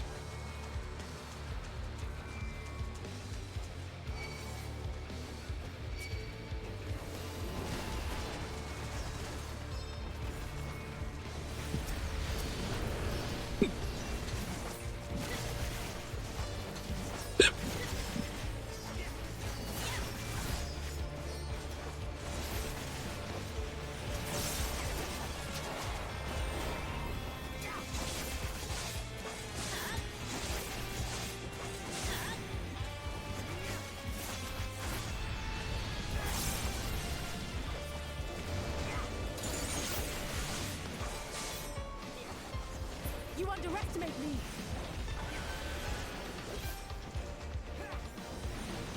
Come on. Oh.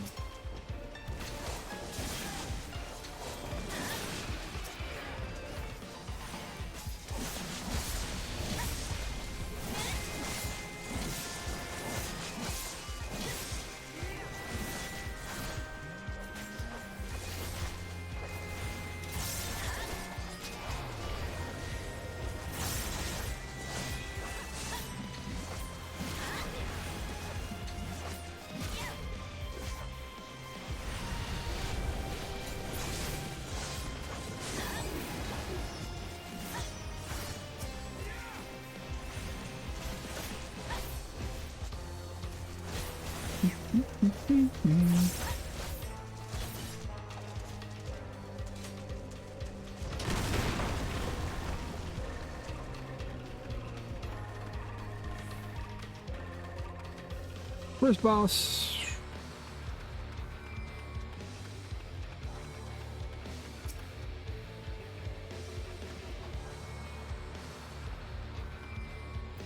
Bankrit. Get up there.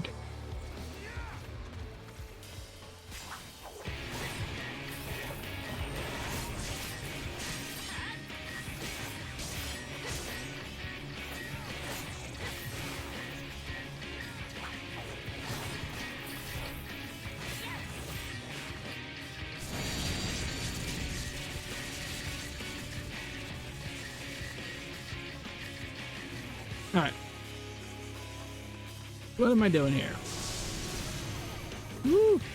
That one was not fun. Keep your guard up. Okay. Let's give it a Alright, show. so I gotta go check on what the process, adjust myself here, is for that fight. Alright,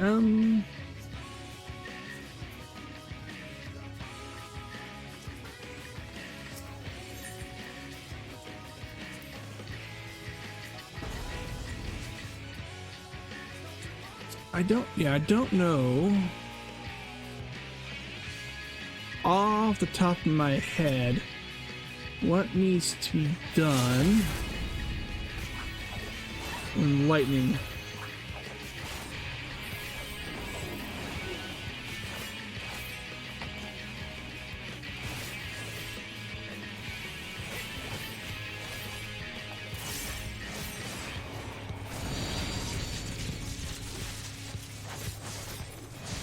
Alright, what am I doing here? There we go. We're gonna go, that's what we gotta do with those. Okay.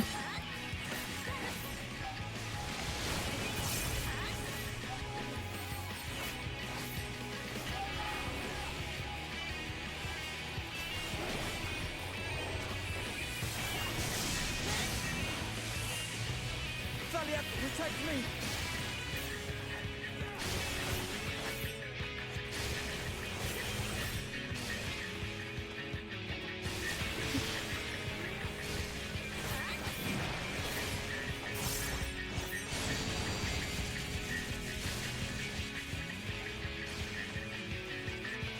Okay.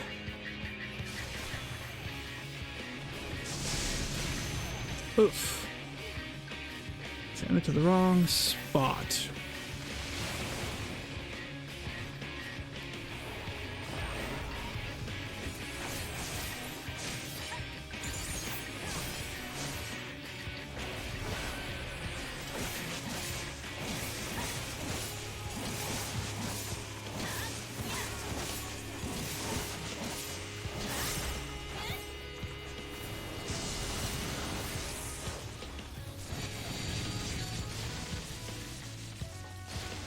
Alright, where am I going and who am I going with? I don't see... Yeah, I'm only seeing 3. I must be missing it.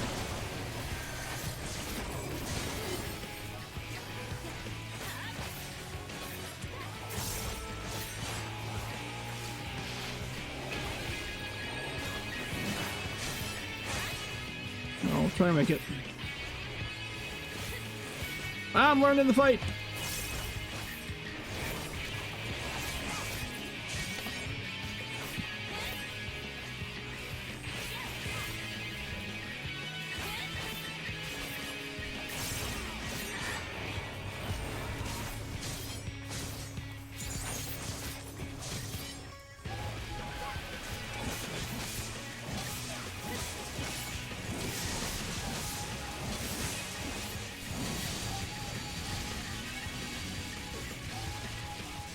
Alright. I don't see any other holes, so yeah. Am I stuck with that?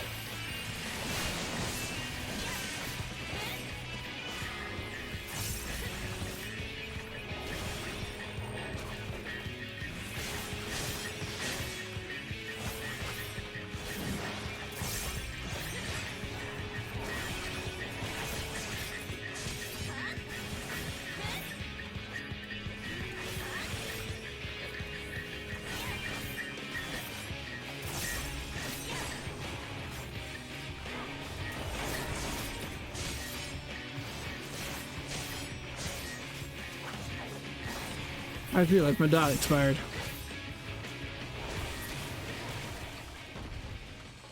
So I'm still not 100% certain with that one.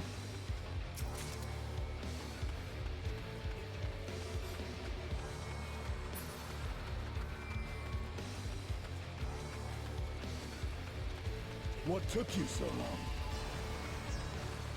The Amalja are in trouble. Let's split up.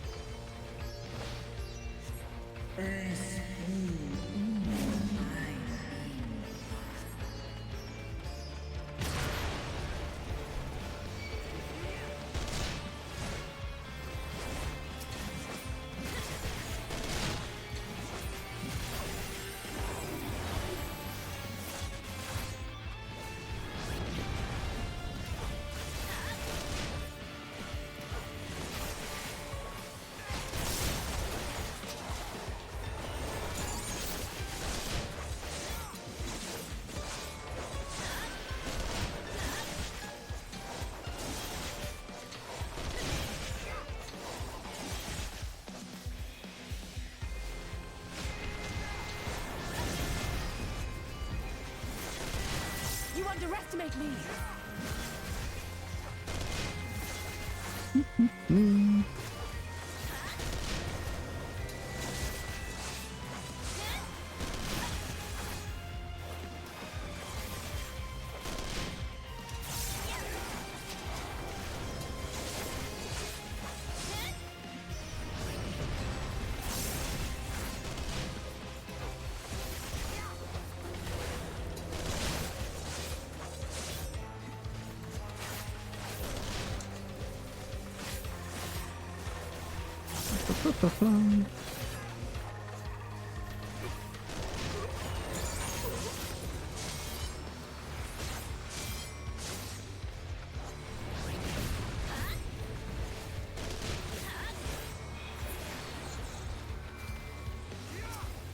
Alright, fine. We're gonna do you.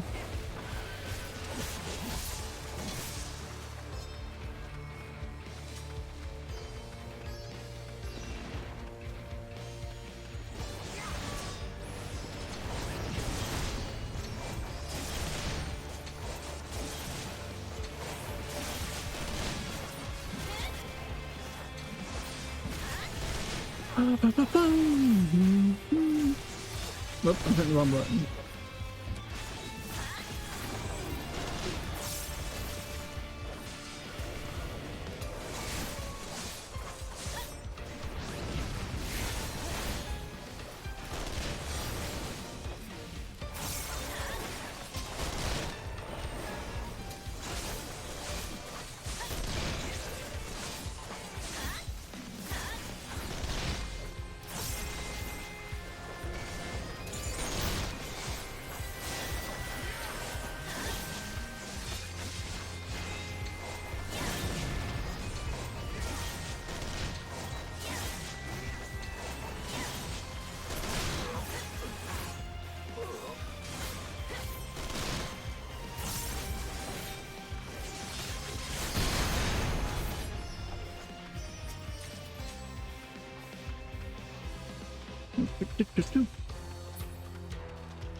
Oh, no, you don't.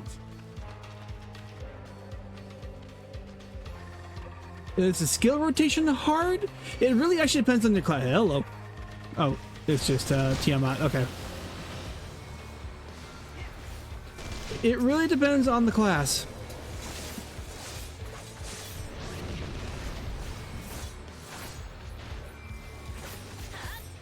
So like right now I'm on Reaper, and the overall Reaper is pretty straightforward. When we start getting to things like switching some of the tanks like Paladin and Warrior, they can get a little bit more complicated. Black Mage and Ninja can be really kind of complicated on the rotation, but majority of the time, nah. The rotations are pretty easy to get down.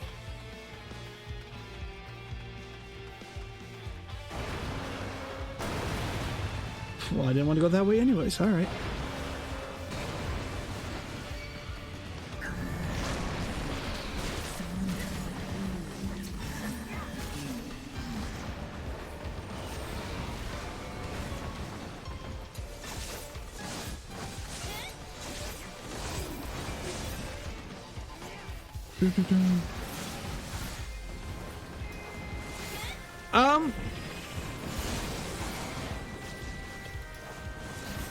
Team get cooked if you are damaged. Usually, I mean, it depends how bad you are. Majority of the time, no. If you're doing standard content, kind of like this is a regular dungeon. Most people are actually quite forgiving if your DPS or tanking is or healing is a little low. My personal experience for all that has been most people are helpful. They help you out on, okay, you should probably do this, do that. The only time you really start getting really bad is like if you truly are going to be like I said, cooked, is when you start going into the extreme and high end content where you really got to be on your game.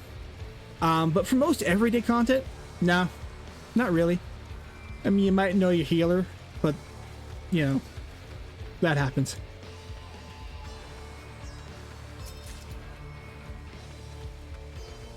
Is that better than what I've got? No, it is not. Okay.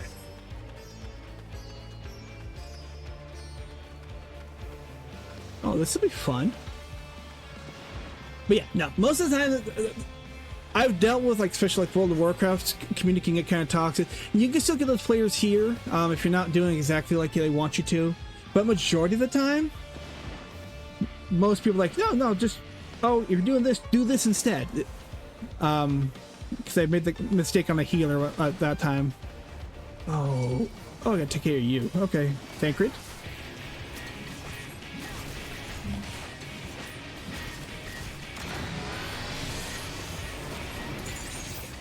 Oh, no, over here.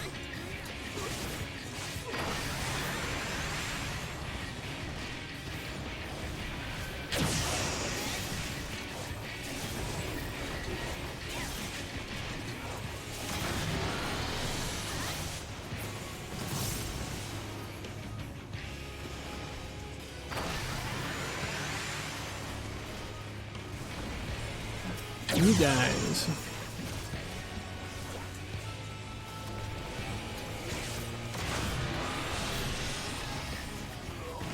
Moving over here.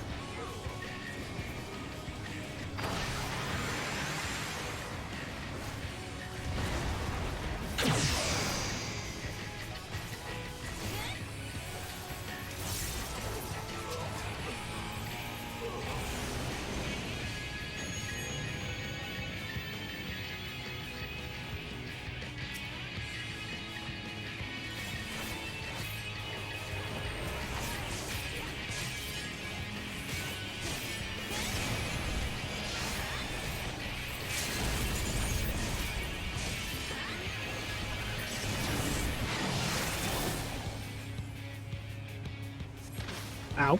Leave the healing to me. Over here. Oh, I missed.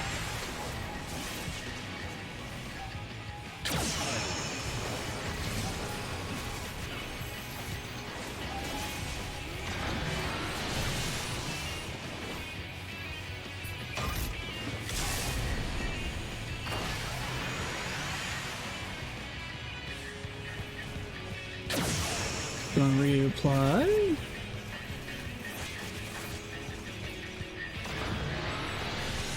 I'll take the hit.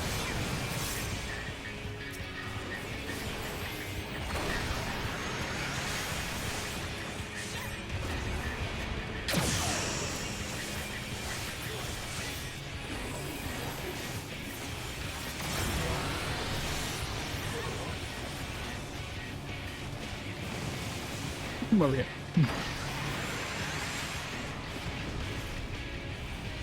Oh, we're gonna be fine. Oh, fine.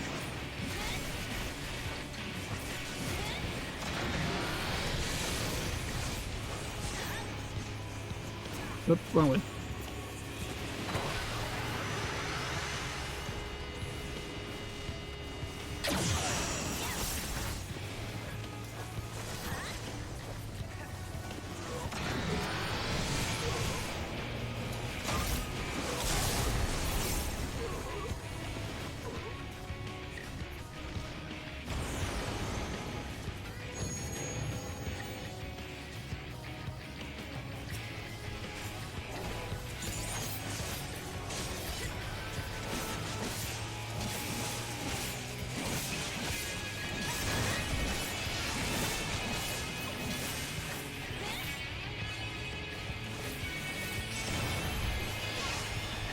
can do it one more time.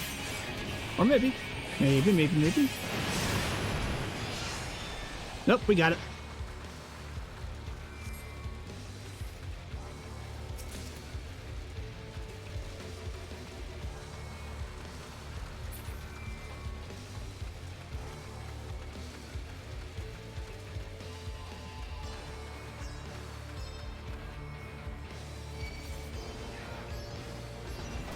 I think we take care of all that.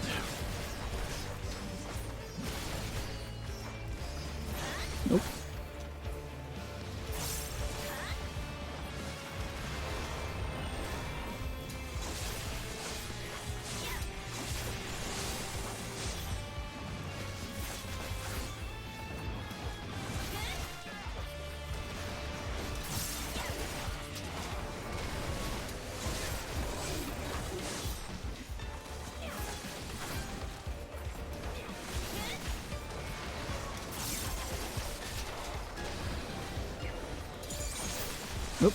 Oop.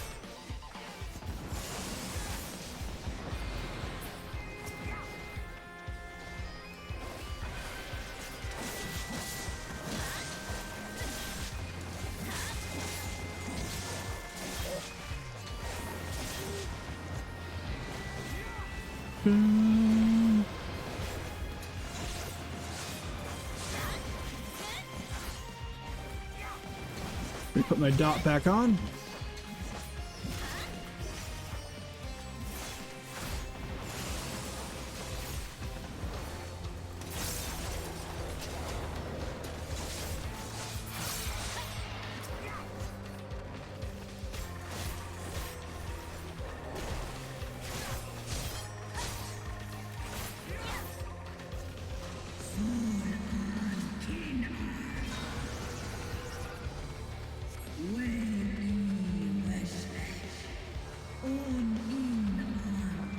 Oop, go to chest. Grab that first. Oop, anything good? Materia. Okay.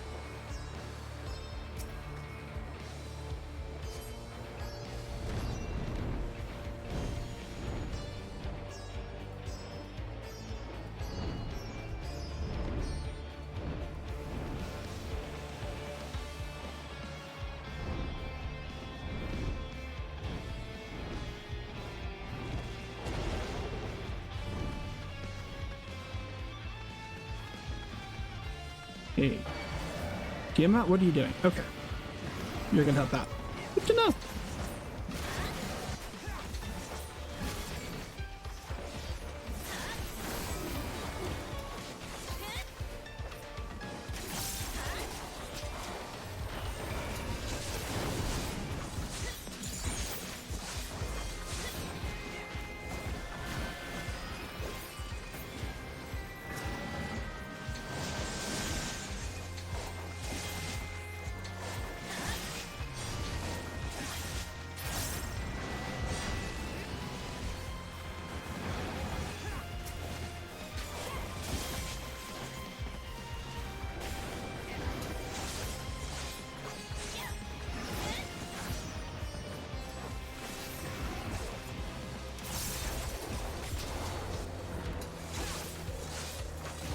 Okay, let's get the one armor.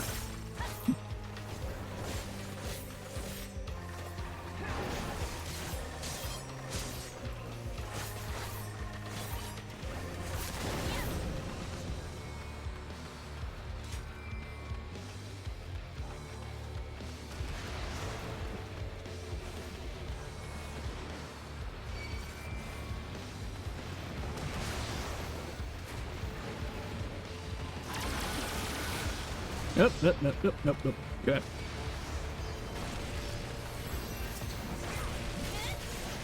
Excuse me.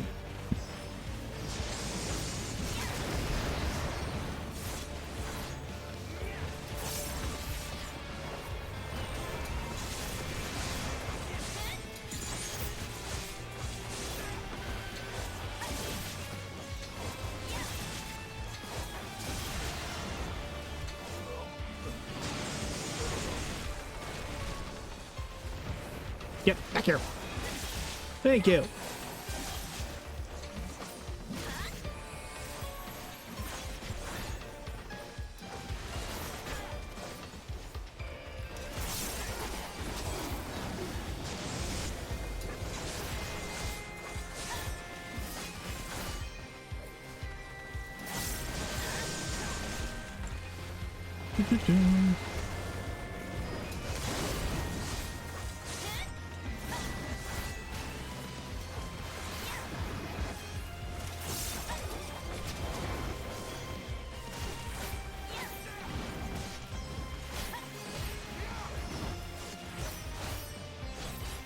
All right, Bahamut.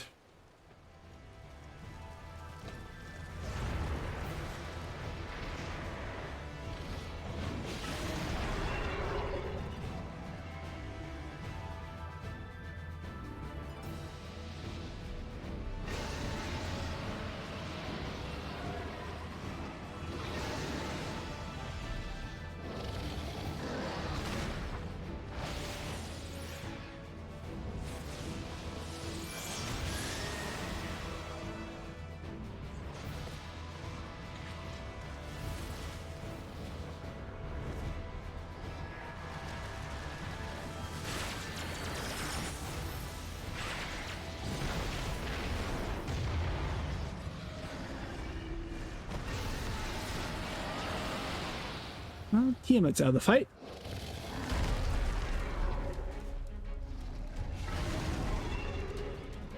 To Bahamut. Nothing's that. Yeah, this Cheshire coffer there.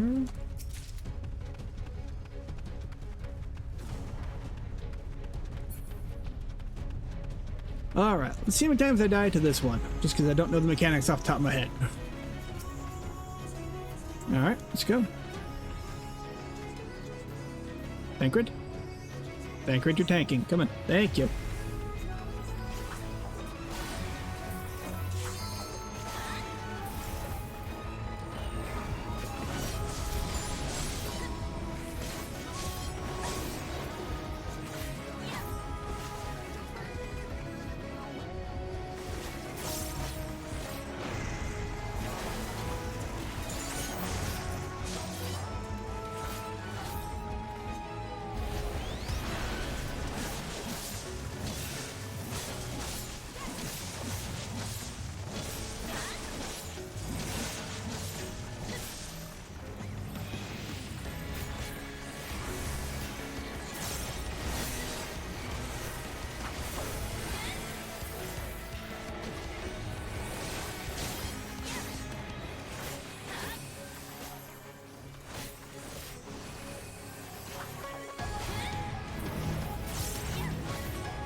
Okay, follow.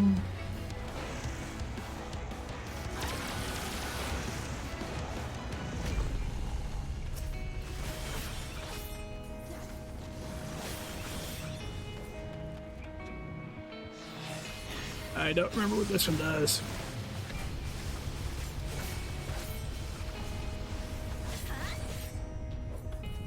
Oh, that's what that one does.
Good right here.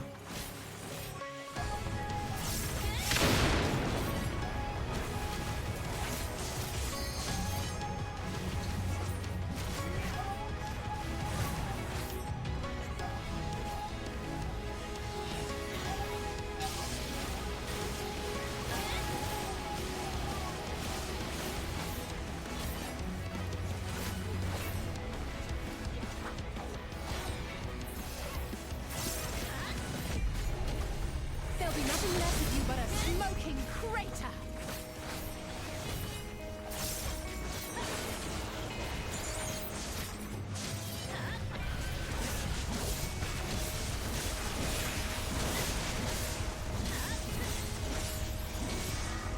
Leave the healing to me.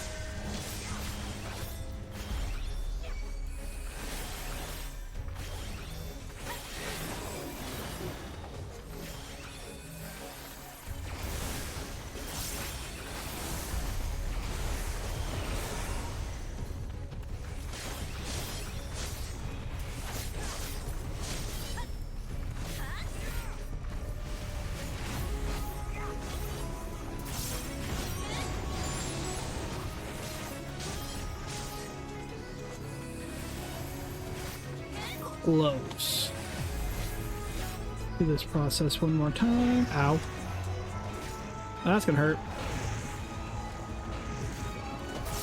Oh well, we got it.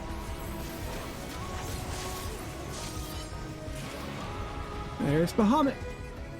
No, Lunar Bahamut, actually.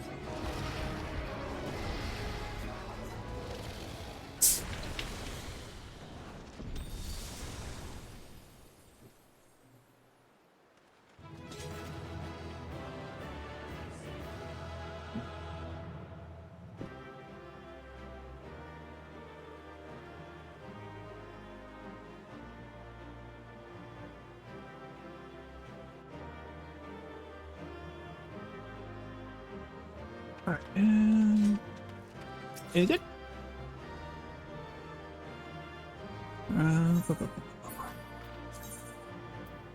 Yes, those are actually better. Ooh, by 30. Let's go ahead and pull the materia out of here.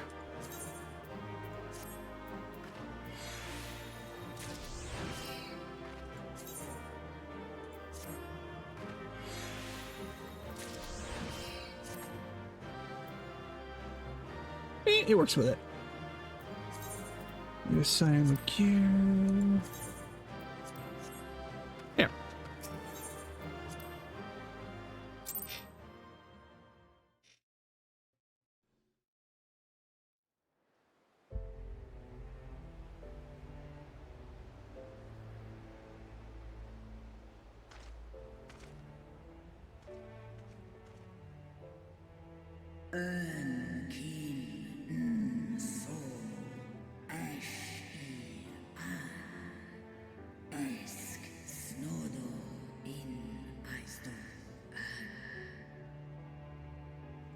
Antal an in Eistor. Antal afa snalosk ash an dran miram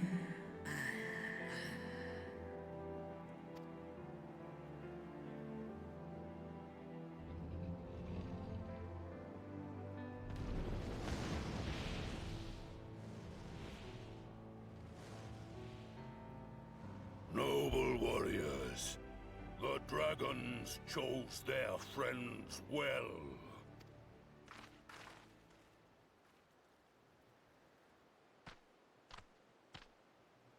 Long have our peoples waged war, but no more.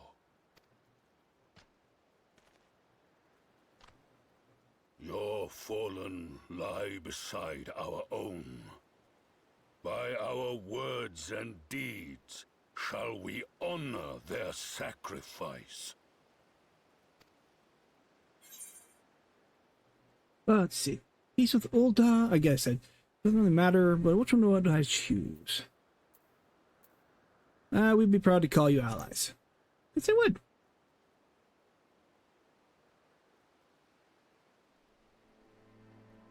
The enemy of our enemy is our friend.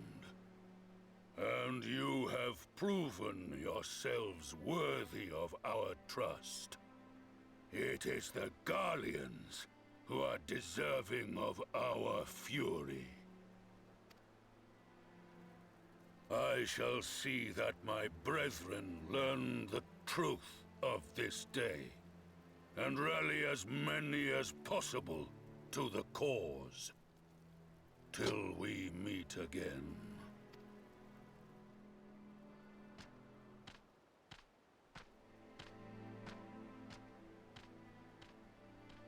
And thus did we make allies of the Amalja. It would certainly seem that way. The Sultana will be pleased. Let's go and give her the good news, shall we?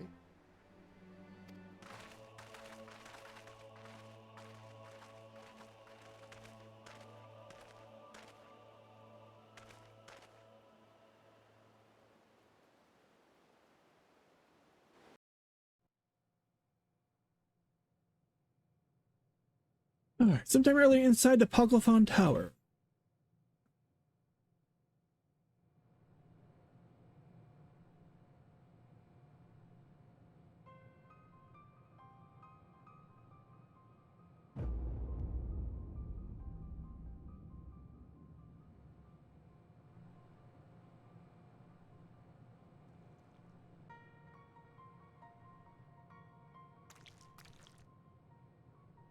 Squishy sound. What in Ralga's name happened here? The gods only know. But you can bet these poor sods aren't here by choice. Quickly! We've got to get them free!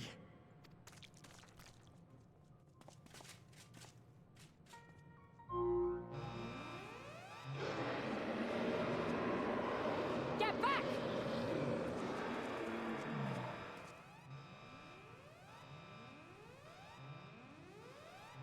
No!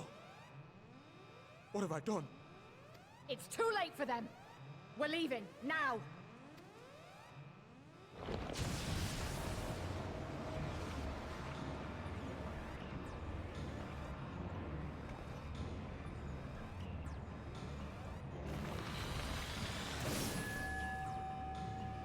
Lunar Efreet.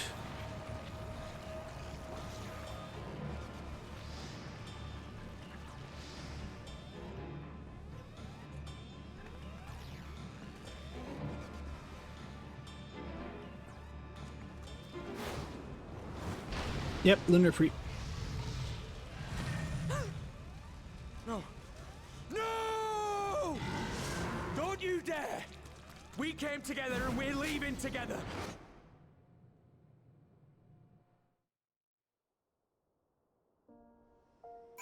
Okay.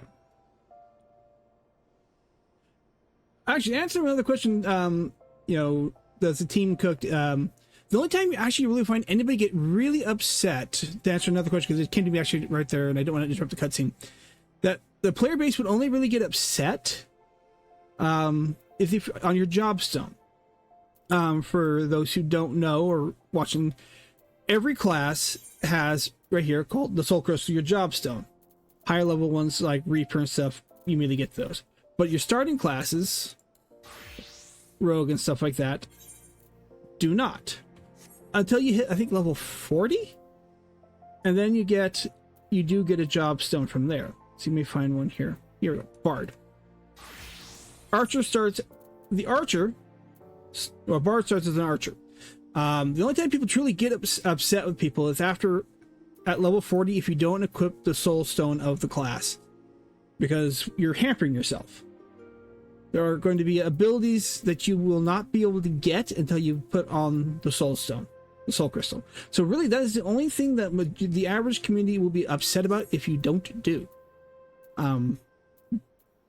Beyond that, everything else is perfectly fine. All right, where did I put my Reaper? Nope, not. There we go. Update. Do I want to keep those, or do I want to put them back to what I had? We'll keep it for now.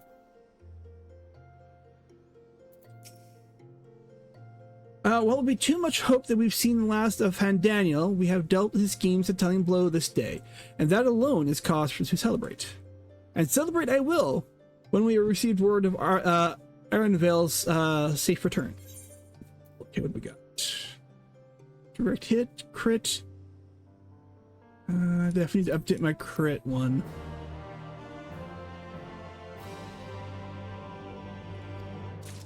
Alphino.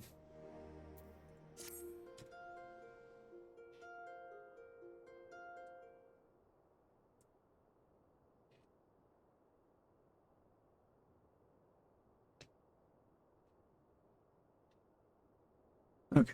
Standing around here worrying is not going to help matters. Come, we must discuss the day's events with Pippin and her grace.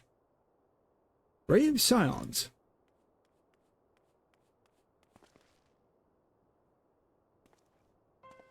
Would that I could treat you to a hero's welcome, but I bear urgent news from the, I'm not even going to try and pronounce that tonight. Your Grace, whatever is the matter? As our troops withdrew from Pogglethon, they came upon 2 scouts sent to the nearby tower. I've yet to hear a full account, but it seems that one of them, your friend, I believe, had been wounded and was being dragged by the other. Oh no. I can't quite get the right feel for that. I must go. Forgive me, Your Grace.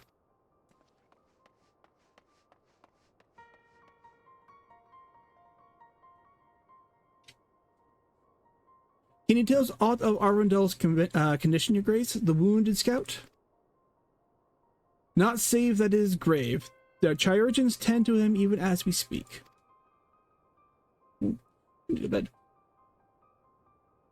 The infirmary must be inundated with the wounded. If all of us go, we'll only get underfoot. Nyandia, Estinian, would you mind going after Alphino? He may need some support from someone other than me.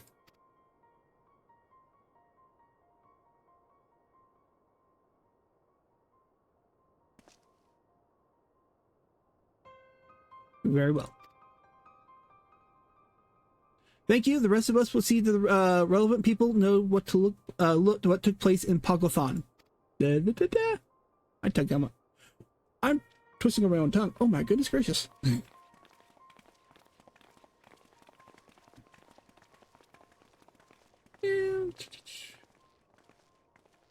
Yeah, I want to see what the whole outfit looks like before I...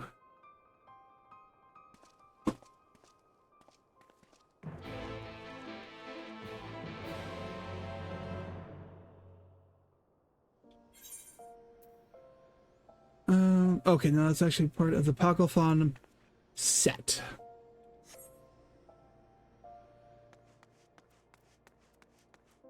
Although what I will do, I need to do my materia before I forget about it. Exchange.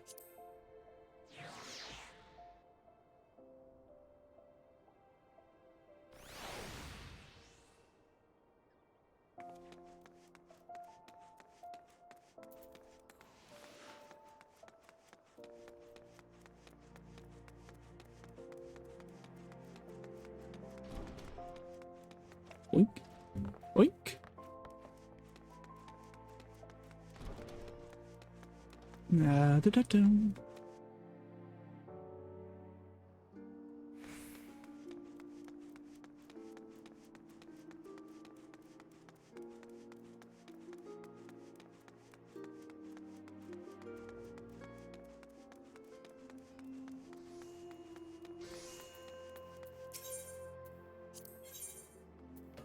I'm going to go quit.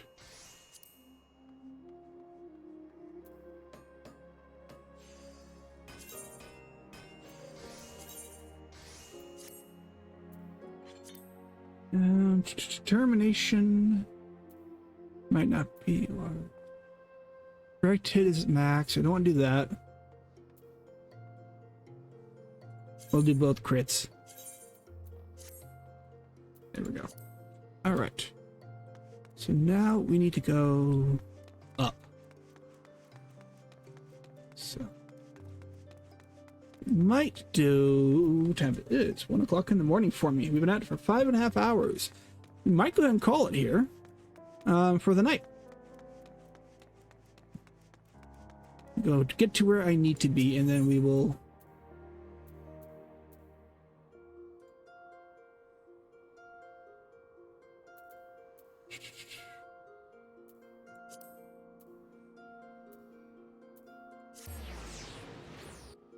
Yeah, we'll go and do that. We will go ahead and call this for tonight.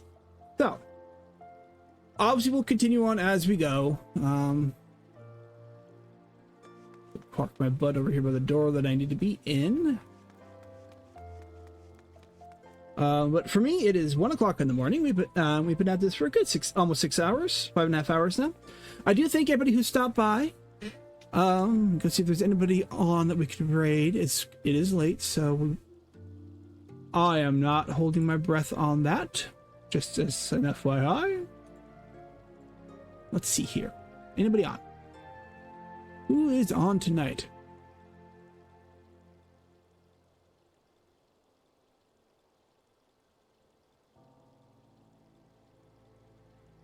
See here, Thea. She might be getting ready to go. She's been on for the same amount of time I have. That woman's on the East Coast, and I'm on the West Coast, so it's early in the morning for her. I haven't seen input online in a while.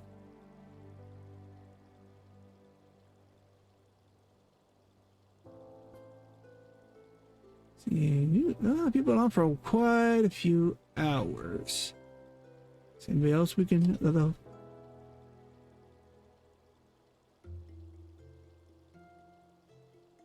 Wouldn't surprise me if that is for me. It's late in the night, early morning for me. It's gonna be early morning for a lot of other people.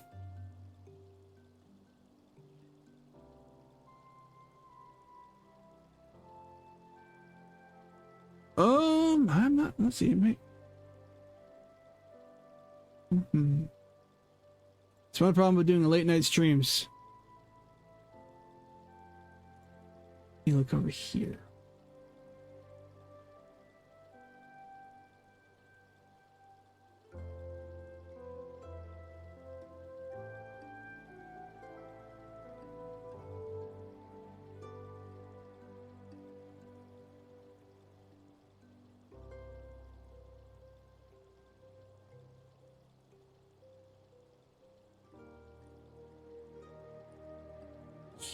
Let's see here.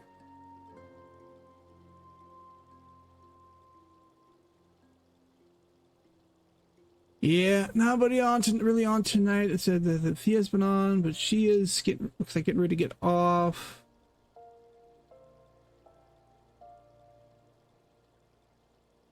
And we could always raid Iron Mouse. She's on 7 hours. I'm not gonna worry about raiding Mousy. So, all right, we're not gonna worry about raiding tonight. As much as I would like to, there really isn't anybody on that's not already getting ready to be done for the day.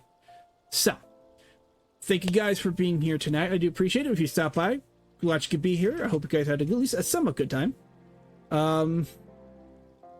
Let's see here. As we know, tomorrow I have Dungeons and Dragons, so do not expect a stream tomorrow. If I do, I will let you guys know. Keep an eye on the Discord or the Blue Sky account. Both are linked in on the page here, or via the YouTube or YouTube VODs channel. Both links are also down below. You can get to either one from there.